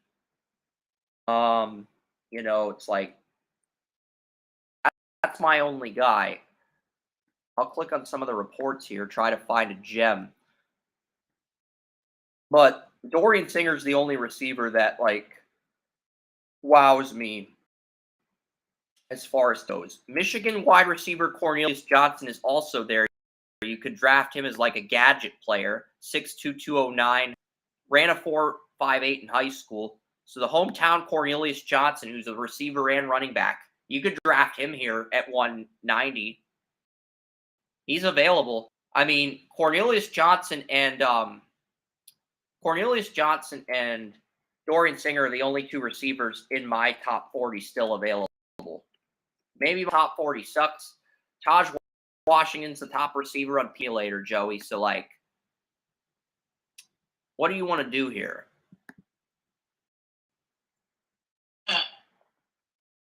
This is an interesting pick. You could take Jack Sawyer here, too, and pair him with Aiden Hutchinson. He's still available. I could. There's just a lot of players available.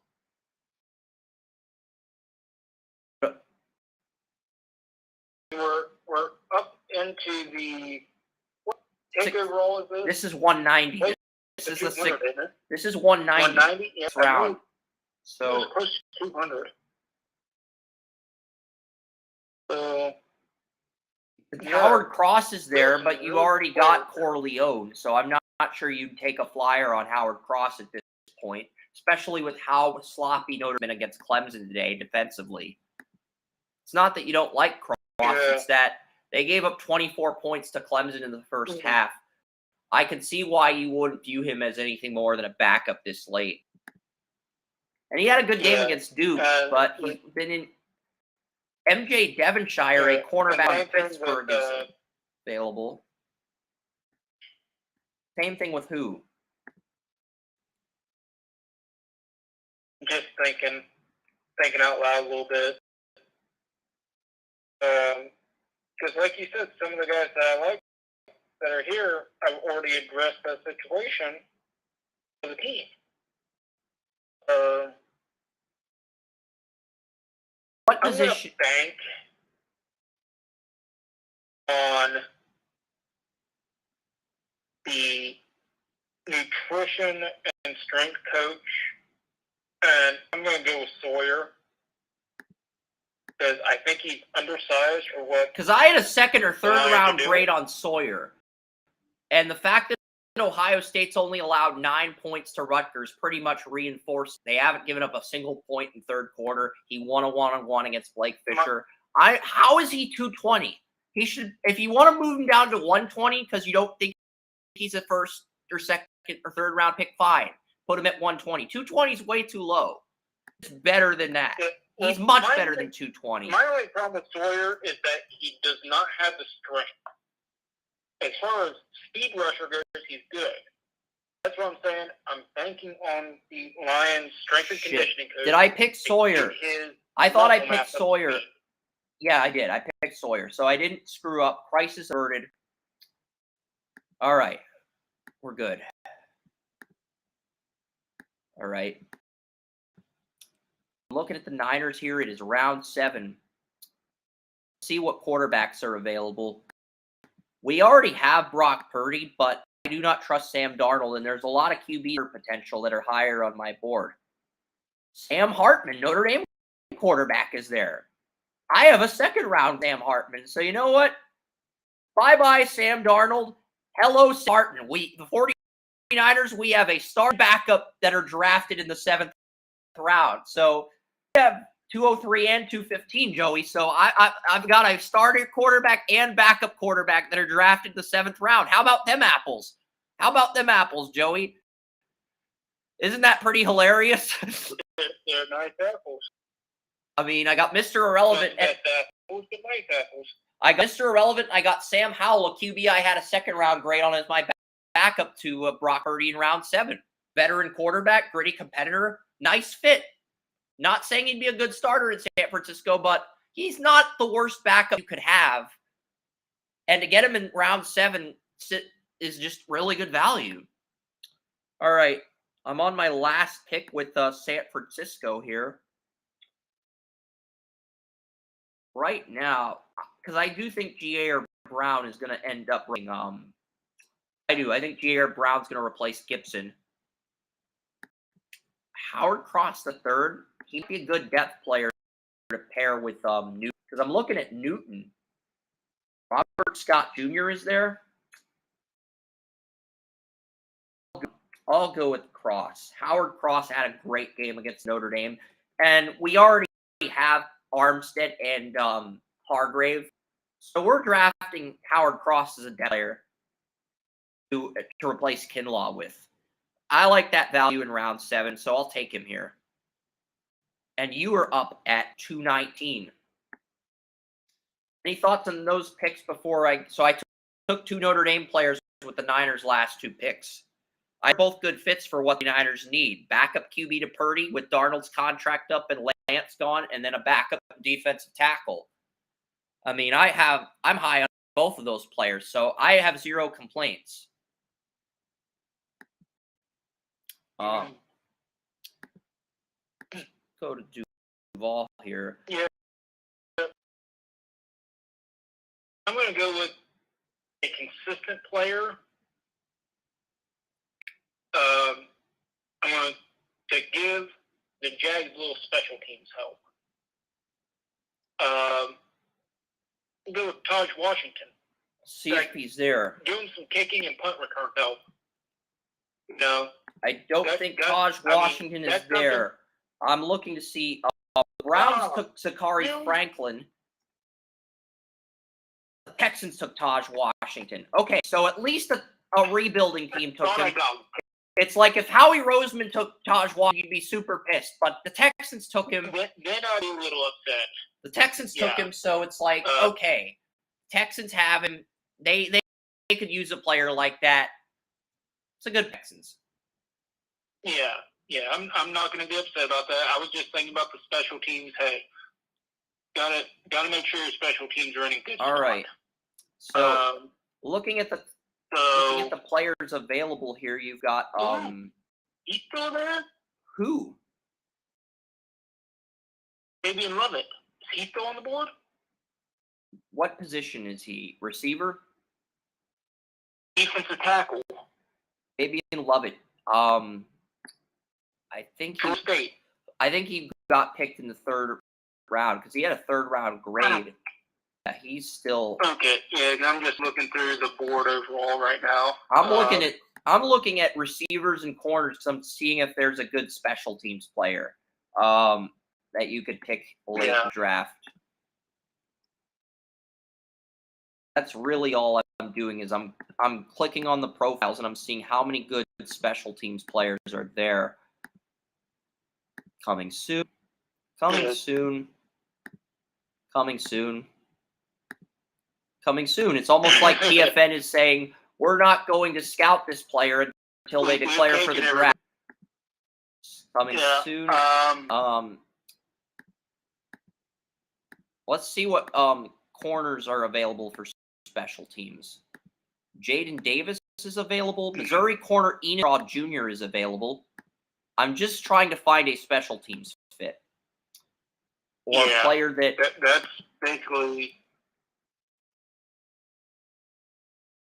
Okay, here I've got something. I've got something, Joey.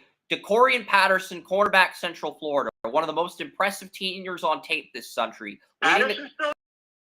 Leading the country in interception, but how impressive he is along with his physical traits is more encouraging for his NFL outlook. It wasn't by accident he was the best player on the field, even against Miami in 22. He boasts solid frame, good length, catch point, patience, and backpedal is terrific, rarely loses positioning. He knows how to move his hips. Unlike most ball hawking corners, he doesn't overreact to routes. There aren't many weaknesses to his game, but he'll be tested more often at Central Florida. He's not the quickest, most explosive. He can be more aggressive, but there's round 1 potential for Patterson if he translates in the Big 12. I'll go with Patterson. I didn't think he would still be there. I mean, he's listed at 277. They have an undrafted grade on Patterson. I haven't seen this guy, but it sounds like he's much better than where he's projected to go. Yeah, I had a 4th round grade on him. All right. I thought he was gone already. No, so yeah. This is why you click on the scouting profiles in the PFN simulator, guys. Everybody who likes draft simulations, but yeah, Lions at 221 are up. It's interesting. Lions, you already gave the Lions a running back. The top player on the board is Blake Watson. And you already gave the Lions you gave the Lions a tackle. You haven't gave the Lions safety, and a small school one is there. Jay Stanley out of Southern Miss. I'm not sure that's a route you want to go. Lathan Ransom and Richardson are there. Xavier Watts is there. That's why you'd want to make a small school pick. Yam Banks from South Alabama is there. He's listed at 480 on the simulator, but he is on the simulator. Rashad Wisdom, the guy you told me about a few weeks ago, still there. I'm looking at small school guys because I know you love to pick small school guys at this point in the draft. Yeah. The guy that I told you about a couple weeks ago. Wisdom. All right. Done. Yeah. And that is the draft. So looking at the draft, I took the Broncos. I took Jared Verse, Chris Abrams, Drain, nickel. I got Tyler Van Dyke as a backup to Wilson, Bryce Foster for center depth in case Lloyd Cushenberry leaves. Great backup tackle and backup guard for depth because I have Ben Bowers and Quinn Miners. I have McGlinchey and Bulls, but I don't have any depth. Stackhouse gives me depth at nose tackle and could be a day one starter if DJ Jones leaves. And I have to cut DJ Jones. The 49ers, I took Franklin, Melton, Fisher. I got Corum and Stover. I got Sam Hartman and Howard Cross. I love my Niners draft. That may be the best overall draft I've done.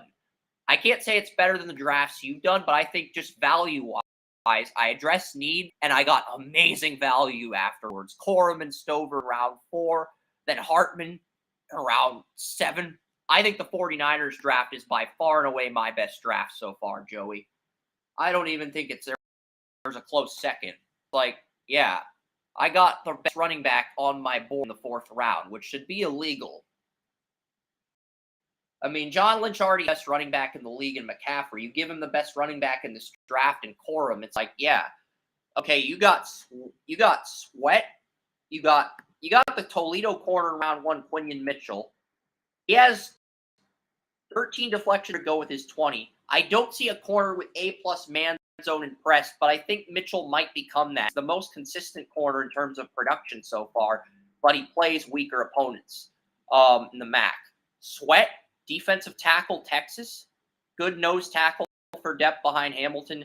Tyke Smith gives other safety for depth. Zach Frazier gives you a guard for depth. Carson Depth gives you a backup. Anus Smith gives you a wide receiver who can step up, and potentially Parker Washington for slot receiver time if you cut Zay Jones, if Jamal Agnew leaves, and if Ridley leaves. So I don't think Ridley will leave, though. But the Jaguars, it's just they have a ton of cap money for 2025, and then DeCorian Patterson. And then the Lions, Mims, Raheem Sanders, TJ Tampa, Corleone, Omar Spites, Jack Sawyer, and Rashad Wisdom. I mean, I think your Lions draft, you addressed every need. The Jaguars draft had better value, but really good drafting. I think this was our best day as drafting on the simulators, Joey. I think we can agree that this was probably our best performance as far as using the simulators. You know? I just think we knocked it out of the park today. Yeah, I can agree. Simulators go. We've gotten better. I can agree.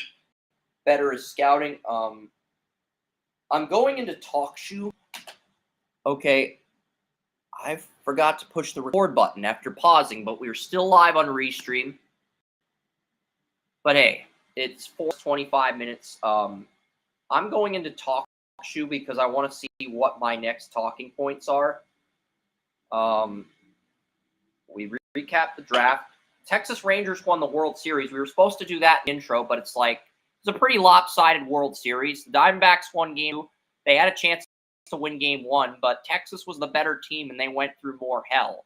They went through the Tampa Bay team they were supposed to lose to, but won. They went through the top seed Baltimore Orioles. They went through the Astros and won that in 7 games, and then they beat the Diamondbacks. I thought the Rangers had tougher opponents, and they went through more hell. Whereas with the Diamondbacks, it was like they beat the Brewers. They earned the right to get to the NLDS. They played the Dodgers, and Kershaw just had the worst playoff performance of his career in game 1. And then the Dodgers starting rotation, and then the combined their 2 best batters, Freddie Freeman and Mookie Betts, went 1 for 21 in the NLDS. So when your pitching does poorly and your 2 best batters go 1 for 21, you're going to lose that. And then they beat the Phillies in 7 games, down 3, and they trailed that entire series, but came back and won game 7. So it's like, yeah, they earned the right to be in the World Series. You can make the argument the Braves would have beat them had they drawn the Braves. You can make the argument the Braves push them to 5 games or even eliminate them. So Texas was definitively the best team in the American League. Bruce Bochy, the pitcher, stepped up at the right time in October. The bullpen stepped up. The batter stepped up. I cannot argue with Texas being the World Series champions. They're a very worthy and deserving champion, but you can make a case for the Braves beating the Diamondbacks in the NL. Because it's like, Diamondbacks beat the Brewers on the road. They beat the Dodgers on the road with Kershaw and the Dodgers just laying an egg, and then they beat the Phillies in 7. But I think the 4 best teams in CS, 2 best teams made it to the World Series, and the Texas Rangers were just the better team. They won in 5 games in what is arguably the lowest rated World Series in MLB history. I don't think there's much else to say.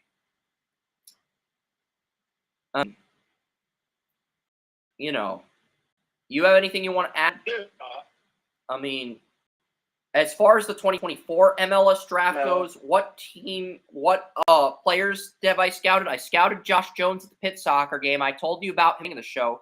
Really like his character. I mean, if an opposing player's injured on the ground and the ref doesn't stop the game and you go out to help the injured player on the opposing team, you earn my respect for that. That's a classy move. That's a high character move. So like, yeah.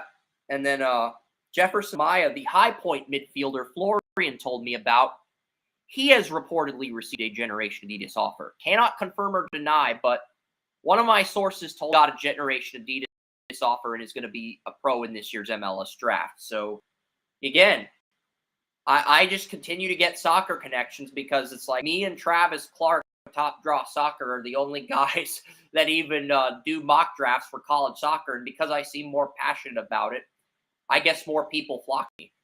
So it's like, okay, cool.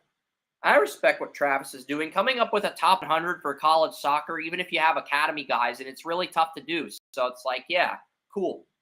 All right, I'm not going to do a mock draft for soccer. What top-seeded teams on the hot seat entering Week 2 of the playoffs? Well, it's St. Louis City SC. Why?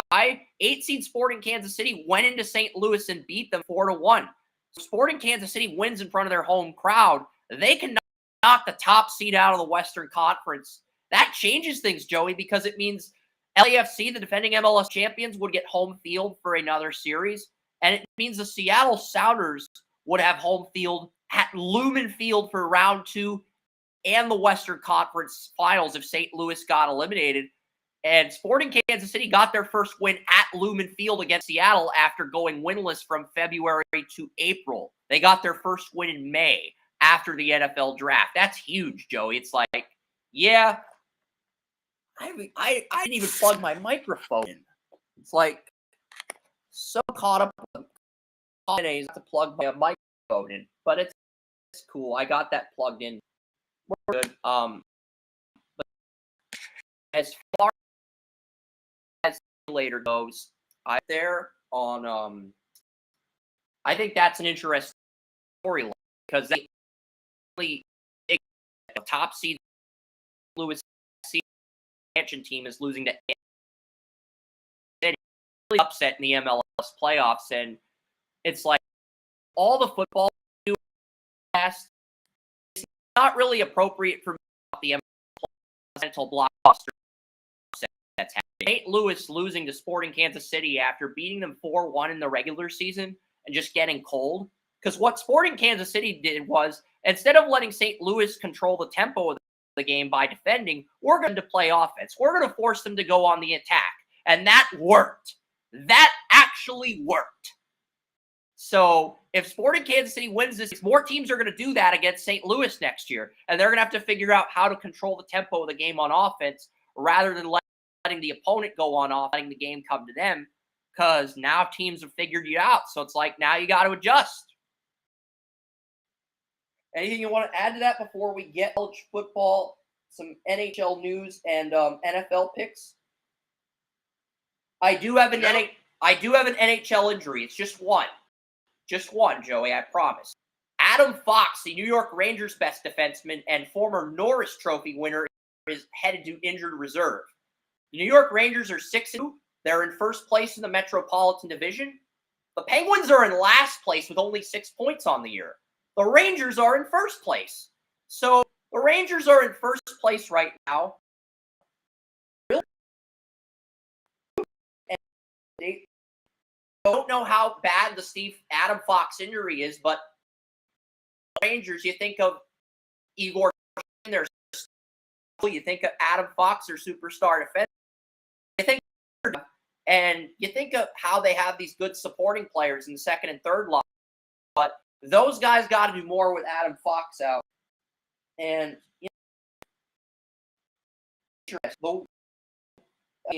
right now the Bruins are 9 plus 19 points. They're in place. Detroit Red Wings come out of the gate. They're in second place right now. They are Canadians would make the playoffs if they have a really bad goalie and they would make the playoffs. Fowler, the goalie, the goalie I this year's NHL is 6-1 in Boston College. That's cool. Rangers are they have a lead for the Devils. Island and Hurricanes. Right now, the Flyers, Capitals, Jackets, and with the playoffs at the season ended. Rangers, as long as they take business against the Devils, Hurricane, I think they can make a run. It just depends. I think the one team that would beat the Rangers right now on paper is Toronto, but it's still very early. Toronto beat my Dallas Stars. Dallas has one overtime Vegas and one regulation loss to Toronto. 7-1 in 9 games, 15 points. We beat the Oilers with our backup, but Connor McDavid is injured.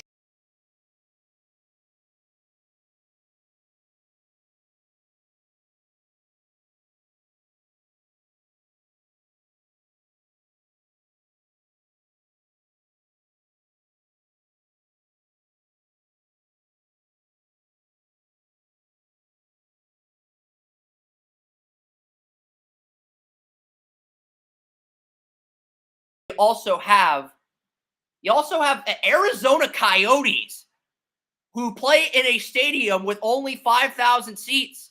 The Coyotes are currently the 3 seed in the Central Division. If the season ended today, the Coyotes would be in the playoffs. So would the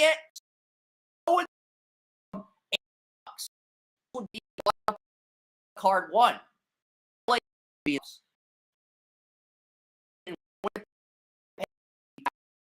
Playoff, but would get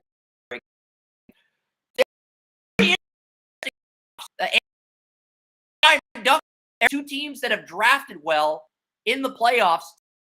Line for the league. Teams would go very far, but as far as storyline, teams in the playoffs are excellent storyline. Lottery teams for the NHL would be the San Jose Sharks. The team record 1 point in the entire month of October. 9 regulation losses and 1 overtime on the season. The Calgary Flames, the Edmonton Oilers, Connor McDavid, and the Oilers just look like crap. David. Chicago Blackhawks have 6 points. Connor Bedard looks like a star, but the rest is consistent. They need more players around. And the number 5 team in the number 5th worst team in the NHL is the Penguins. If the Penguins won the lottery and got Macklin celebrate, Macklin had 8 goals at Boston University. Can you imagine if the Penguins got Macklin Celebrini and groomed him behind Crosby and Malkin, Joey? Imagine that scenario. That'd be good after he retired. They get Macklin Celebrini.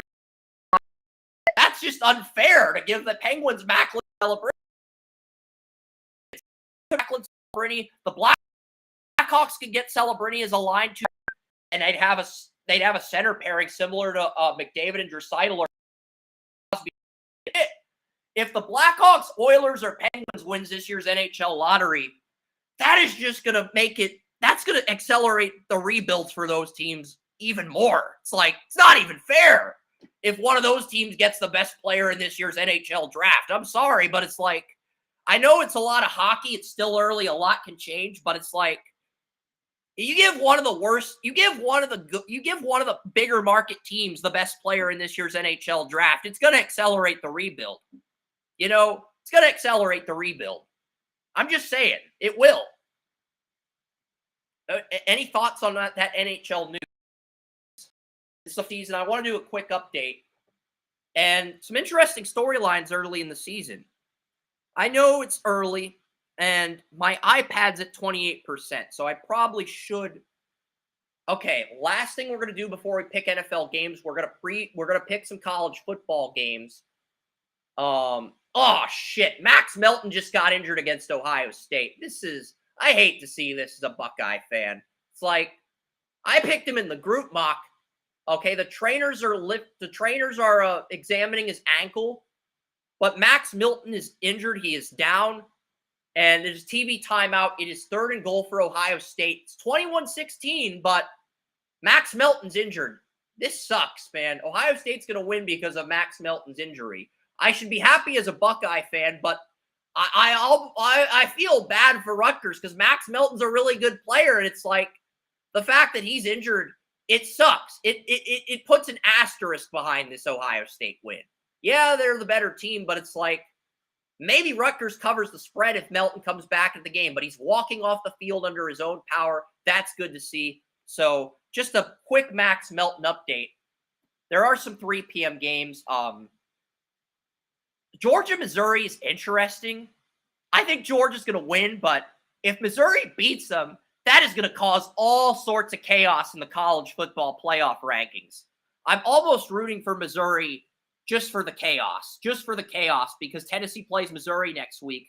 And if Missouri beats Georgia, that Tennessee-Missouri game could decide the SEC East. And I almost want to see the chaos as a fan. And Marvin Harris and Max Melton's replacement gives up a touchdown to Marvin Harrison Jr. No surprise there. Marvin Harrison's just that dude. Right. 3:30.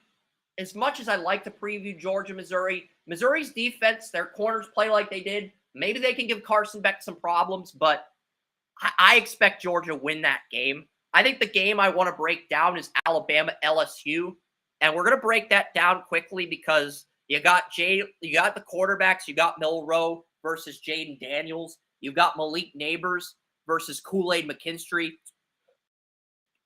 SEC wide receiver 1 versus SEC cornerback number 1. You've got William Campbell, the LSU left tackle, versus Dallas Turner. You've got Alabama's you got a few good matchups in this one. So it's like we'll see what happens. I expect Alabama to tie, but two decent matchups in Alabama LSU. It's on at 8. Don't these SEC games on CBS excite you to the point where you just want to grab a remote and watch them, Joey?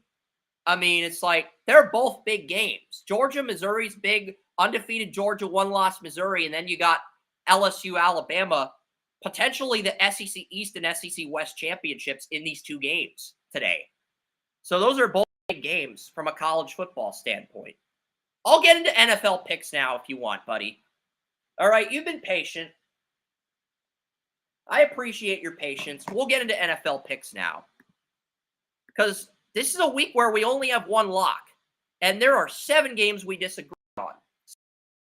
7 games Joe disagree. So we'll give you that and we'll get out of here. First, Chiefs. Joey took the Dolphins. And the reason I took the Chiefs was, it's like, you know, Dolphins, Xavier Howard, Javon Holland was inactive last week. He's playing this week, but Brandon Jones, the free safety's injured. Jalen Ramsey's healthy, but he's not 100% yet. He's still dealing with an injury. And Robert Hunt has been ruled out at right guard. So not only does Isaiah Wynn on IR, Robert Hunt, Eddie right out. Chris Jones is a feast. I think that's going to be the difference. And I like the Chiefs. I do talented Luna, Bradley Chubb, Jalen Phillips. If they can get pressure on and make this interesting, I took the Chiefs. I have the Chiefs winning blowout. Brian Bayless has the Chiefs winning 31-10. I also have the Chiefs winning by 3 touchdowns, but the Dolphins are too good to score only 10 on the Chiefs. 42-21 Kansas City. Yeah. This is I've got Andy Reid and pretty much just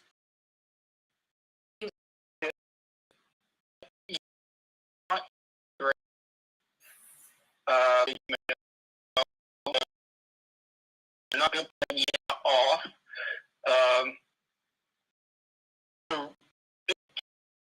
I think the big reasons I have the Dolphins winning are the Dolphins running backs. Unfortunately, Myles Gaskin is injured and Devin Achane is still on IR. So the Dolphins in a 4th backup this week. So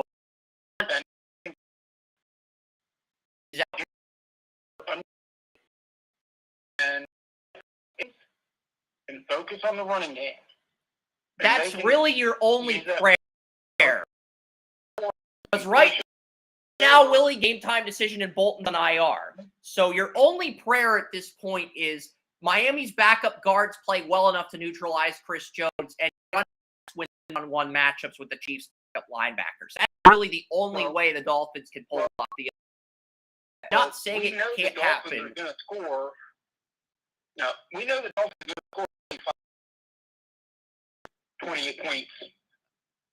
Players, they're going to have to score 35 to 40. I think the Chiefs can score 42 on Miami. I know it sounds bold, but I think the Chiefs can drop 42 on Miami.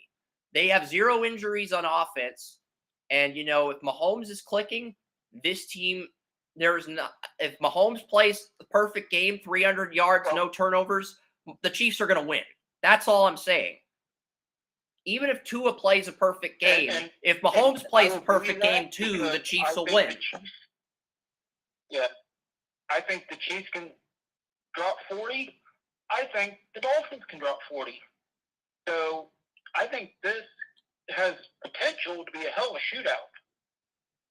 But I think that if you get a good game from the Dolphins running backs, I think that puts them over. But they have Jeffrey Wilson and Selvin Ahmad. It's like, Jeffrey Wilson's decent. He can give you 1 or 2 good games a year, but I don't trust Selvin Ahmad.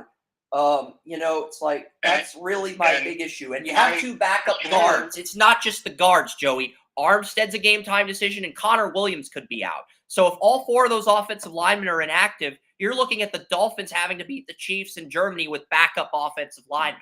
I just think that's too much to ask.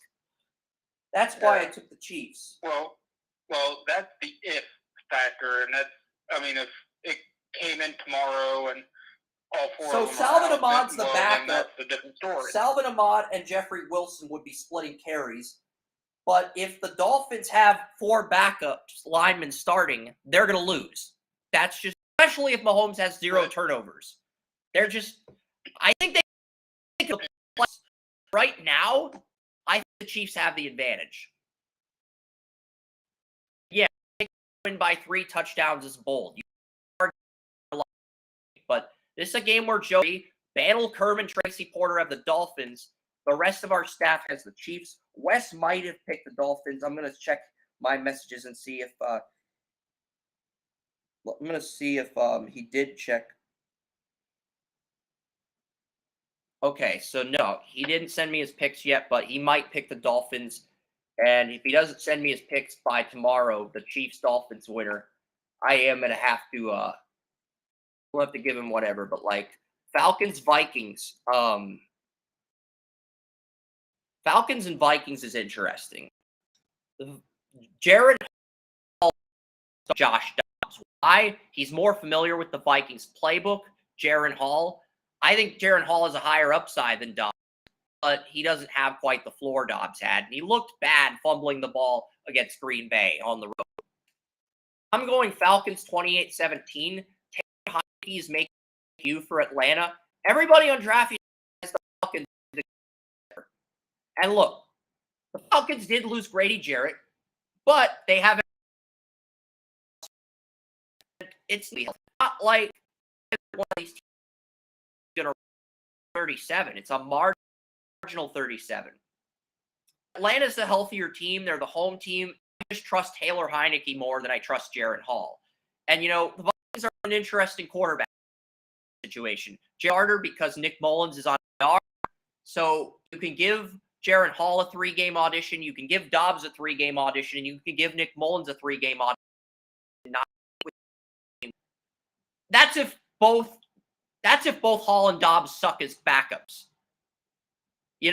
That's if both Dobbs and Hall are both completely god-awful as backups. So you can get audition. And as much as I like Jared Hall and his upside, the fact that Mullins comes off week back for me, Jared Hall has, while he may have potential to remain on this roster as a backup, he has a very short leash as a starter. If he screws up this week and in week 10, the Vikings Dobbs during the bye. And that's not screws up early. They would switch to Dobbs.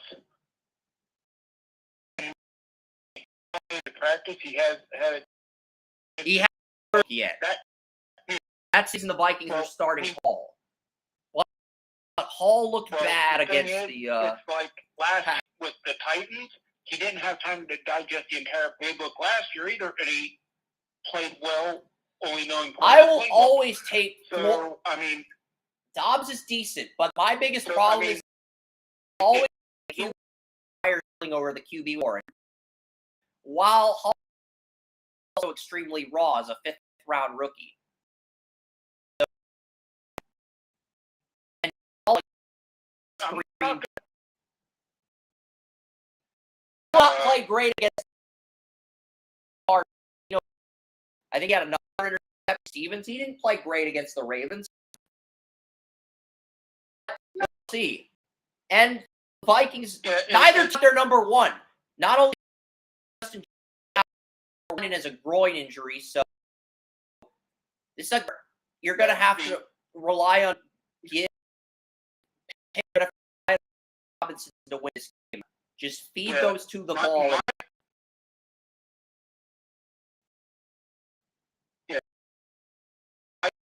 The short leash on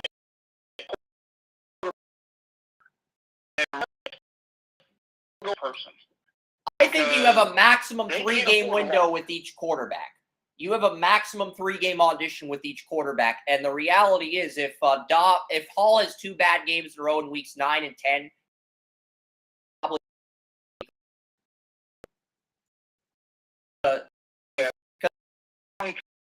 that thought is, can the Vikings afford 3 games? They're a bubble team. They're winning. With Pickett. Like they're losing. Then it's a little dicey. Because of the 2 healthiest NFC teams. Those are the Vikings' next 2 opponents. The only injury is Grady season. Saints have the health right now. Even though you don't trust Joe Woods, charted in the entire conference. That matters in more injuries as this one. And they're a Super Bowl team, but they're good. You have to get halfway there. Look, Ravens and Saints are on a collision course to play for the South, and they meet up in Week 18 in New Orleans. And the Saints probably win the division. We're looking at similar Titans and Saints. Right now, that's what it looks like. Both teams are 4-4. Baker Mayfield's still in the hunt too, but like the Buccaneers have got to pull their shit together as well. But, you know, we spent too much time on a game with backup quarterbacks like this. You got Okuda, you got Terrell, you got Clark Phillips, you got Vikings of Mekhi Becton, Caleb Evans. You got teams have a lot of depth at corner. And a lot of safety. Jesse Bates, third. Richie Grant. You know, it's like Tracy's taking the Vikings, but we'll see. Seahawks and Ravens is interesting.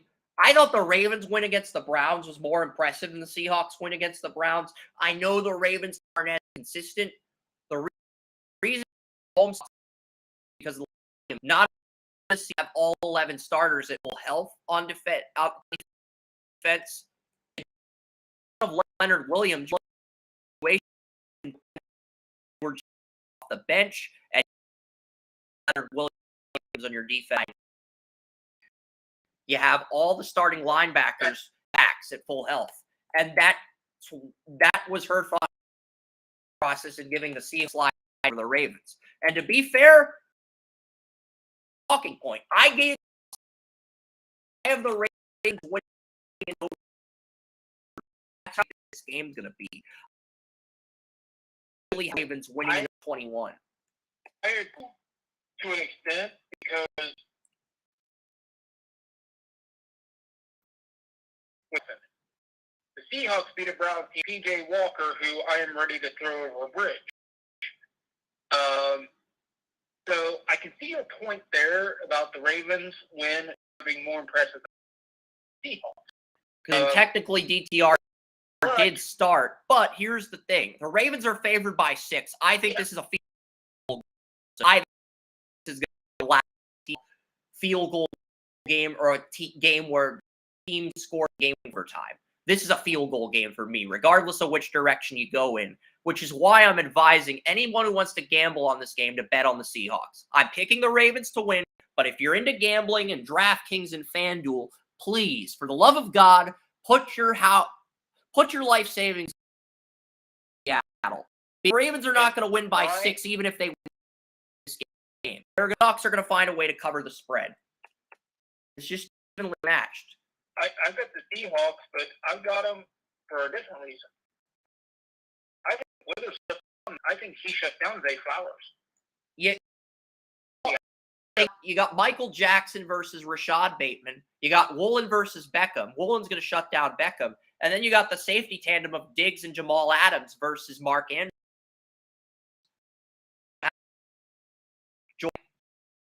Wagner at locker. And I know you don't like it when I go into long rants, but Seattle's defense is fully healthy and matters. That matters because that's going to limit how much offense Lamar Jackson's going to put up. He put I think the Ravens only put up 24 against Seattle. And so it's interesting. Morgan Moses is out. One interception. You got to look at the entire roster, not just the key matchups with the stars by keeping it simple. You got to look at the entire chessboard. And the Seattle Seahawks have a lot of pieces.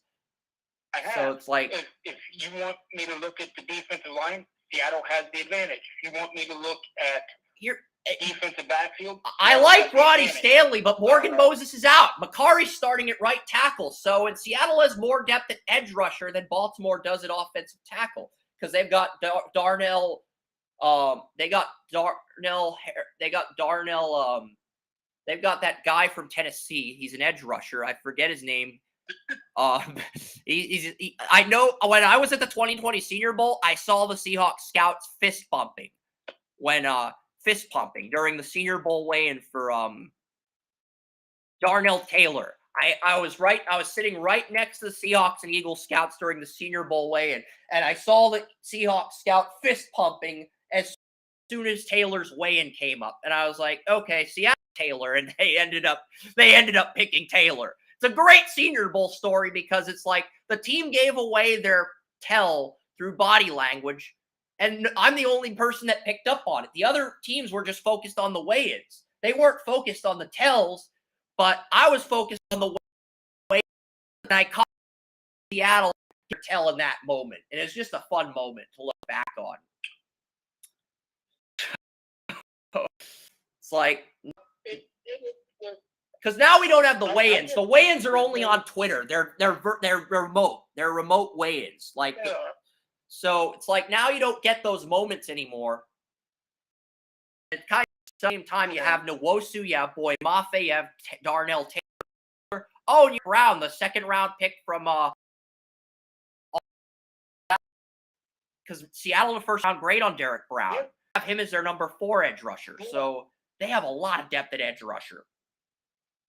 A lot of depth. They do, and that's my thought process in picking Seattle to go to overtime. They have enough depth to take the Ravens to overtime if it comes to that. Yeah. Maybe it's my fault. I didn't describe my entire thought process on everything. But yeah, if you take Witherspoon, taking out Flowers, if you take Morgan Moses is out of this game. The tight end. So Seattle has more depth at edge rusher than tackle. The safeties can blanket Andrews. Witherspoon can blanket Flowers. Woolen can blanket Odell Beckham or Bateman. And then you have Michael Jackson, who's number 1 corner, even though he's their third best corner, blanketing whoever. So it's like the Seattle as a whole matches up.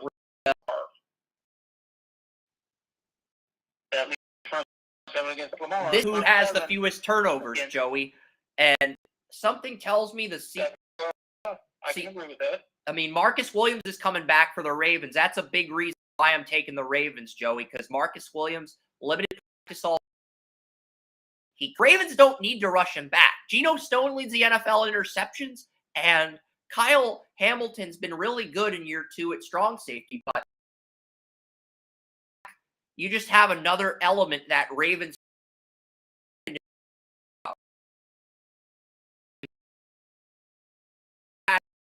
phenomenal this year. Don't take Seattle for that. That's why I think we hold slugfest where the team who wins the turn emerges victorious. I think the Ravens win that turnover battle. You think Seattle? It's going to be a great game. I mean, it's one of these games where our staff is torn on this one. I love it. I love the debate. I love the Orrin, Jesse, Jason, Kerm, Lisa have the Ravens picking. Joey, Tanya, and Brian and Tracy have the Seahawks. 7-4. West picks Seattle. It could be 6-5. Right now, who West is going to pick, because there have been a few weeks now where he's just been busy with other stuff and hasn't had a chance to send me NFL picks. So I'm patient. I wait on him and picks as soon as he sends. Cardinals and Browns. Here we go. Kyler Murray could start. I mean, Gannon said both quarterbacks had a good week in practice. I think Murray's starting. I think he's fooling the media into thinking Clayton Tune is going to start. I think Kyler Murray has 2 really good games and then he peaks after that. Because here's why. Call of Duty Modern Warfare 3 comes out on Friday, Joey. I mean, the Cardinals might put Call of Duty Modern Warfare 3 in the medical tent for Kyler Murray so he can play quarterback when he's on offense and he can go into the medical when he think about it. You get Kyler Murray, or you say, Kyler, you beat the Falcons, you beat the Browns, we'll reward you and let you play Call of Duty in the film room for 24 hours, and then we're watching tape on our next opponent. 12 hours, maybe, if you want to be a hard ass like Gannon. Give him 12 hours, and then we're going straight to film. Or you can just tell him, look, we get to the playoffs, we'll let you play Call of Duty we'll let you play Call of Duty in the stadium. We'll let you play Call of Duty at the Arizona Stadium. And we'll put it on the Jumbotron, the big screen scoreboard where we hosted Super Bowl 57. We will let you play Call of Duty on that scoreboard with that video board in front of, and we'll let people pay tickets to play Kyler. Yeah, it's just like, I know I'm going off on a Call of Duty tangent, but it's like Kyler's just got to show he can ball out. And the Cardinals' offensive line has problems. There are some staff members who picked the Cardinals to upset the Browns. I have the Browns winning. Amari DiMercato is injured. Their backup left guard is injured. The Cardinals just have a lot of issues. Kevin Strong and Dante Stills, a 6th round pick, and Dante Stills is good. Like, Dante Stills has 2.5 sacks. I was a big fan of Stills. I interviewed him at the Shrine Bowl. He's been good. Like, he needs more playing time. He's tied for the lead in sacks on this defensive line, and he's a backup. You got to give him more reps. It's like, he had a sack against the Bengals, too, a few weeks ago. I mean, the Browns are getting Deshaun Watson back. The Browns are going to have their offense at full health. I mean, Cameron Mitchell's out at corner. And you have DeJuan Jones filling in for Conklin, and you have Nick Chubb out, and you don't have Peoples-Jones. I have the Browns winning 20-16, but with Deshaun Watson back, I thinking 27-16. If Kyler Murray plays, maybe 27-23, but assuming Clayton Tune plays, it's 20-16. That was before Watson got ruled the starter. I will adjust my score to 27. I'll bump the Browns an extra touchdown now that Watson's back after the show. But here's the thing. Brian Bayless, Jason Battle, and Tanya Holmes all have the Cardinals winning if Kyler Murray plays. Even if Watson's back, they got Kyler winning. I don't get it, man. Lisa's got the Browns winning, but we got a few members on our staff picking the Cardinals. So it's interesting. It's like it is an upset. It is upset warning. But the big thing I'm looking at here is something you mentioned earlier when going over the guard rankings. The interior of Arizona's offensive line is horrific. they have a third-string center and a third-string guard starting. And Look, you're taking Tomlinson and a couple other guys. you may as well start really Clayton play Tune this that week, and Browns here's interior. why. If you start Clayton Tune this week, not only will Kyler be healthier, you get James Conner back next week when you play Atlanta. So if you have a healthy Kyler Murray and a healthy James Conner, you actually have a chance to beat Atlanta if Arthur Smith fucks up, which there's a 50-50 chance he will. Because he's underutilized a lot of his talent. So when Kurt Warner criticized him, he's like, Kurt Warner can say whatever he wants. I want him to come down to Atlanta and tell me to my face how we should run this team. And it's like, dude, we get it. We get it, man. You think Kurt Warner isn't as smart as you because he's a member of the media. Like, so Arthur Smith's just in over his head, but like, I think if you start Tune this week, you have a healthy Murray, you have a healthy James Conner, and you upset Atlanta. So I have the Browns winning this week, and I have the Cardinals as my upset in Week 10. I told you back in May the Cardinals' first win would come against Atlanta. I'm still sticking by that prediction, Joey. Cardinals will beat Atlanta next week.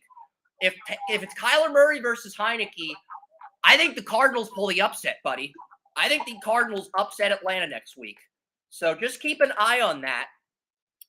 The Rams play the Packers in Green Bay. I took the Packers. Matthew Stafford is out. Matthew Stafford may be out this week with a thumb injury. And if he is, Aaron Donald also did not practice this week, but it was a non-injury related. He rested the last 2 days, and he didn't practice on Friday. So if he didn't practice all week, is he eligible to play? If he was on the injury report, it would be no. But this is a non-football injury, NFI, non-football injury. So rest, did not practice on Friday. I think a non-football injury is separate from being on the injury report with an injury. So there's a chance Donald just rested this week and comes in fresh, healthy. And look, the Packers have given you 8 fewest sacks in the league right now. I like the Packers to pull the upset. If Stafford is out, will be the starter.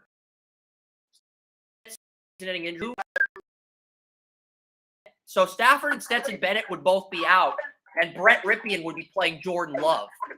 And I'm telling you right now that if I can't hear you, Joey. I want to hear you, but your audio is just sorry, but I can't hear you. Can you adjust your volume, please? Like, well, that's because I was on mute. Oh, there okay. should be no in and out. Okay. Yeah, I was letting you break down the. The reason I'm breaking this down is you got Kupp and Nakua, and I get it. They're two really good high-end receivers that can make any quarterback, even a third-stringer backup, look competent. But at the same token, the Packers have a lot of injuries in the secondary. The Packers are getting the Packers got Devondre Campbell back last week. They got Quay Walker back. They held the Vikings to 24 points. I think this defense is better than you're giving them credit. But right now, their healthiest player is Jair Alexander. Rudy Ford could be out. He's a game-time decision. Darnell Savage is on IR. You traded away Rasul Douglas for draft capital. I don't blame you. A third-round pick is a better value pick than keeping Rasul Douglas. And then you have Eric Stokes, the Georgia corner, who's still on IR. So half of your secondary is injured. And if Rasul Douglas and Rudy Ford, who are both game-time decisions, both play, you're looking at having to play the Rams with backup defensive backs. And Brett Ripien, with these weapons, he can beat backup defensive backs. If the Packers starters play, he's probably going to lose. But if he's playing backup defensive backs, he's got a chance with these weapons. And Kyron Williams is on IR, so is Ronnie Rivers. So that might be your thought process there. There's a lot that goes into this game. But to be fair, you're not the only person who took the Rams. I have the Packers winning 17-12 in a defensive game.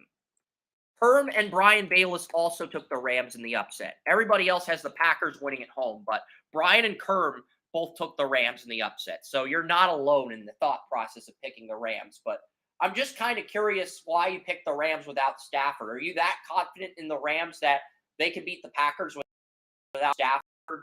I get it. Green Bay, they've had no momentum the last 5 weeks. Partially that, and partially the Packers traded away what I believe would be their second best corner.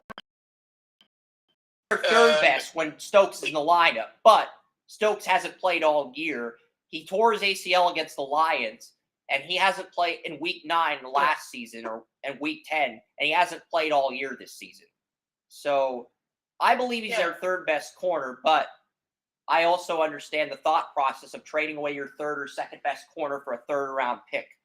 It's good value. And even if Stafford isn't playing, you have two guys who catch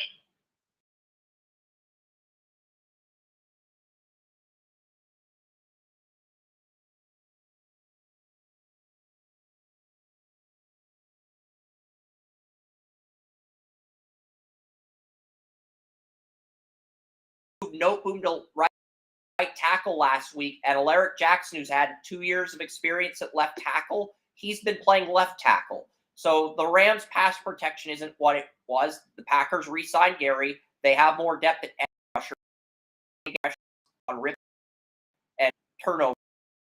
And that Packers, that's fair. The Packers have a ton of injuries in the secondary. They traded Douglas, so if the Rams' weapons show up, they can win even with a backup like Ripken, third string, better injured. And the Rams tried to sign John Wolford away, but John Wolford was like, I like Tampa better. I like the weather in Tampa better. I'd rather be on the Buccaneers practice squad in Tampa and be promoted through Tampa than sign a starter gig with is insane for, because it's like you're getting a second chance. You're familiar with McVay's offense. You should just go to the Rams and start. And if you do a good job, maybe you're the backup. So it's like, I don't understand what he's thinking. But to be fair, Tony Mario believes Wolford is better than Kyle Trask. So I can't really blame him if Tampa makes him happier, but it's like you were turning down a really good opportunity. It's like, I can see why you lost a little respect for John Wolford, because he's choosing to play in Tampa. He's choosing Tampa Bay's practice squad over the Rams. The Rams offered John Wolford an opportunity to be the starting quarterback, but he said no. He refused to sign the contract. He said he'd rather be on the Bucs practice squad. And if you were his agent, I'm sure you'd be fired up about that. I'm sure you'd be pissed off and trying to give him an intervention. Because it's like you get an opportunity to start for the Rams for a few games like Mayfield did last year, and you're a practice squad guy. You got to seize that. It's like you gotta pounce on that, man. Am I wrong? Yeah, so we'll move on to the next game. Yep. You gotta take advantage of it. Get your shot. I mean, Buccaneers and Texans in Houston. This is an interesting game. This is an elimination game. Now, the Texans are getting Blake Cashman back, but Robert Woods is out. Texans offense struggled in the passing game without Robert Woods. Damian Pierce is out, so Devin Singletary will be making his first NFL start of the year. And the Texans have done something interesting. They moved George Fant to right tackle, and they moved Tytus Howard to left guard, where Kenyon Green plays. And that has worked out tremendously for the Texans. And even DeMeco Ryans is praising Fan for his play at right tackle. So DeMeco Ryans did something unconventional and said, you know what? Titus Howard was a left guard at our Alabama State, so let's move him back to left guard with Kenyon Green out for the year, and let's try George Fant at right tackle, and that has worked. The Texans have been able to make ends meet with that combo. And, it's not the most ideal situation, but, the Texans have managed to make that work. And the Texans have Michael Dieter as their starting center with Jarrett Patterson injured, with Juice Scruggs injured, with the guy they had, a Quisenberry or something, injured. Texans have had 3 centers injured. They pick up Michael Dieter, who was a backup on the Dolphins, and he's now their starting center. They're in an interesting spot. But the Buccaneers' defense has just been more consistent. But the Texans' offense has more talent. That's why this is such a tough game to pick. Because you can make an argument for either team. I'm going Texans 17-13. I think this is going to be a defensive game, but I just have more confidence in Stroud than I do in Baker Mayfield. But it's a split decision game on the site. Lisa, Orrin, Jesse Lucas, Jason Bantle, and you pick the Buccaneers. Tanya, Kerb, Tracy, and Brian Bayless took the Texans. This was a split decision game, Joey. Yeah, this is a tough game to pick. I think both teams have an argument for Logan Hall is out, which is the biggest reason I took the Logan Hall, the 34 right end, is out. That's the biggest reason I ended up picking the Texans. And Vita Vea was injured in Week 8. He missed the Week 8 game against the Bills. He did practice. And I compared Vita Vea to the Boulder and Crash Bandicoot. That was my comp for Vita Vea. Because when I think of Vita Vea, I think of that Boulder and Crash Bandicoot trying to chase down Crash Bandicoot and knock Crash Bandicoot on his ass. Like, that's how good I think Vita Vea is. I think he's like a human boulder. And it's like, you gotta evade the boulder, Joey. And, it's like, the Texans are down to their 4th center. So if Vita Vea can turn into a human boulder and cause C.J. Stroud to run for his life like Crash Bandicoot, you might be right. Buccaneers might win. And they are getting Vea back this week. So, can the human boulder strike fear and pain into C.J. Stroud? I think that's the key to this matchup. I know, me comparing a nose tackle to a human boulder is insane, but Vita Vea is that fast. And he's like the only 4-down nose tackle in the league. So, I think it's a fair comparison. I mean, it's not the worst comparison I've made on this podcast. It's not the best comparison, but it's all right. What do you think of that? And then we'll go to the next game. It's interesting. I'll give it that. Commanders and Patriots. This is an interesting game. Tanya Holmes and Tracy are both Commanders fans. I took the Patriots. Now, what's interesting is after Riley Reif got injured against the Bills, the Patriots moved Michael Onwenu, their guard, to right tackle, and they moved Saidi So inside to right guard, the Eastern Michigan guard that Tony Mario had a 3rd-round grade on. They moved him in over to right guard. And, I mean, Saidi So has been an interesting player. He was versatile enough to play both guard spots at Eastern Michigan. But that's the combo the Patriots have had. And I've noticed that the Patriots' offensive line has looked a lot better the last 2 weeks. They still lost to a better, superior Dolphins team, but I'll give the Patriots credit. I didn't think they could hold the Dolphins to under 30 points. They have. I mean, the Dolphins only scored 24 on the Patriots, and they scored 17 on the Eagles. I had the Dolphins getting 23 on the Eagles, and they only got 17 on the Eagles. So it's like, you're kind of disappointed at that as a fan, because of the star power, but Brian Bayless, Tracy, and Tanya all have the Commanders. The rest of our staff's taking the Patriots. And look, the reason I took the Patriots was simple. You have J.C. Jackson and Jack Jones as your number 1 and number 2 corners, you also have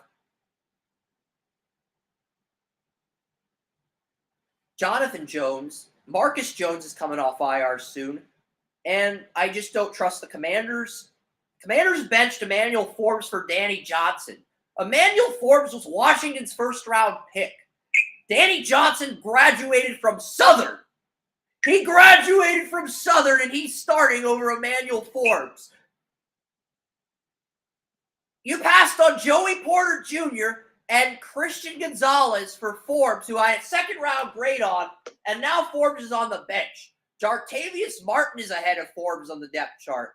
It's like, shit, you whiffed hard on that pick. You whiffed real hard on that first-round pick, and I had people telling me Forbes was a first-rounder, and he looked good at the beginning of the season, but it's like he got benched for Danny Johnson. So if Danny Johnson's starting over Emmanuel Forbes, is that on Ron Rivera, or is that just a sign of how raw Forbes really was? Because Forbes had 2 seasons of double-digit deflections, even after Emerson left. So it's like, what is going on in Washington's quarterback room? And they're going to be starting Casey Toohill, who had 2 sacks against Atlanta in relief of Montez Sweat, and KJ Henry, their 2023 third-round pick, also going to be starting his first NFL game. So that's going to give Mac Jones more time in the pocket. And even though Devontae Parker is out, Tyquan Thornton is healthy, Demario Davis is healthy. You have Keyshawn Bout, you have Matthew Slater, you have Jalen Reagor. You have enough guys where it's like Tyquan Thornton, Demario Douglas, and Juju. I think those guys can do enough to beat the Commanders, and I think they might be able to do enough to beat the Colts. Because the Colts don't have Julius Brents. Julius Brents is the Colts' only good corner. He's missed the last 2 weeks. And honestly, the Patriots do have a window of opportunity to get to 4-6 and try to save their season. I don't think they will save their season, but they can at least make the effort these next 2 weeks. And if they lose these next 2 games, they're going to be in position to get Caleb Williams or Drake May. So Patriots are in a really interesting spot right now, but I think they do enough to beat the Commanders. We'll revisit the Colts next week, but I've got the Patriots winning 27-19 over the Commanders.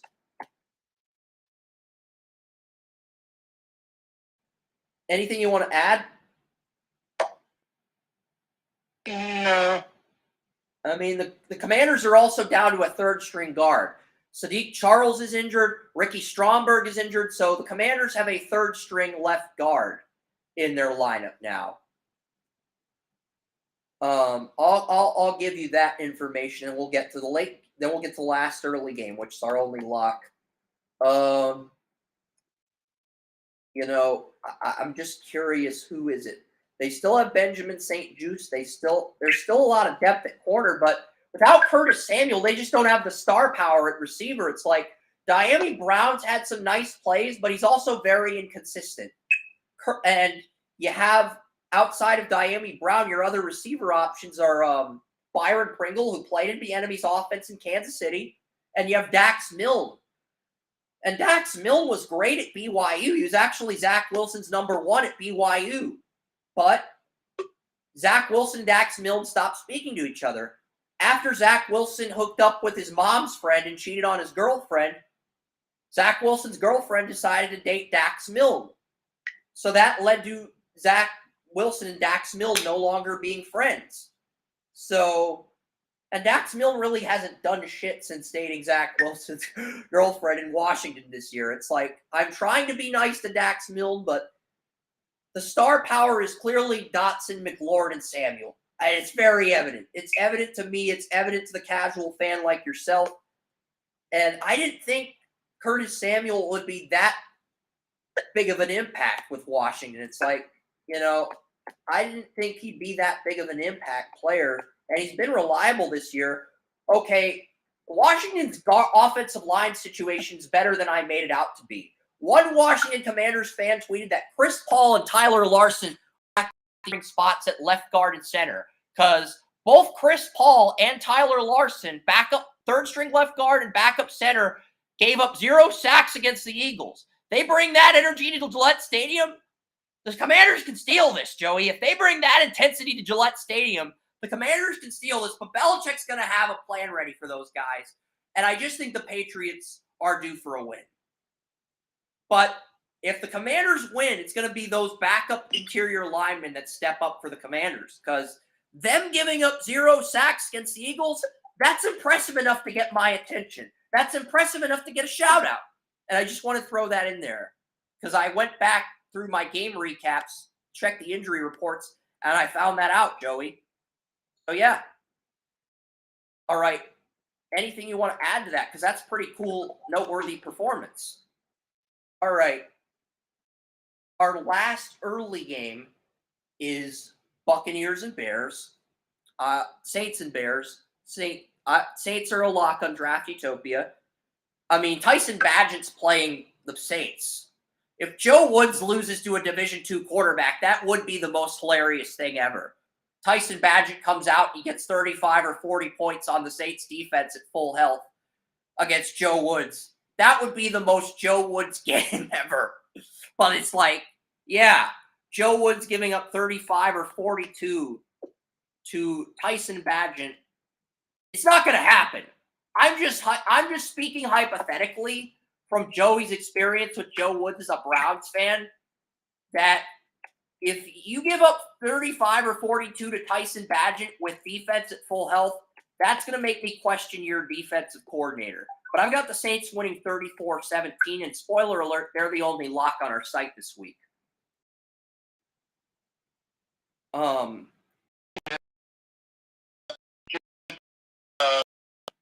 If Tyson Bagent beats Joe Woods with fully healthy telltale side because of it, goes your stadium defense at full health with Joe Woods at defensive coordinator. That's on Woods. I really don't have any excuses at this point.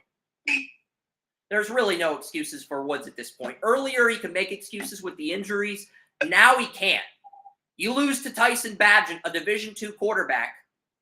I get that Jim Nagy compared him to Romo, and it's cool that John Vogel interviewed him, but I don't think Bagent is Romo.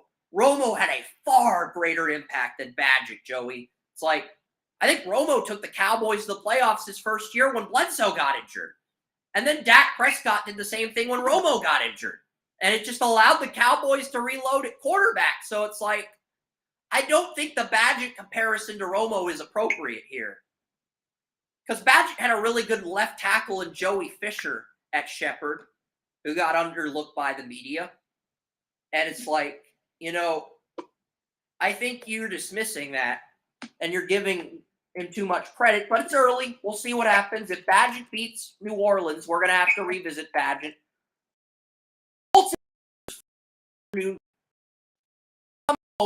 Panthers win. Why? Out. In middle backer. Julius out.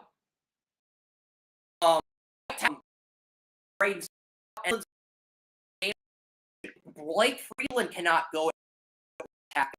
You don't really have anybody. Backup from so the starting right tackle would either guard Josh Sills, or you have to promote Lewis Kidd from the practice squad. Those are your options, Joey. A backup right guard, Josh Sills, or Lewis Kidd, who's the offensive tackle in the Colts practice squad. So in the scenario where Braden Smith and Freeland are ruled out, the Colts would have 3 of their 4 offensive tackles injured, and they would either have to promote their offensive tackle from the practice squad or bring up the backup put the backup right guard in at right tackle. Those are 2 horrible scenarios, but the Colts do not have to deal with Justin Houston. He's been ruled out.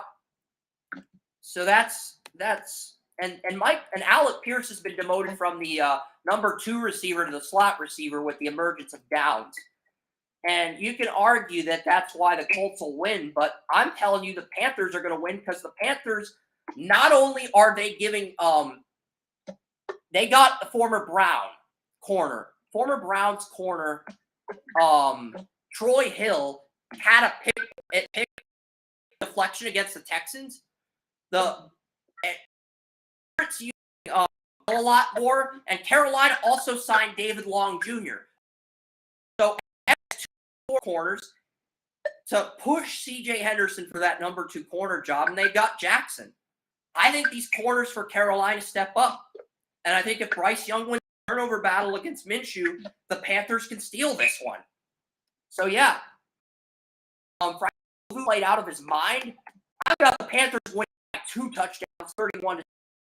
And what's crazy here, our members have the Panthers winning. Lisa and Tracy have the Colts. The rest of our staff, Oren, Brian Bayless, Tanya,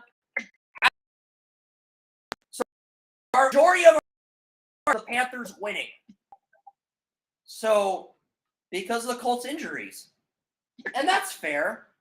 But at the same time, you could argue, was the Panthers win against the Texans a fluke, or are they really, do they have that confidence to start winning some games now? That's really the big question with the Panthers. And I can see why a lot of people are picking the Panthers. Once you get that first win as a rookie, it becomes a lot easier from a confidence standpoint. And I want to mention Luvu really quickly. Not only did he have 12 total tackles, an interception, a fumble recovery, he gave the game ball to Bryce Young. Even though he outperformed Bryce Young, he's like, look, the team needs some confidence to win games. So I give Bryce Young the game ball to jumpstart his confidence. That is a baller move. That is a badass move. And that is why Frankie Luvu's the man in Carolina. And I think he holds Jonathan Taylor and Zach Moss to under 100 yards, even with Shaq Thompson out of the lineup. Yeah, I think Luvu has another big game. That's why I'm taking the Panthers. It's a fair thought process. And maybe I'm 2 touchdowns, but, you know, giving Bryce Young that much confidence is a badass thing to do, especially when you were the best player on your team. Really cool. Yeah, I'm not a fan of what the Panthers are doing. I'm not a fan of what Gardner Minshew is doing. He's a game manager. High floor. And I think Bryce Young, if he plays like he did against the Texans, more passing yards, wins the turnover battle, they'll do just enough to beat the Colts. But the Colts even more than the Texans. Dallas Flowers is out for the year, and their number 1, Julius Brent. The Colts are more depleted at corner than the Panthers, and it's a revenge game. Frank Reich got fired from the Colts. He wants to beat his former team. This is his Super Bowl. And he turned over the play calling duties to his offensive coordinator. Put his ego aside. They had success. I think the Panthers win because Frank Reich wants to stick it to Chris Ballard and Irsay. This is his Super Bowl. Panthers are not doing it. Panthers are probably not going to be a playoff team this year. This is Frank Reich's Super Bowl. And honestly, that's my thought process in the Panthers. Former team, Frank Reich's Super Bowl. It is. This is Reich's Super Bowl. You could argue last week was Bryce Young's Super Bowl. This is Frank Reich's Super Bowl. So I got the Panthers winning for that reason alone.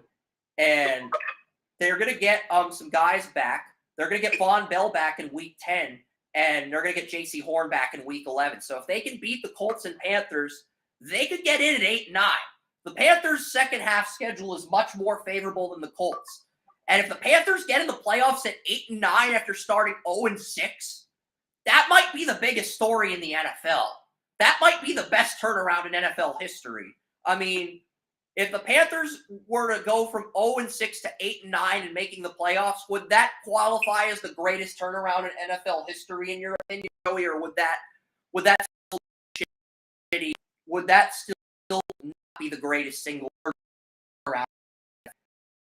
Because I won the playoffs, but only one team ever did that. So if the Panthers go from 0-6, I think you can make it the greatest turnaround in NFL history. I honestly, it's a 1% shot. Very long shot. It's possible. If it happens, then yes, you could make the argument. But like you said, it's not likely. You have to beat the Colts and the Bears on Thursday night on a short week just to enter that conversation.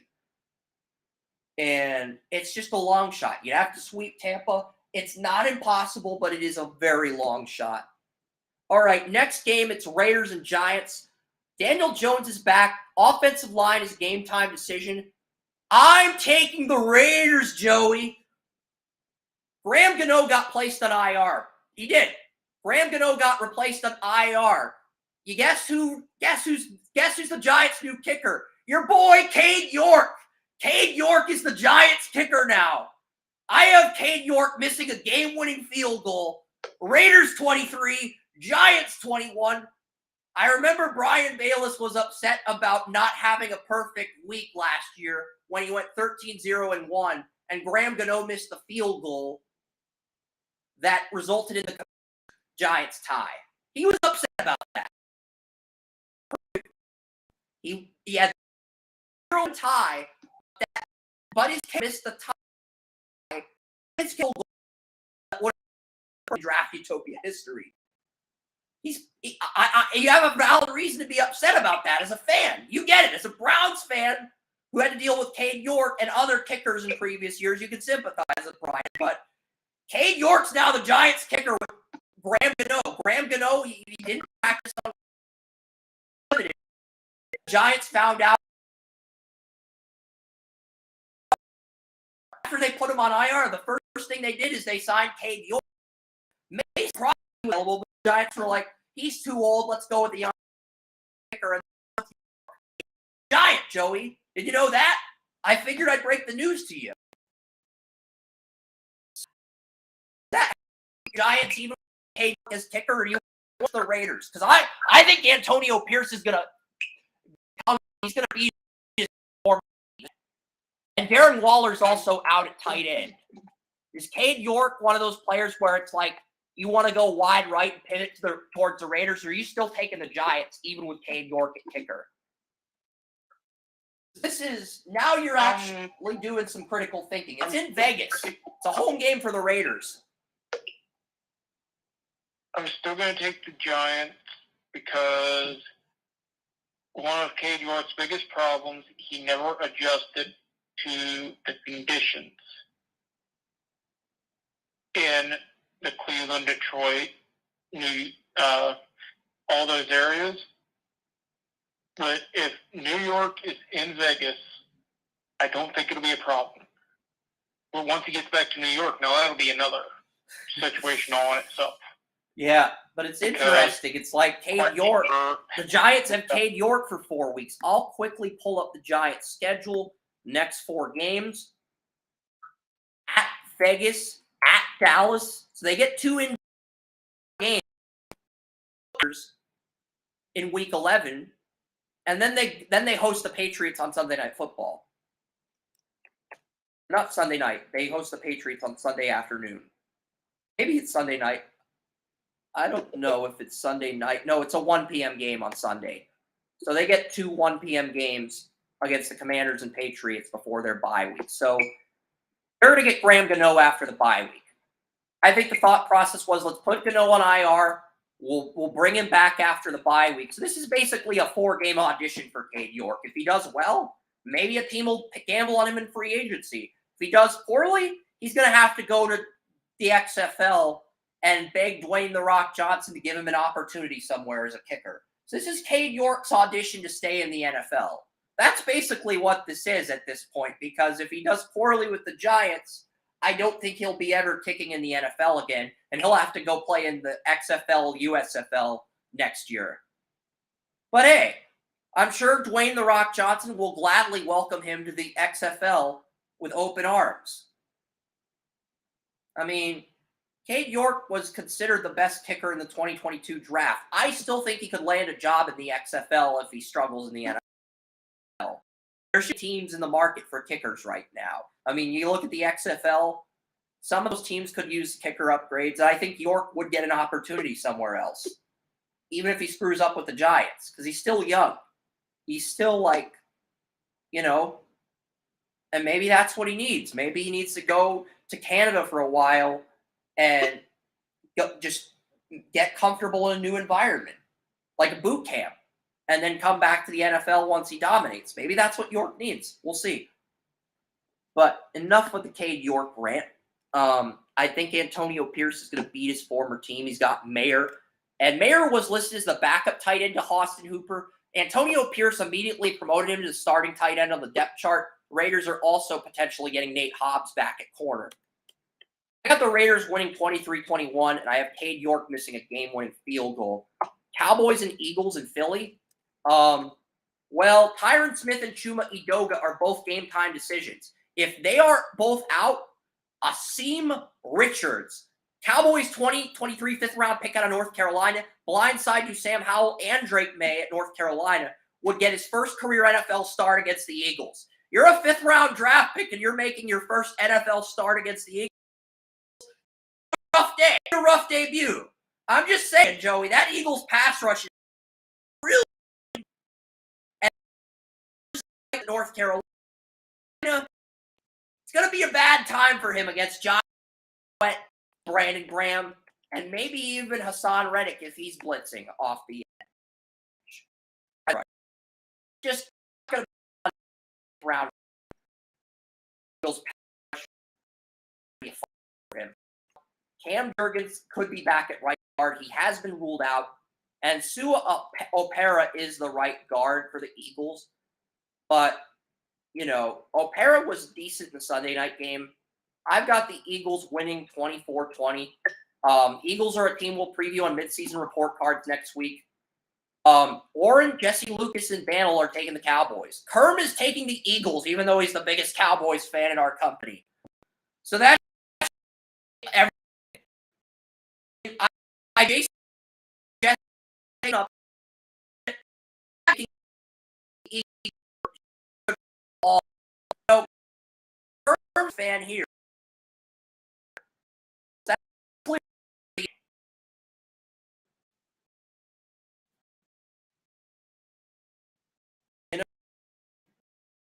The Eagles are playing a rookie at left tackle. This game might be a lot bigger of a blowout than 24-20. I have 24-20 right now, but just keep an eye on that game. What do you think of this game? Because the Eagles, outside of right guard, they're right and the Eagles right now. They're healthy here. They have Jalen Carter out 1 week, Fletcher Cox another week, Jay Davis out another week. They have Washington.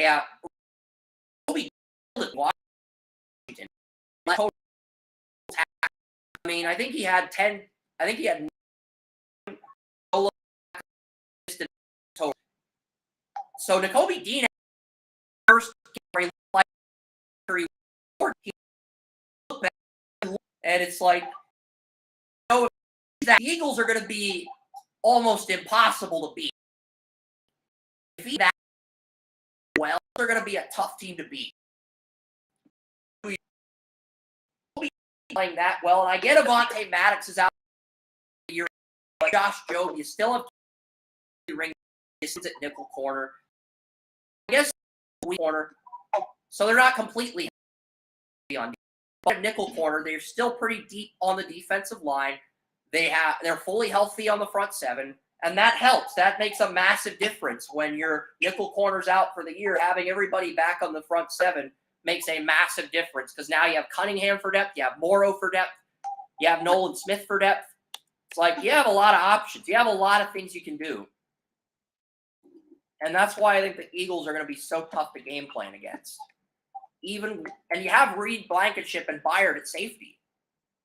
So it's like, yeah, Eagles are still, holy crap, Missouri just scored on Georgia. Missouri is leading #1 Georgia. Brady Cook to Luther Burden combo we talked about just scored on Georgia. Missouri leads Georgia, Joey. We said it on the podcast this summer that with Brady Cook and Burden, they could be a dark horse in the SEC. And it's like, what a dart by Cook to Burden. And Burden gets by a #6 on Georgia. Is that Laster? Georgia. I'll look that up. That's Burden's He's going to be a top 5 pick next year. Because Burton's third country, and he's going to cook quarterback. Probably going to compare Ransom and Joseph Potter, but it's like Lassiter's number 3. Who's on Georgia?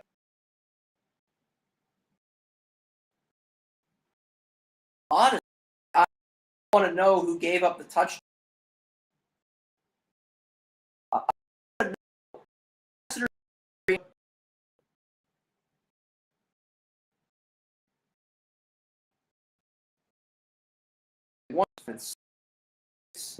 Not asking for a lot of detail. Just like to know. Nuts on Georgia is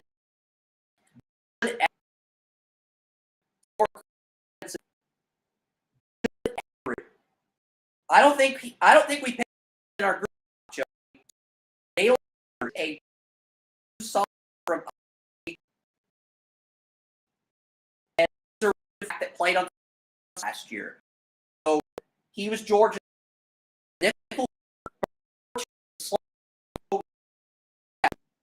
That's not going up against a better receiver. It's not a player.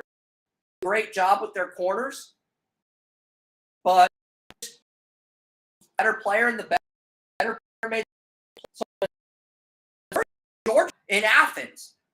I don't think so. We'll see.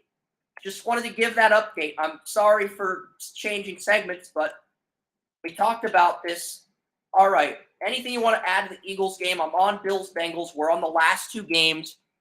I promise we will be done. My iPad's 11%. I can't believe that my iPad might actually die. So Bills and Bengals. Bengals are the healthiest team in the AFC. The Bills do not have Milano. They don't have Tre'Davious White. I think the Bills lose this game and win out. Because the Bills' toughest opponent after Cincinnati is the Eagles. And then they get the Cowboys. And then they get the Dolphins in Miami. I think they win all of those games and end the year 13-4. And then they go on a run to win the AFC. But Joe Burrow gives them that reality check. And he tricks and he shows people he's the guy in the regular season. He's got to show me he's the guy in the playoffs. Tanya, Kerm, and Brian took the Bills in the upset. But majority of our staff has the Bengals winning because they have 0 injuries on both sides of the ball. And I have the Bengals winning by a score of 23-20. I think it's a closer game, but it's a defensive game. And Allen puts up more points.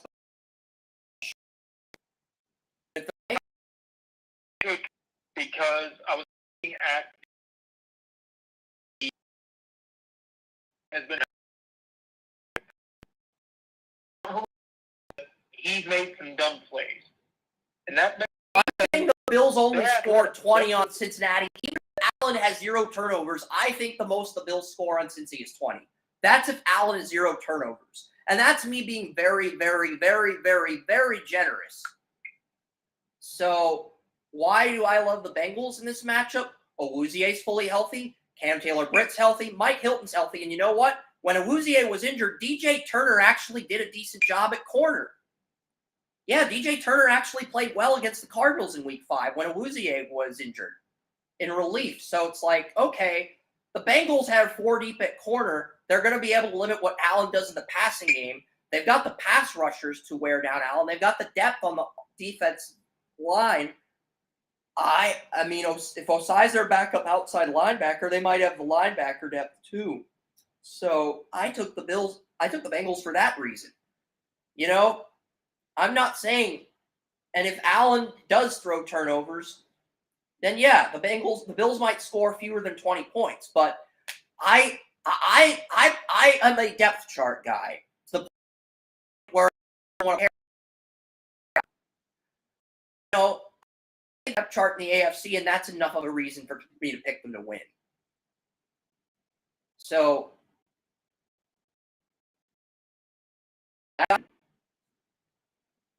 just curious what your score is, because this is a game where Chase could go off. This is a game where, you know, if Dorian Williams, I mean, with Milano out of the lineup, this is a game where Mixon could go off and have 100 yards. Both linebackers are,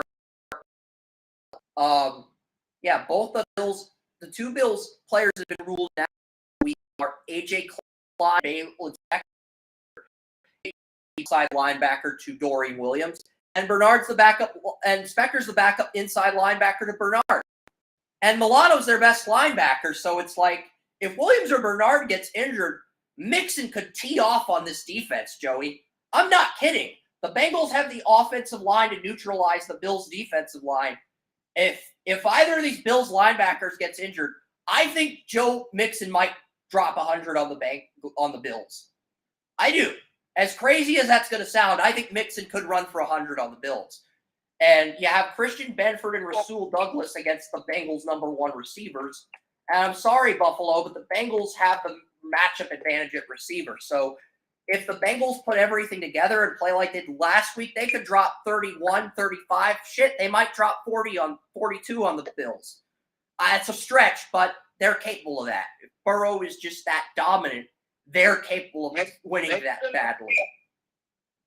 Mixon is a very good running back, so him dropping 100 would not shock me.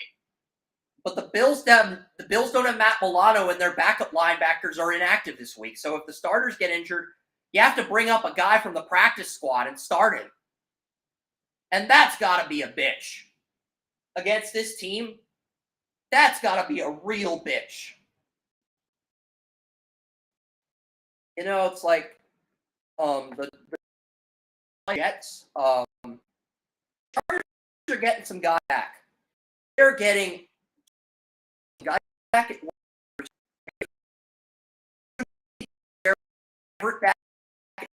Josh Palmer looks like he's going to be out. Guys back. Tito Hognina could be back at 34 nose tackle. He did a nice job filling in for the Joe last year at 34 left, where Eric Hendricks be back. He came back last week. Kenneth Murray had a shoulder injury midway this week. You know, if the Chargers linebackers are back, they could steal this game. Asante Samuel Jr. did a great job pivoting from nickel corner to field corner. Because even though he's 5'10", the Chargers said, we're having you cover DJ Moore, your best receiver. And Samuel embraced the challenge. He loved the challenge. His dad was the number one corner. And he did well. Let's see him build on that momentum against Garrett Wilson. I mean, it's not going to be an easy matchup. If both Murray and Kendricks are out, Breece Hall could feast on this defense, Joey. Breece Hall could run for 100 yards. Jets could control the clock, time of possession, and it might be one of those games where Saleh does enough. Because the Jets are on the ground and Elijah Vera Tucker's out for the year, but Joe Tippmann, your rookie, West.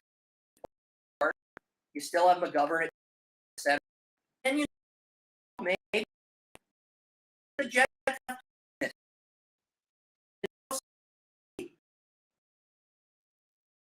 We'll see. I think it's an cornerback.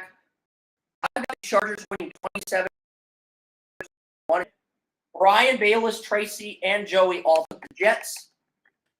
And that's it for anything you want to add before we sign up? Because it's interesting. My battery is at 10%. We're not at 5%. What do you want to add to this? This is a lot to go through all of this. And this Georgia-Missouri game is exciting. Missouri is winning. If you're near a television, you need to put this game on. You need to find CBS. If you're in your house, you're in a bar at Duval, you need to find the Missouri-Georgia game and tune in. Because Missouri's winning in Athens. We saw Rattler beat Georgia in Athens in the first half, and Georgia wore them down in the second half. So it's like, Georgia should come back, but they don't have Bowers. What? You do. It's CBS. I plan on coming out on stuff here. I mean, CBS. You should have CBS in Jacksonville, whether it's a bar or your house. CBS, and it's Missouri. It's Georgia, and Missouri's winning. They're doing better against Georgia than Florida, so it's a massive surprise. But next week, we're going to break down the top 10 centers. We're going to have 4 midseason report cards. We're going to have Jake Ellenbogen of Downtown Rams on, and what players in the Rams get Rams move on from on next week. And then we have midseason report cards for the Dolphins, Chiefs, and Eagles. Have more of a fun show. And story. I mean, maybe I'll give you an MLS update. Depends on how much time we have. Because I want to preview games at noon, and that's actually the best game on the slate right now. But, like, yeah, that's it for today's show. I want to thank everyone for tuning in. Joey and I have been over 6. This is 6 hours and 16 seconds. We on 10 14. So yeah, 4. That's about 6 hours. This is really our fall. I didn't anticipate it being long. It was a fun show. I had to drink coffee. We made our differences and work like professionals at the end. So, you know, it is what it is, and we'll be back next week with the center rankings and Jake and other cool stuff. And yeah, I know the camera turned off, but yeah, you can see our scores. You can see all the stuff here. I'm just scrolling through the scores on the site. Everybody did the scores. Audience through the scores here for our go to draftutopia.com. All the content, read all the parallel, and read all moves. So read all that stuff, bookmark it, share it.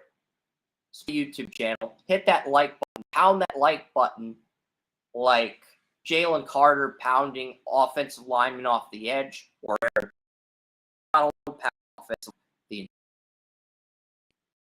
We'll be back next week. It's just Missouri game's too fun. I end the show. I'm going to let Joey do what he needs to do, and I'm signing off. Have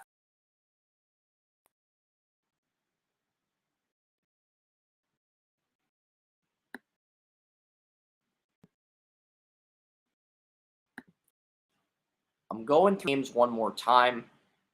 Joey signing off. I'm just like, yeah, I'm going through some of the games. Our audience missed everything. I did pick the Panthers over the Colts.